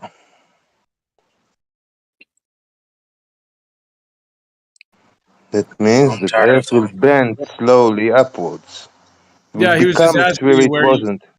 he was asking you where you came up with that because it didn't seem like that was part of the discussion. I inserted it into the discussion. Okay. Gravity is From greater at the what? poles. Gravity is greater at For the what poles reason? than the equator. For what reason and with what evidence? For what reason and with what For what evidence, reason? I don't sir? know. Kindly. That's what we observe. Where's the observation? The Yeah, what observation. observation are you talking about? Like, can you describe what we Gravity observed? measurements. Like, Gravity measurements that we're taking for a long time all over the world. Yeah, they vary all over the world. okay, and yeah, they vary. That's what we said. So what about them varying? Did you say that we have not already spoken? That's an addition to our conversation. So, if it's accelerating faster at the center than the sides, even if Earth began flat, it will bend and become a sphere. What? No. Wait, Think. are you just saying like if there's a flat Earth, it should over time bend and become a sphere over time? Is that what you're? Is Precisely that like right. some J.R. Tolkien's type of thing? Like what exactly are we talking about? Precisely right. It is a Dude, weak force. that's from Lord of the Rings, bro. That's from the fucking that back book. What are you fucking talking about? This is now you're going into actual fairy Did you tales. listen to what I said? Yeah, we heard it. It just doesn't make any Yes, sense I because did. Why does Yes, it I've make been any listening and sense? asking Go questions to go understand. go with your logic. Explain it to me. Why does it make sense? If it Because it's accelerates logic. faster at the center, don't ask a question and did then you talk. listen? No, so tell You me. asked a question, Chike. Chill out. Do you want an answer or not? Fuck. Go ahead. The Waiting. gravitational force is, well, if you want to call it a force, it's not a force, but it is a force. This is where we need Zanuck. is super weak. There's a million other forces that would overcome that, especially the electrostatic force, which is the force that holds all matter together to begin with. So why would you expect a weaker force, much weaker force, actually 10 to the negative 32nd, I think, power weaker than the electrostatic force? Why would you expect that to pull all mass into some sort of sphere? First of all, you didn't hear me say anything about any forces. I was talking about acceleration. Now, if you have two cars, one is accelerating 9.8 meters per second square, and the other is accelerating 9.0799 meter per second square. Would you agree that the distance between them will grow, will increase? Dude, I'm not going to have this conversation with you. No, you know, because you know you lost your argument. No, I didn't lose my argument. The So tell me, acceleration so that answer we're talking simply. about isn't an the acceleration that we're talking about is varied throughout the measurements that we get, right? Yeah, yeah. And what are we We have measuring accelerating? We're not measuring the ground accelerating. We're measuring the acceleration. acceleration rate of something as it drops towards the ground, right? So we're trying to No, establish no, what no. causes this downward vector. The No, we downward, measure the. No, that's we what we're measure. For Dude, fuck's are these sake. just fucking trolls? Are these just fucking trolls, dude, in here, or what? What the fuck's going on today? So we measure the force of gravity. Gravity is not a Yes. force. Didn't say Yes, we. Chaiki is the biggest troll in this server, and Can you I guys keep speak, giving him please? Can I ammunition. speak with your No, colorful Chaiki, you're an idiot. commentary? Thank you very much. Can I now speak and say I mean, something no, that has meaning, unlike you? is this really what the conversation's gonna be? Because I'm just trying to listen. And it's just listening to So just retard. listen. So listen. We measure the force of gravity. I didn't say gravity is a force. I said the force of gravity. Now we measure it at the pole and we measure it at the equator. And at the equator is 0.03 less than the poles. Hold on, man. Now, if the How, force there is smaller, that means that the center is accelerating faster. And if the center accelerating faster, it must, by definition, get away from the equator. I Its don't but you're think distance double was. I don't speaking. You're double speaking Why you because speak you're when I didn't finish? you pause. And it seems like you're This Why is I stopped. fucking pause? bullshit. This is fucking bullshit. This guy just causes a disruption and just talks about retarded shit. Yeah, well, I think he's maybe his question is for the other guy who thinks that the earth is moving. I don't know, maybe that guy wants to answer it, but I'm not under the impression that the earth is moving, so I wouldn't expect First, any type of coalescing of the earth into some type of sphere because of a 0.0036 variation in what we call the gravitational force, which is an extremely weak force to begin with. first of all, you can't just insert himself into a conversation and try to just address one person when he just was when there was two people speaking and he wanted to be insert himself. So if he expects that he's the only one that can talk with somebody else and not let anybody else insert himself into the conversation, then he should be able to do the same. So Yeah, I know. Cheky's been around for, well, I I know don't know how long Checky. he's been around in the conversation, but he's been in the server consistently for the past couple of weeks, and it's just been Yeah, difficult. utter chaos. Yeah. Yeah. Yeah, that's why you're here, Chaiki. Hang on. We get it. I, Jeez. can I just say that I've also been a member of this server since its inception. Chaiki has been here that many years as well, trolling the whole time. Chucky, you can't just start screaming. If you start screaming, bro, and cussing people out, when you make a pause, especially that long, people think you're done. And if it, so I mean, I don't know who muted you. I'm not gonna mute you. I let the person that muted you unmute you. But do that one more time, and I'm timing you out again. And you start cussing somebody out again, you're definitely gone. And Elijah, your mic made that weird noise again.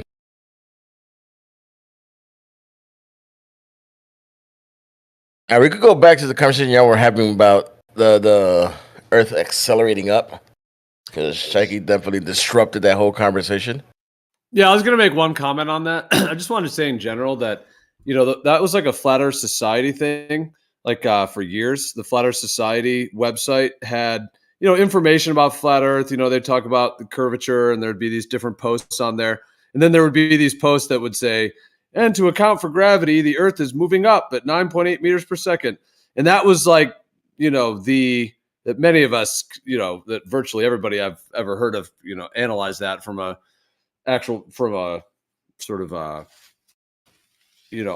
just a outside perspective, viewed that that part of it as like the purposeful misinformation, meaning somebody would come across that website and be like, okay, yeah, Earth is flat. All right. They'd be looking around, be like, wait a minute, they're saying that the whole Earth is moving up just infinitely through space. This must be BS. This is garbage. What a joke. That's always what that was considered. And however, there was a guy that went on Globebusters one time years ago who was, there's like two Flat Earth societies. I don't know if you guys know that. There's two different websites. And this was a guy from the other Flat Earth Society website. He actually went on Globebusters, and he actually kind of asserted the Earth moving up. That's the only other like historical, like that guy actually, well, he was from Flat Earth Society, but he did kind of try asserting it, but it wasn't very like backed up very well. And I'm just trying to say that I guess ultimately I'm just surprised that I think it was JC23 was saying that his discernment has led him there. Then Andy's been mentioning that. I guess Dell's been mentioning that. I was just kind of mentioning on a historical context. I'm just surprised that something that virtually everyone considered was purposeful misinformation planted by the Flat Earth Society to make the whole idea look ridiculous, to throw people off, kind of a thing, has somehow in 2023 there's a couple individuals that are actually asserting it as being viable. I'm just mentioning that's, that on a that's kind of weird. Good yeah, it's kind of weird, Gio, because that's Thanks, Gio. and that's kind of weird, Gio, because then there goes the stationary Earth idea. Not when I'm around, it doesn't. Moving up is not stationary. Is definitely still stationary. Definitely still stationary for me. No. The thing is, you've got an issue though, because you've got an acclaimed acceleration towards the ground, but no acceleration seems to be happening from demonstration. No displacement of gases and liquids. This is an issue. If you don't recognize this as an issue, okay. Oh, sorry, I wanted to respond. Go on, Gio. No, I was jumping in too quickly, but okay. Well, I wanted to respond to this, Andy, because I want to mention this to you as well, because I know you claim it's an issue. Maybe Dell does. Maybe others do. I don't know what you're claiming it's an issue for. I don't know. You mentioned something about electrostatics. I don't know what your perception of that is, or what. Someone's mic is clipping out, but I'm not sure what. Elijah, your mic again. Here, Elijah, I'm just gonna. I don't know, man. I'm gonna move you to the hot mic room. So please just, yeah. I should have told him before I did. I was gonna tell him to fix his mic. I think he's trying to fix it, and he's coming in, but it just still makes a noise. Yeah. All right. So Andy, I was just gonna say that. Okay. So yeah, I mean, you'd have to describe more why you think that whatever your perception of an electrostatic effect of gravitation and so on is problematic. What with this? But I was just gonna say with that in general, you're talking about the displacement. Let me just ask you this. If you have water, I'm just going to be very generalized in this. I'm not trying to get into the details of the slight difference of the 9.8 meters per second in certain areas. I'm not trying to go there. I just want to ask you in general. If you have water and you drop it, it drops at 9.8 meters per second. Roughly, I know the container, there's vacuums. I'm not really getting into that. I'm just saying in general, you drop it, it's going to generally drop like that. If you then drop a lead ball it's going to drop roughly the same rate. So if the water is, or if the ball, it doesn't even have to be lead. Like, what was the ball that in that one video that Dell used? What was it? Like a neutral buoyancy ball that was in the water, right? And then this is the one you're referring to, right? So when it's, let's say you have like a beaker, the ball's in the middle. Normally the ball would, let's say, sink to the bottom of the water. But in this case, when the ball's in the middle, like halfway sinking, you then drop it and then it stays in the middle of the beaker, right? Yeah. Okay. So all I'm going to say, and you're saying that's a problem, and then somehow the Earth moving up has to explain it, and then somehow you're saying electrostatic connection of gravity somehow is ruled out. I mean, you'd have to describe. No. I didn't say ruled out, Gio. I did not say it was ruled out. I'm just saying that the what's the other claim on the table? The claim that is buoyancy and density, and electrostatics is deciding the vector. And I didn't rule that out. Let's make that clear. Okay. All right. But so I'm just saying though, like, right. So if the beaker is just still on the Earth, as it were, the ball will sink to the bottom. But when they both drop at the same time, the ball doesn't sink to the bottom of the beaker, right? Yeah. Buoyancy and density cease to be in free fall. Right. So then let me just ask you this though. If you had those objects separated, like you had the water and then you had that ball and you dropped them, they would drop at the same rate, right? That roughly 9.8 meters per second, just to use that in a general sense, they would both drop. Yep. So when the ball's in the medium, why wouldn't they still just drop at the same rate? They're all just falling at the same rate.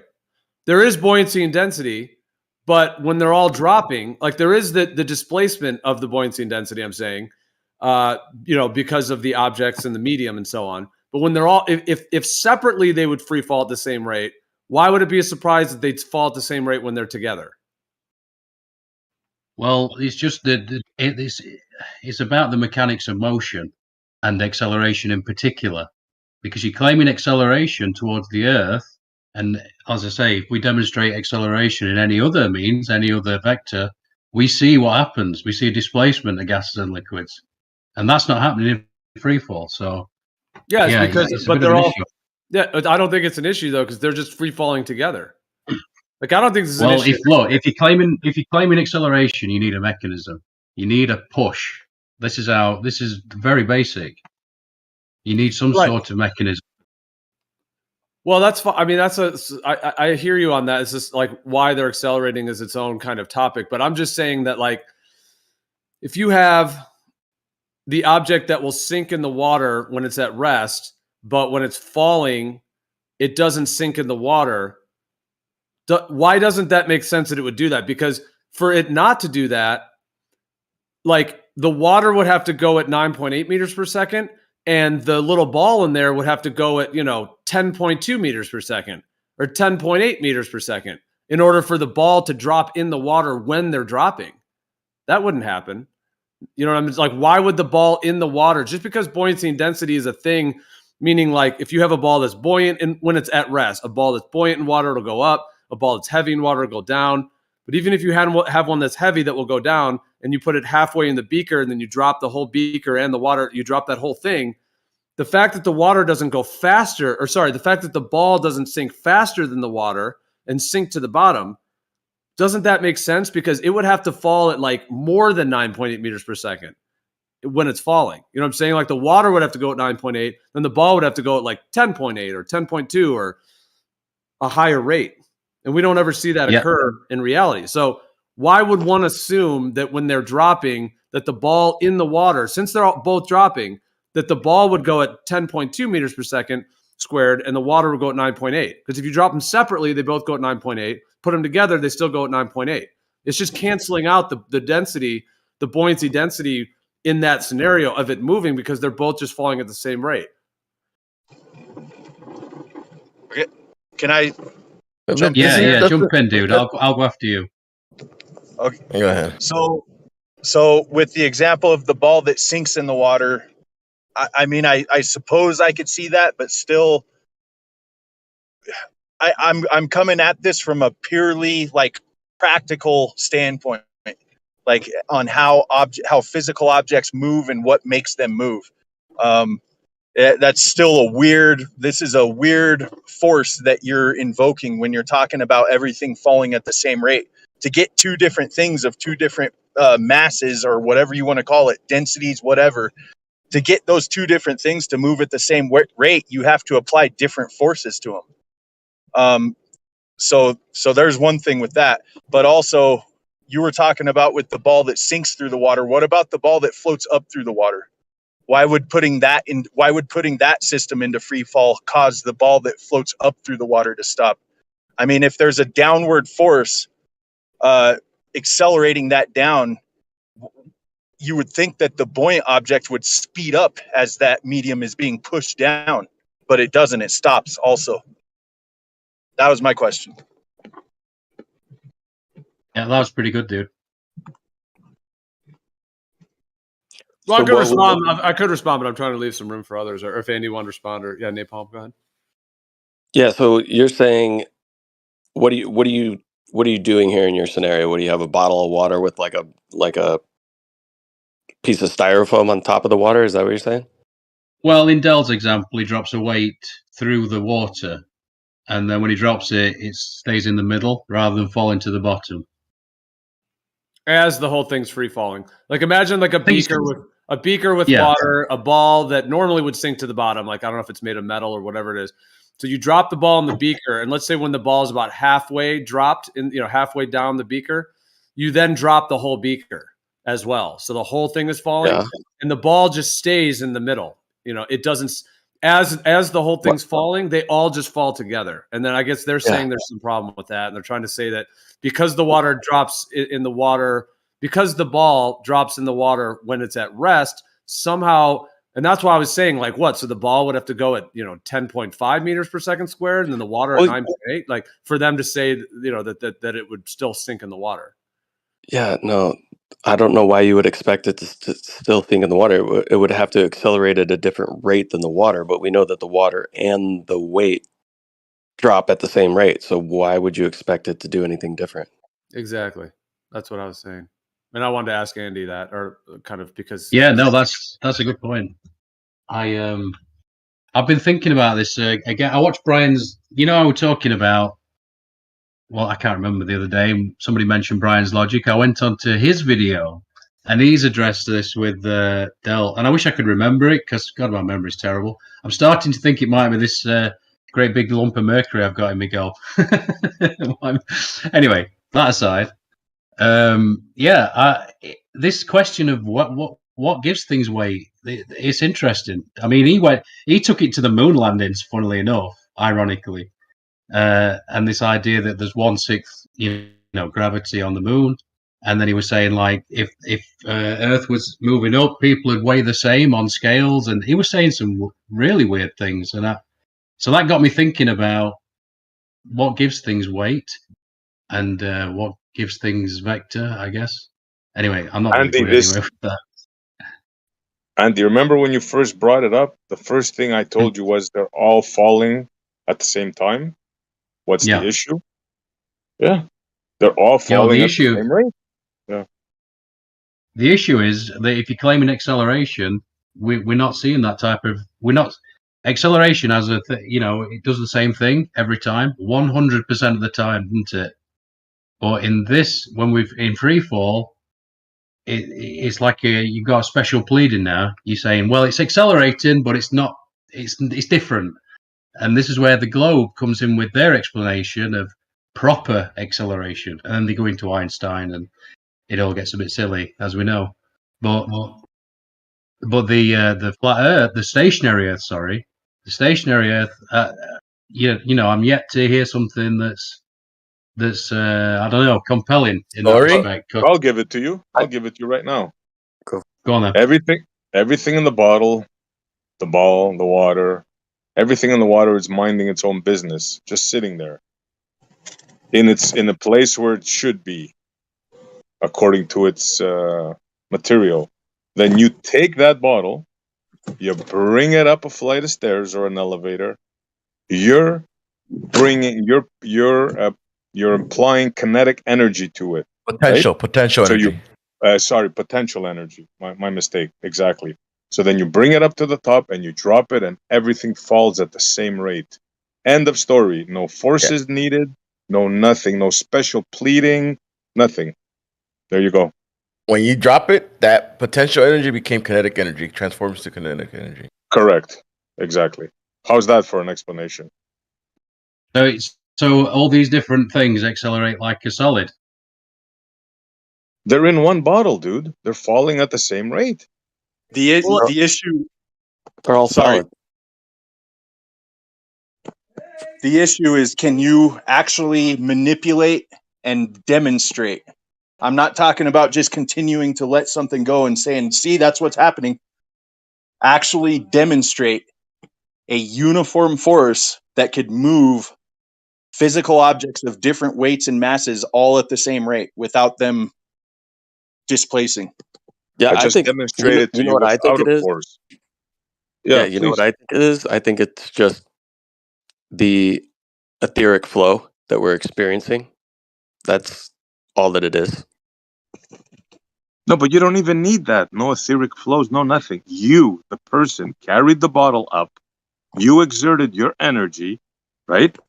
You implied energy to it, and then when you released it, you let it go. There's no forces needed. There's no nothing. You brought it up there. If you didn't bring it up there, it wouldn't be falling when you let it go. And when you let it go, everything fell at the same rate. You didn't put anything inside that object when you lifted it up. There's nothing extra. There's no extra quality quantifiable that object has when you picked it up. Exactly. Okay. The only thing you did is displaced it. You brought it from its natural place, and you brought it up to you're in a medium that's lighter than that object. You displaced it upwards, and then you let it go, and it went back to where it was. What's so hard about that? Yeah, it's pressure mediation. Everything on Earth, right? We just have Yeah. a up and a down. We have a There's a little distinct picture of way that this realm is constructed, right? And everything has a equilibrium. Everything does. And if you displace it from its equilibrium, it will seek back towards its equilibrium. Not seek as in Exactly. like it has some sort of consciousness, but due to um, things like the buoyant force, all of these things are pressure mediation, and all that's taking place is the displacement seeks to go back to where it has its rest. Okay. I posted a little picture so you could kind of see, when you're going up a hill with a bike, you're putting energy in. Same with the bottle. You're taking the bottle up, you're putting energy in, going to the top, giving the potential energy when you're in the top. Once you let it go or you go down, that becomes kinetic energy, which goes with energy out, meaning you're going towards back to where you come from because you went to somewhere that it's you're not equal to the location you're supposed to be at. Okay. That's it. Those are great explanations, and I'm glad you brought up the buoyant force because this is what I'm talking about. We can control, manipulate, and demonstrate the buoyant force. I could change the directionality of the buoyant force and demonstrate it to you in a controlled manner in any direction you choose. And you know what I'm using to do that? You know what I'm utilizing to demonstrate that buoyant force? Motion. What I'm asking you to do is do the same thing with this object that's falling all at the same rate with no displacement. Can you manipulate it in the same way that I could manipulate the buoyant force and show it to me practically? I'm sorry, I appreciate your explanations, but to me, demonstrations trump explanations. How did you manipulate the buoyant force? Using motion. I could make the buoyant force go down. I could make it go down using motion. You mean when falling? I could take a closed system with water and bubbles in it, and the bubbles usually go up, right? I could take that system and manually accelerate it down, actual downward acceleration, and guess what the bubbles do? They go down. Okay, so what are the bubbles doing when they're sat here on Earth? You're presupposing sat here on Earth at rest. Got you there, didn't I? Huh? Shouldn't they be moving? No, If the Earth is didn't moving. really. They do You move. sure? They go up. They do move. They go up. Ignoring the human factor of you doing the motion. Okay, that I'm demonstrating something.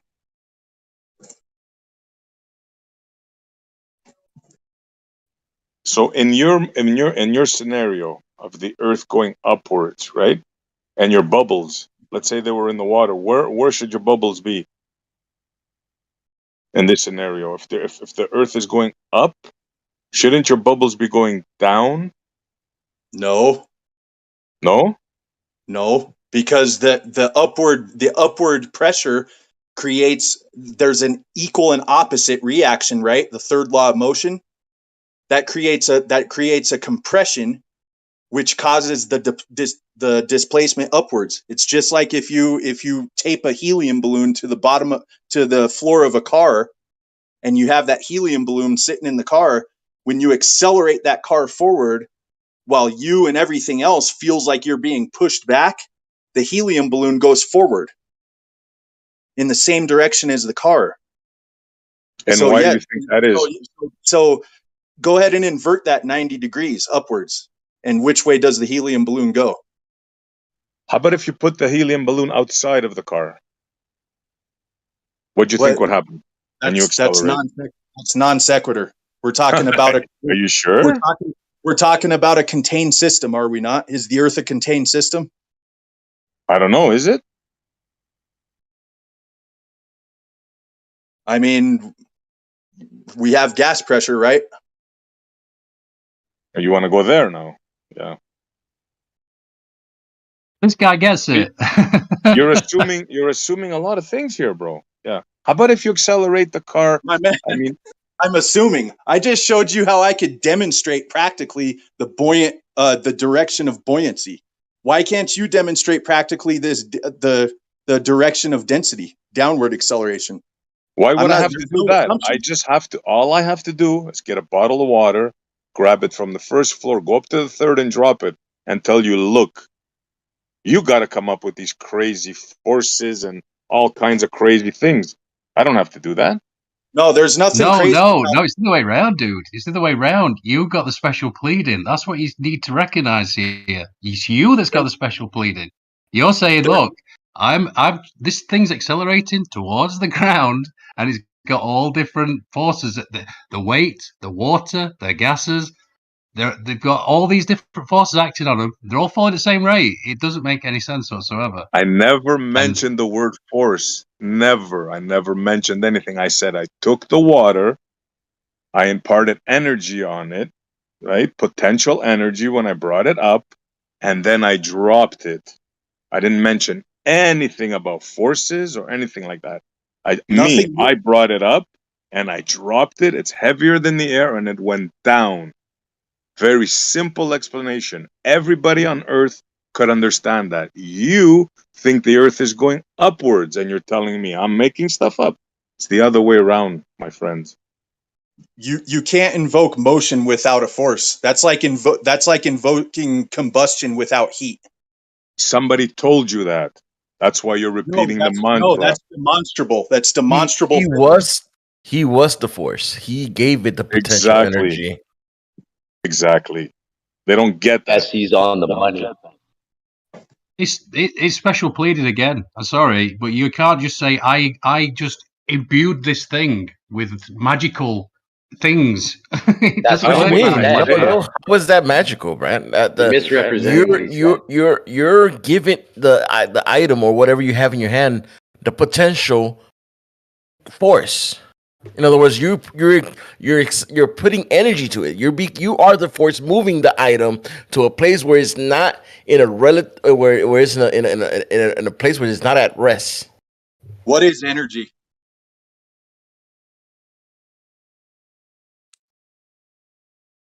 We can go down that route. Yeah, it's not going to lead us anywhere. Now. Yeah. Okay, so you energy said is measured in joules. So when you pick that object up, you said you imparted energy into it. So pick an object up and hold it there so it still has energy imparted into it. Can you quantify what extra thing that object gained? Can you actually quantify it and show it? That's a good question. No, it didn't really impart energy. The way we say it sounds wrong, and I'm agreeing with you. We didn't impart anything into it. We just displaced it, right? We just brought it from one place to another. So it's heavier than the medium around it, and all it does is return back to that place when you let it go. Okay, That's it. so what force is making it go down? There, you There's can't no force without a force. That's demonstrable physics. You can't just set an object on your table and make it move without pushing it. But do you think it's just gonna float there? You know, even though it's heavier than the medium that it's in. I'm not saying anything about just floating there. I mean, But you're saying that something that it's denser than its medium. Yeah, just, but you what think it's makes it just go you down? think that you displaced it. That was me. If you want to talk forces, I was the force. Okay, I so grabbed the bottle, I displaced it, I moved it. I was the thing that moved it. You want to call me a force? That would be me. So I we're just moved that going. object. We're just going in circles again because now I'm going to ask you to quantify what you gave that object, but I don't know. I just got home from work, guys. I appreciate the discussion. Honestly, I mean, we disagree, but we could still have a rapport with each other. So, Understood. Yeah, of course. But But he you're didn't using give those the words. bottle anything. But like Sorry, Essay, it's your he asked an interesting question. If I can jump in on that and say, like, we can go to the weight room and talk about bodybuilders, right? They give the exact amount of weight that's required, the exact amount of force that's required to move the dumbbell or the construction of barbell weights that they've made. So I mean, I think to really answer your question, I gave the exact amount of force that I needed to do whatever it was that thing needed to do. A knife needed to cut. I applied a motion to the knife to make it cut. I applied a weight to a force to a weight to make that weight move.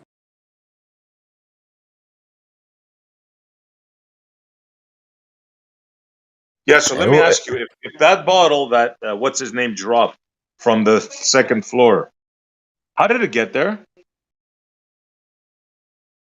Again, it's about the mechanics of motion.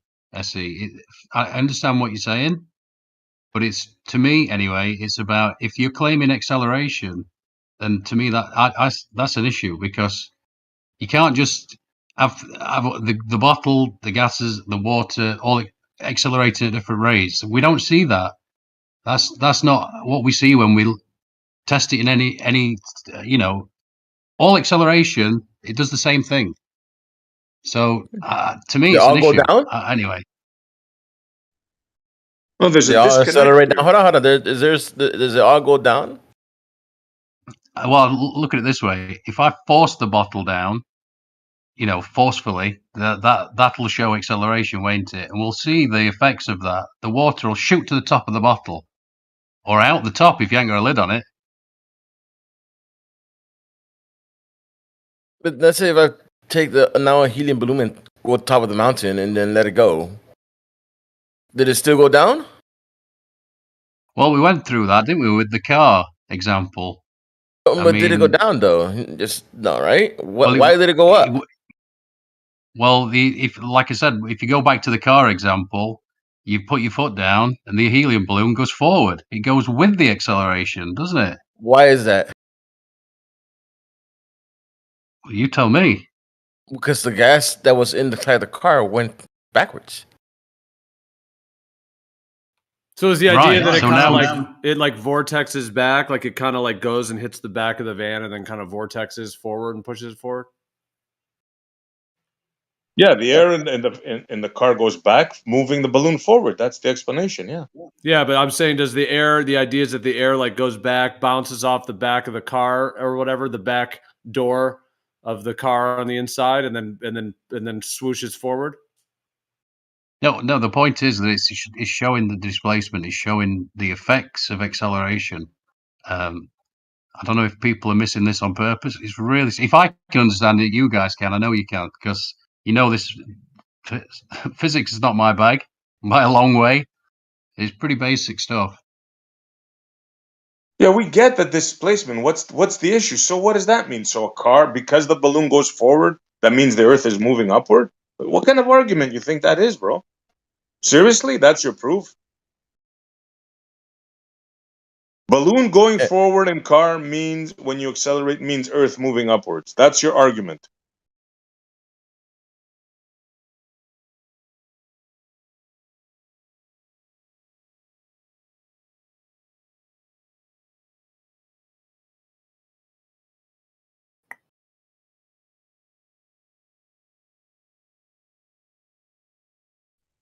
Mic check. Yeah, I heard it. We heard it. We heard it. What were you waiting for him to respond? Right. So if there is this claim on the table that the Earth is apparently moving upwards, what is the cause of the movement? What's the proof of the movement? Well, either way, Exactly.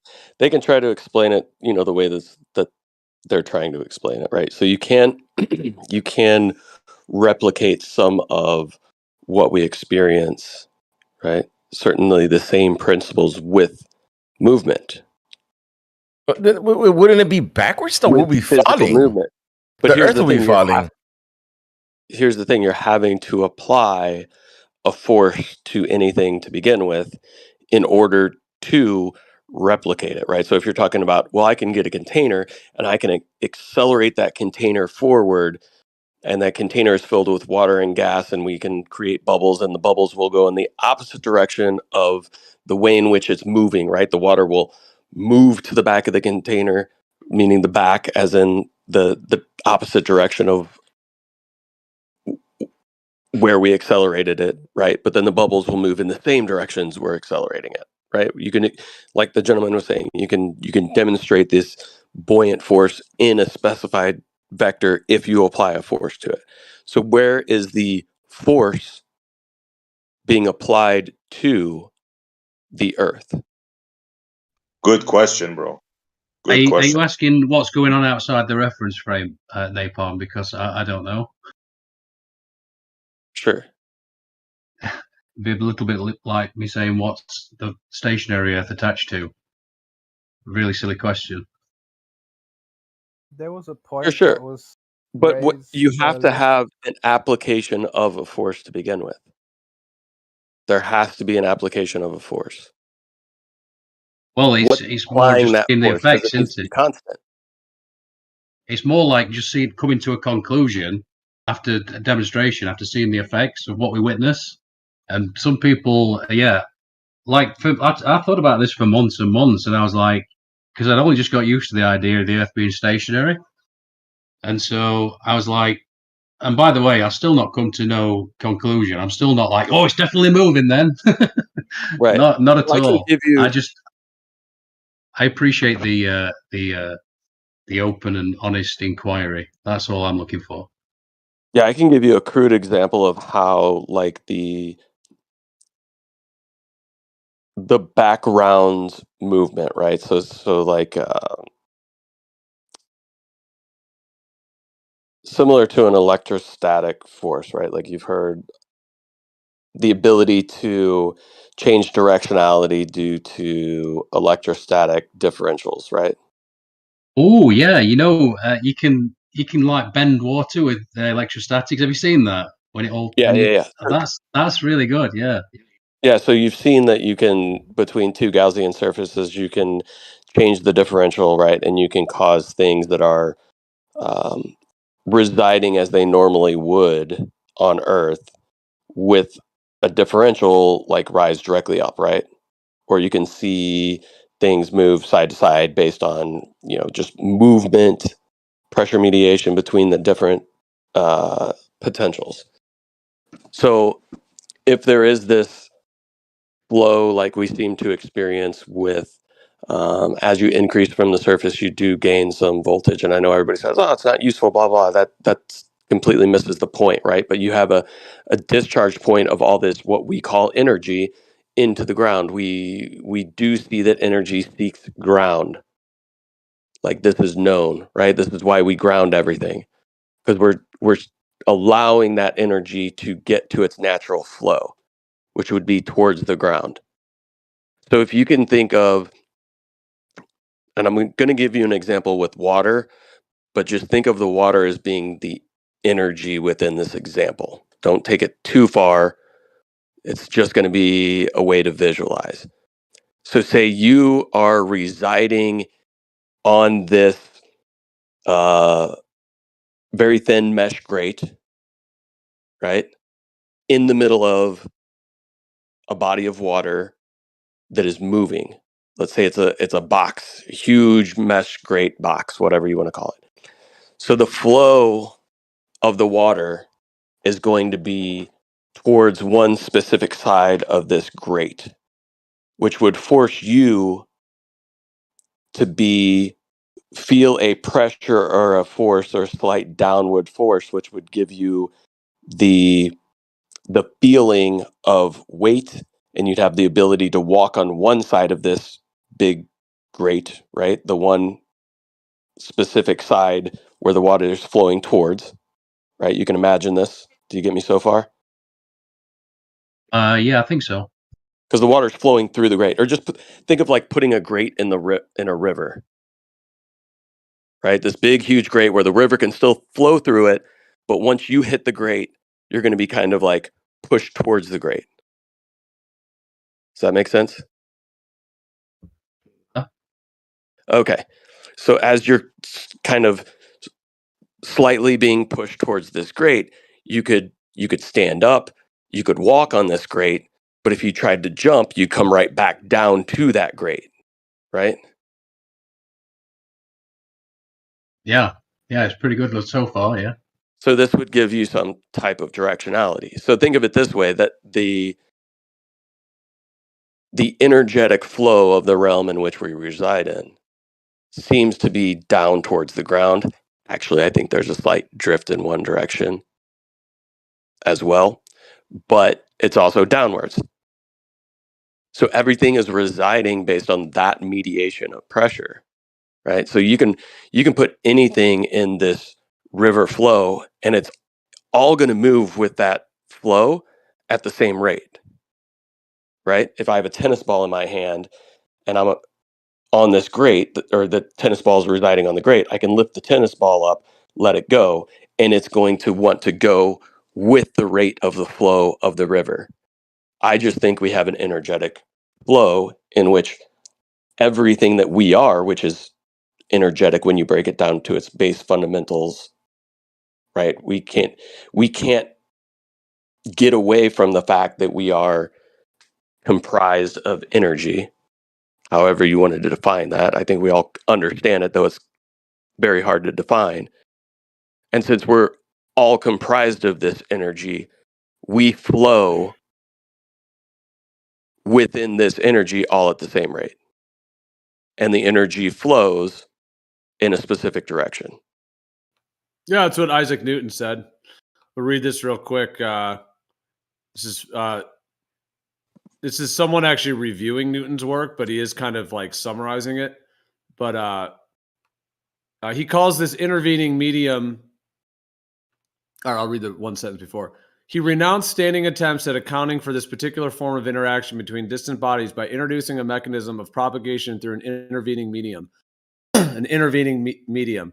He calls this intervening medium ether. In his ether model, Newton describes ether as a medium that flows continually downward toward the Earth's surface and is partially absorbed and partially diffused.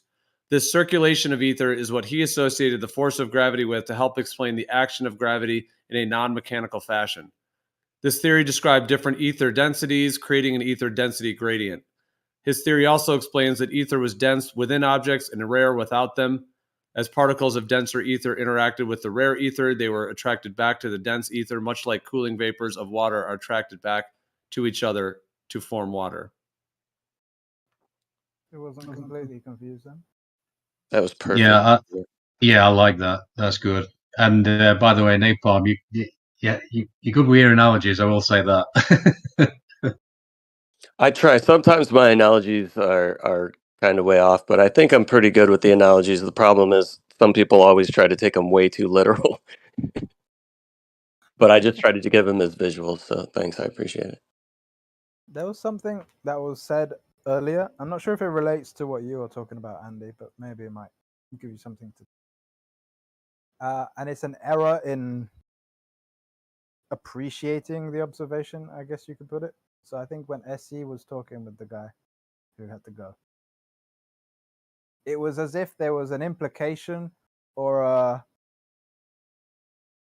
yeah, I think, yeah, implying that there's a need for a force to be acting on an object that's dropped. I think that's looking at it the wrong way. Just because you require force to move the object from the ground to wherever you choose to drop it, doesn't mean that there's a force now acting on it once you let go of it. And I think the error is when they look at the equation, force is mass times acceleration, they're looking at it from only one vantage point and they're limiting their mindset. If an object is falling, there is an equation there. The object has mass, it's accelerating, and there will be force involved.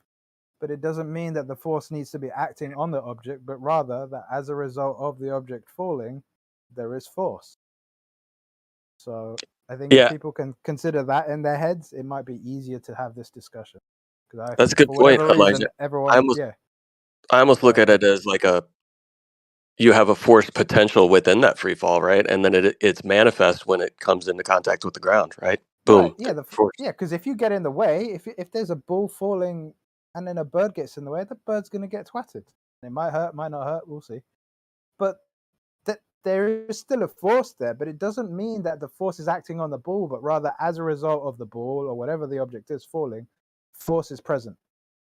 And for whatever reason, people have limited their mind that just because you have to push it up the hill, so you're imparting force, that somehow now when you let it roll down the hill, that somehow force is pushing the ball down. No, because the ball is now free to do what it's supposed to do, which is return to where you picked it up from. Now there's force involved as a result of, as opposed to as a cause for it moving. Does that make sense? Yeah, it's interesting to think about it the way Napalm was saying with like a flowing river. You know, you throw a tennis ball in the flowing river and it just goes right along with the river. But then if the ball hits a rock, comes up against a rock, now there's like this pressure that is pushing. At that point, now all the water is like pressing it into the rock, and you have. It's kind of interesting to think of like weight as that, like the idea that there's some kind of a ether flow of some sort from up to down, and that when something's dropping in that free fall, that it's actually just like going with that flow. And then when it hits the ground, now it has the pressure. Like now there's something pressing it into the ground, as it were. You know what might help with this? I don't know how much people remember mechanics from school, but just look at projectile mechanics. When I fire an arrow in an arc, or just any object, like shot put, for instance, if you ever did that in high school, right? Or javelin. All you have to do is get it to the apex. So get it to the, I don't know what they called it, but the apex of the trajectory. At which point now the force that you've imparted to get it there, that's all dissipated. So it kind of reaches it's like there's a momentary change, I suppose you could characterize it like that. Yeah, the apex. From that moment on, it's falling down. Now in school they would have told you now gravity is taking charge. So you overcame gravity to get it to the apex, and then now gravity's taken over. But in actuality, no, the object is here. It has its trajectory already set because you've already written, according to the laws of friction and aerodynamics and all of that, you've already written the first part of the arc. The only thing that's next to come, assuming the next part of the area that it has free to roam is similar to, so let's say it's the same level. So you're 1 meter above sea level, you throw it and the target's 1 meter above sea level. The arc will just be a complete copy of the arc that you sent it to get to the apex. But now it's not, I guess technically from that point on, it's not under the force that you really imparted from it. I think I might be a bit off, but that kind of mechanics stuff we did at school, maybe it's something that people can appreciate in their heads. Elisha, if I may, I want to get in on it just to confirm 100%. So in ballistics, you're going to witness that the input of energy you're going to witness, as you said, the item hits the apex, the peak, right, which is the dissipation basically of the energy that you've put into it. And as that apex is, as it's being released and the object is declining, that is the complete dissipation of the energy, and we observe the item seeking its rest point. We disturbed it. Now it's finding its rest point. I think the only thing it carries from what, as a result of what you did, is the speed, because it's an arc, right? You're not, but that's if it's an arc at low height, right? Like a bullet arc or an arrow arc. But if it's a straight up and down arc, it loses all speed. No, it loses all the velocity that you imparted on it, because that velocity is one direction. You throw it up, it goes up as high as it can according to the force you imparted, and then it returns back. And now you imparted force to get it there. Now it's going to impart force as it comes back down as a result of it. It has a mass, it falling at the rate it can fall in the medium that it's pretty basic for most people to do, as to how much force is going to impact either the ground, your head, or the enemy, whatever the case. So anyway, I kind of spoke more on it than I intended to, but that way of thinking that I heard earlier, that's the error that I think is confusing everyone. It's like, why would you assume that something has to be acting on it just because it's falling? That's silly. It's reading the equation the wrong way around. The whole design, I don't know like if people remember this in school, but the whole design of those equations are that you can rotate them. So I'm looking to calculate the force. Okay, then I put these two things in this order. I input the data, and then I get the force. I already know the force. Now I want this other one. I want to work out the mass. Then you just rearrange the equation, and you get the output for the mass. So depending on what the scenario is, what the context is, it's going to be different. So you don't have to assume that the force is the one in charge. I think I've said the same thing about 5 times now. So if you don't understand it, I can't help you.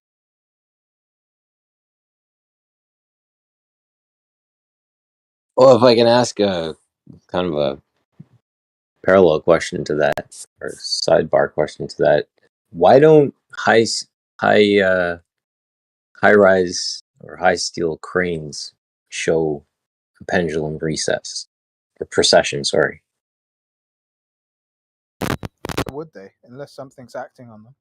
Well, that's the point, right? Is that they're able to, the Globers again, talk about the pendulum observation and observing this thing process, and this is what proves, I believe, it's the rotation of the Earth.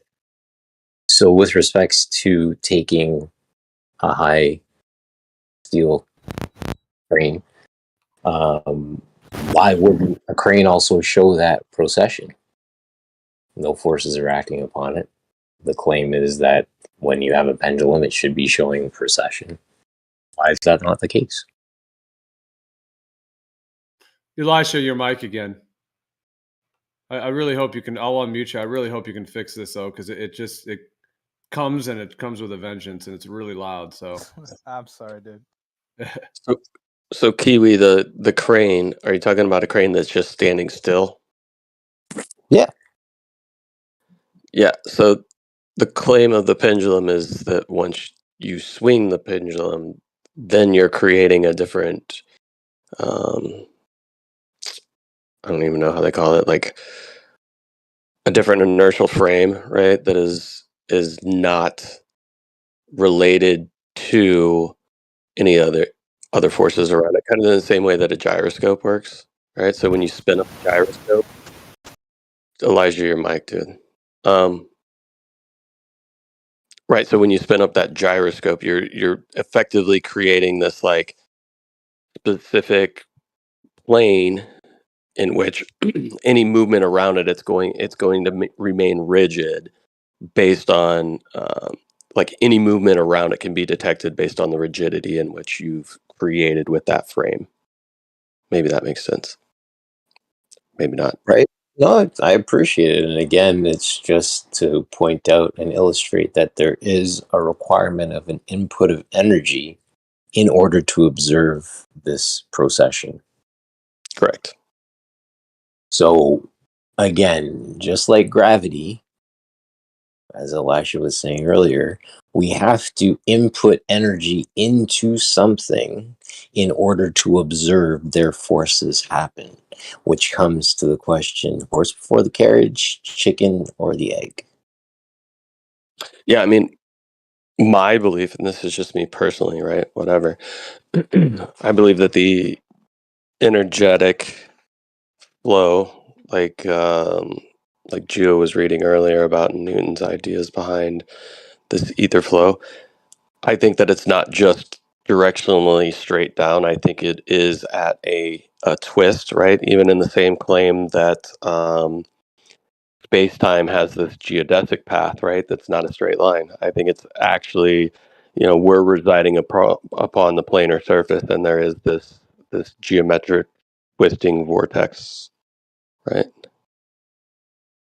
Ultimately terminating downwards, but having a drift or a twist as it's coming downwards. That's just that's where I think natural motions of anything that's seeking like pressure mediation is always going to follow. It's never going to be a straight line path. It's going to be a curved linear path. Okay, so I think I'm fair to make this statement to Steelman. What you're saying is you're observing the undulation of the pressure within a closed system. Would that be fair?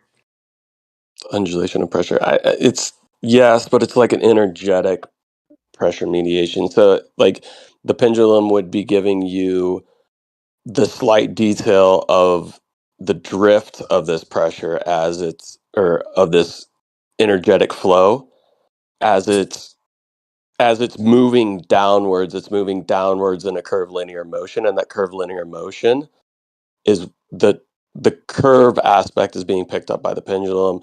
The directionality of it downwards is being picked up by everything that's being dropped. But I mean, if I wanted to be really hard about it, if I took something, let's say, with a very slim profile, i.e., a rock that has a very concentrated force or a concentrated weight, a small rock, say the size of your fist, weighs 10, 15 pounds, that's going to, unless it's crazy windy, it's going to drop in a pretty straight motion, would it not? Pretty straight, yeah. Okay. Pretty straight. I mean, you'd have to take something up really far. So if you want to take the factor, I don't know what this would be, and this would be a good thing to test. I don't know if somebody has the ability to do it to prove out whether I'm just completely way off base in my thinking. Something that would drop if there is this quote unquote 15 degree per hour drift, how much of a deviation would that have on an object that is coming from straight up to straight down? Is there any type of deviation in one specific direction or not? And you'd only be able to do this in some type of controlled vacuum type environment so that you could eliminate any other forces that may be acting upon it. Coriolis. Yep. And But I present to you Coriolis. right, and that gives it the physicality, right? That's needed that they don't even claim. Well, yeah, they try to say it's like apparent because the Earth is moving rather than it actually being a thing that's actually just happening, like an actual physical drift. I mean, it would make sense with the vortexual nature of things. Now, I know there's different claims with Coriolis, though. There's like the weather pattern part of it. There's the bullets drifting, and I know people have different viewpoints. Some will deny the effect at all, So, yeah, there's obviously the many factors of it, but To me, I think the weather pattern portion of what they're trying to claim with all of that crap is actually just, I think that's more set by the motion of the heavenly bodies, specifically the sun and moon. But that's just me. The energy that's coming off of those.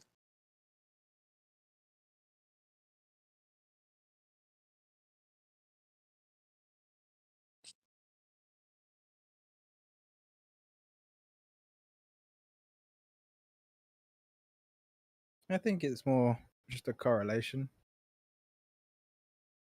because the way I understand it is that it's all dealt with from the edge, as it were, like whatever you want to call it, doesn't matter. According to scripture, all of that stuff is kind of comes out of what they call it, the vaults in Enoch. That would be what people call Antarctica, or by way through Antarctica. So any apparent correlate or any apparent link to the luminaries, I think would only be a correlation. Not that it's not important correlation. Like I think it has to do with the seasonality and why and when there would be those weather events. But I don't think, except for maybe some type of events, I don't think it's ever really caused by the luminaries. But that's my perspective. No, I'm not saying that they necessarily cause the weather events, but when it comes to the directionality of like a spin, right? Because the spin, Oh, okay. yeah. Yeah, no, I get you. I guess I must have missed that part when I was listening. No, from that point of view, yeah, no, I get you. Because obviously there's a rotation happening. It's just not the Earth. It's the heaven. Yeah, no, I feel you there. It would just be logical to kind of have the whole thing swing in a certain way. But just to Think of it this way, right? Like if you want to think of this, um, this etheric drift. The etheric drift is matching basically the star, right? And then you have objects that are pulled away from that, which would be kind of set into motions that aren't specifically uh, flowing directly with that movement, right? So that deviation is going to cause some sort of energetic wake within, and I think that is what sets that. But this is just me spitballing shit in my head.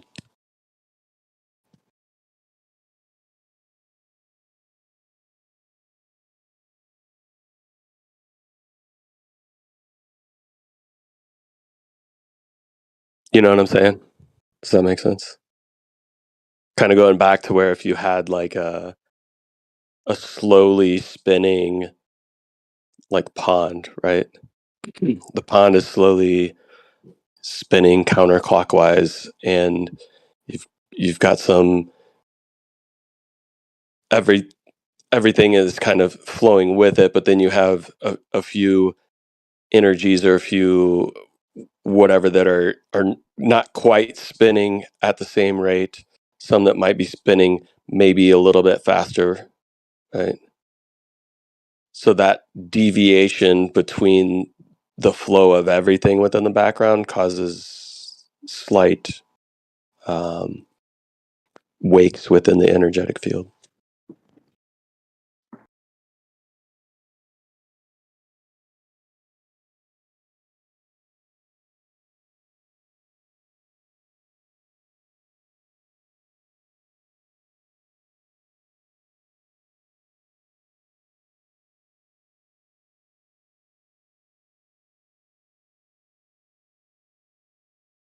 Okay, yeah, I see the text.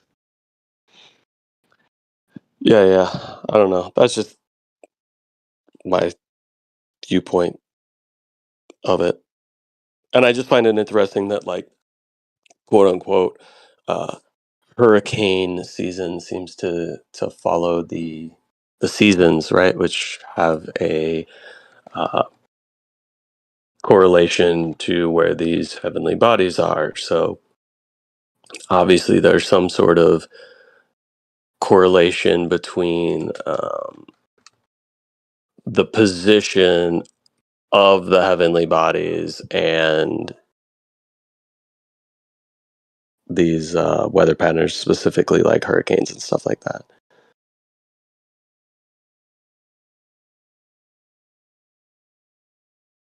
It's like, as you know, in Florida, it's as the sun reaches its northernmost point and starts to withdraw back towards the south. That drawing back towards the south is what creates, or at least seems to be, the peak of the seasons in which we would experience hurricanes, at least in the area I'm at.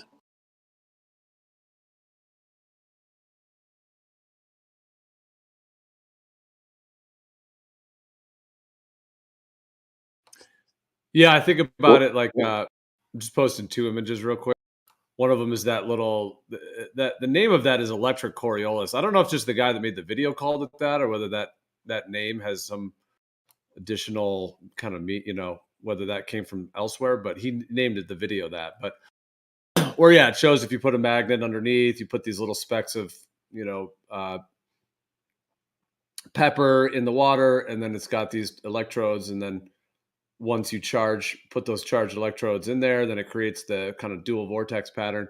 Then this is the pattern of hurricane and the intensity of hurricanes. And it's interesting that they're more potent in the north, which would make sense like with like an AE type map where the center is like more, because it's like more focused because the sun is going around the center, that it would be like heavier in the north, whereas south, they're very weak. It would make sense that going south, it's expanding out, it's like more dissipating. And that level, like just the difference between the north and the south makes sense on the idea that the earth spreads out more in the south, so it dissipates more. You don't have as much of the heat that's kind of collecting in the center and kind of resonating in the center versus the dissipation on the outer rim, basically. And then it also shows like, yeah, that kind of dual vortex pattern, like the clockwise, counterclockwise, which they try to link that to Coriolis of the globe.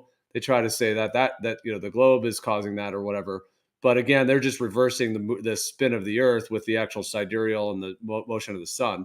They're just saying, hey, the stars and the sun are actually moving. We're going to just say the Earth is moving and reverse all these phenomena to explain it. But just seeing it from the perspective of the Earth being stationary and the sun just making its motion, and that kind of what they call Coriolis, or what this guy in this video where he called electric Coriolis. But yeah, you get that clockwise, counterclockwise pattern, and the way that the hurricanes kind of charge up in that season, like you said, when the sun's in the right spot and all of those factors, like as the sun comes barreling through, it's like the idea in my mind is that it's like creating it's like spinning up a top. It's like you keep adding. You ever seen where they take like a air compressor with really high pressure and then they spin a top with it? It's like, so yeah, it's like it's like spins it more and more the more you add to it. Yeah.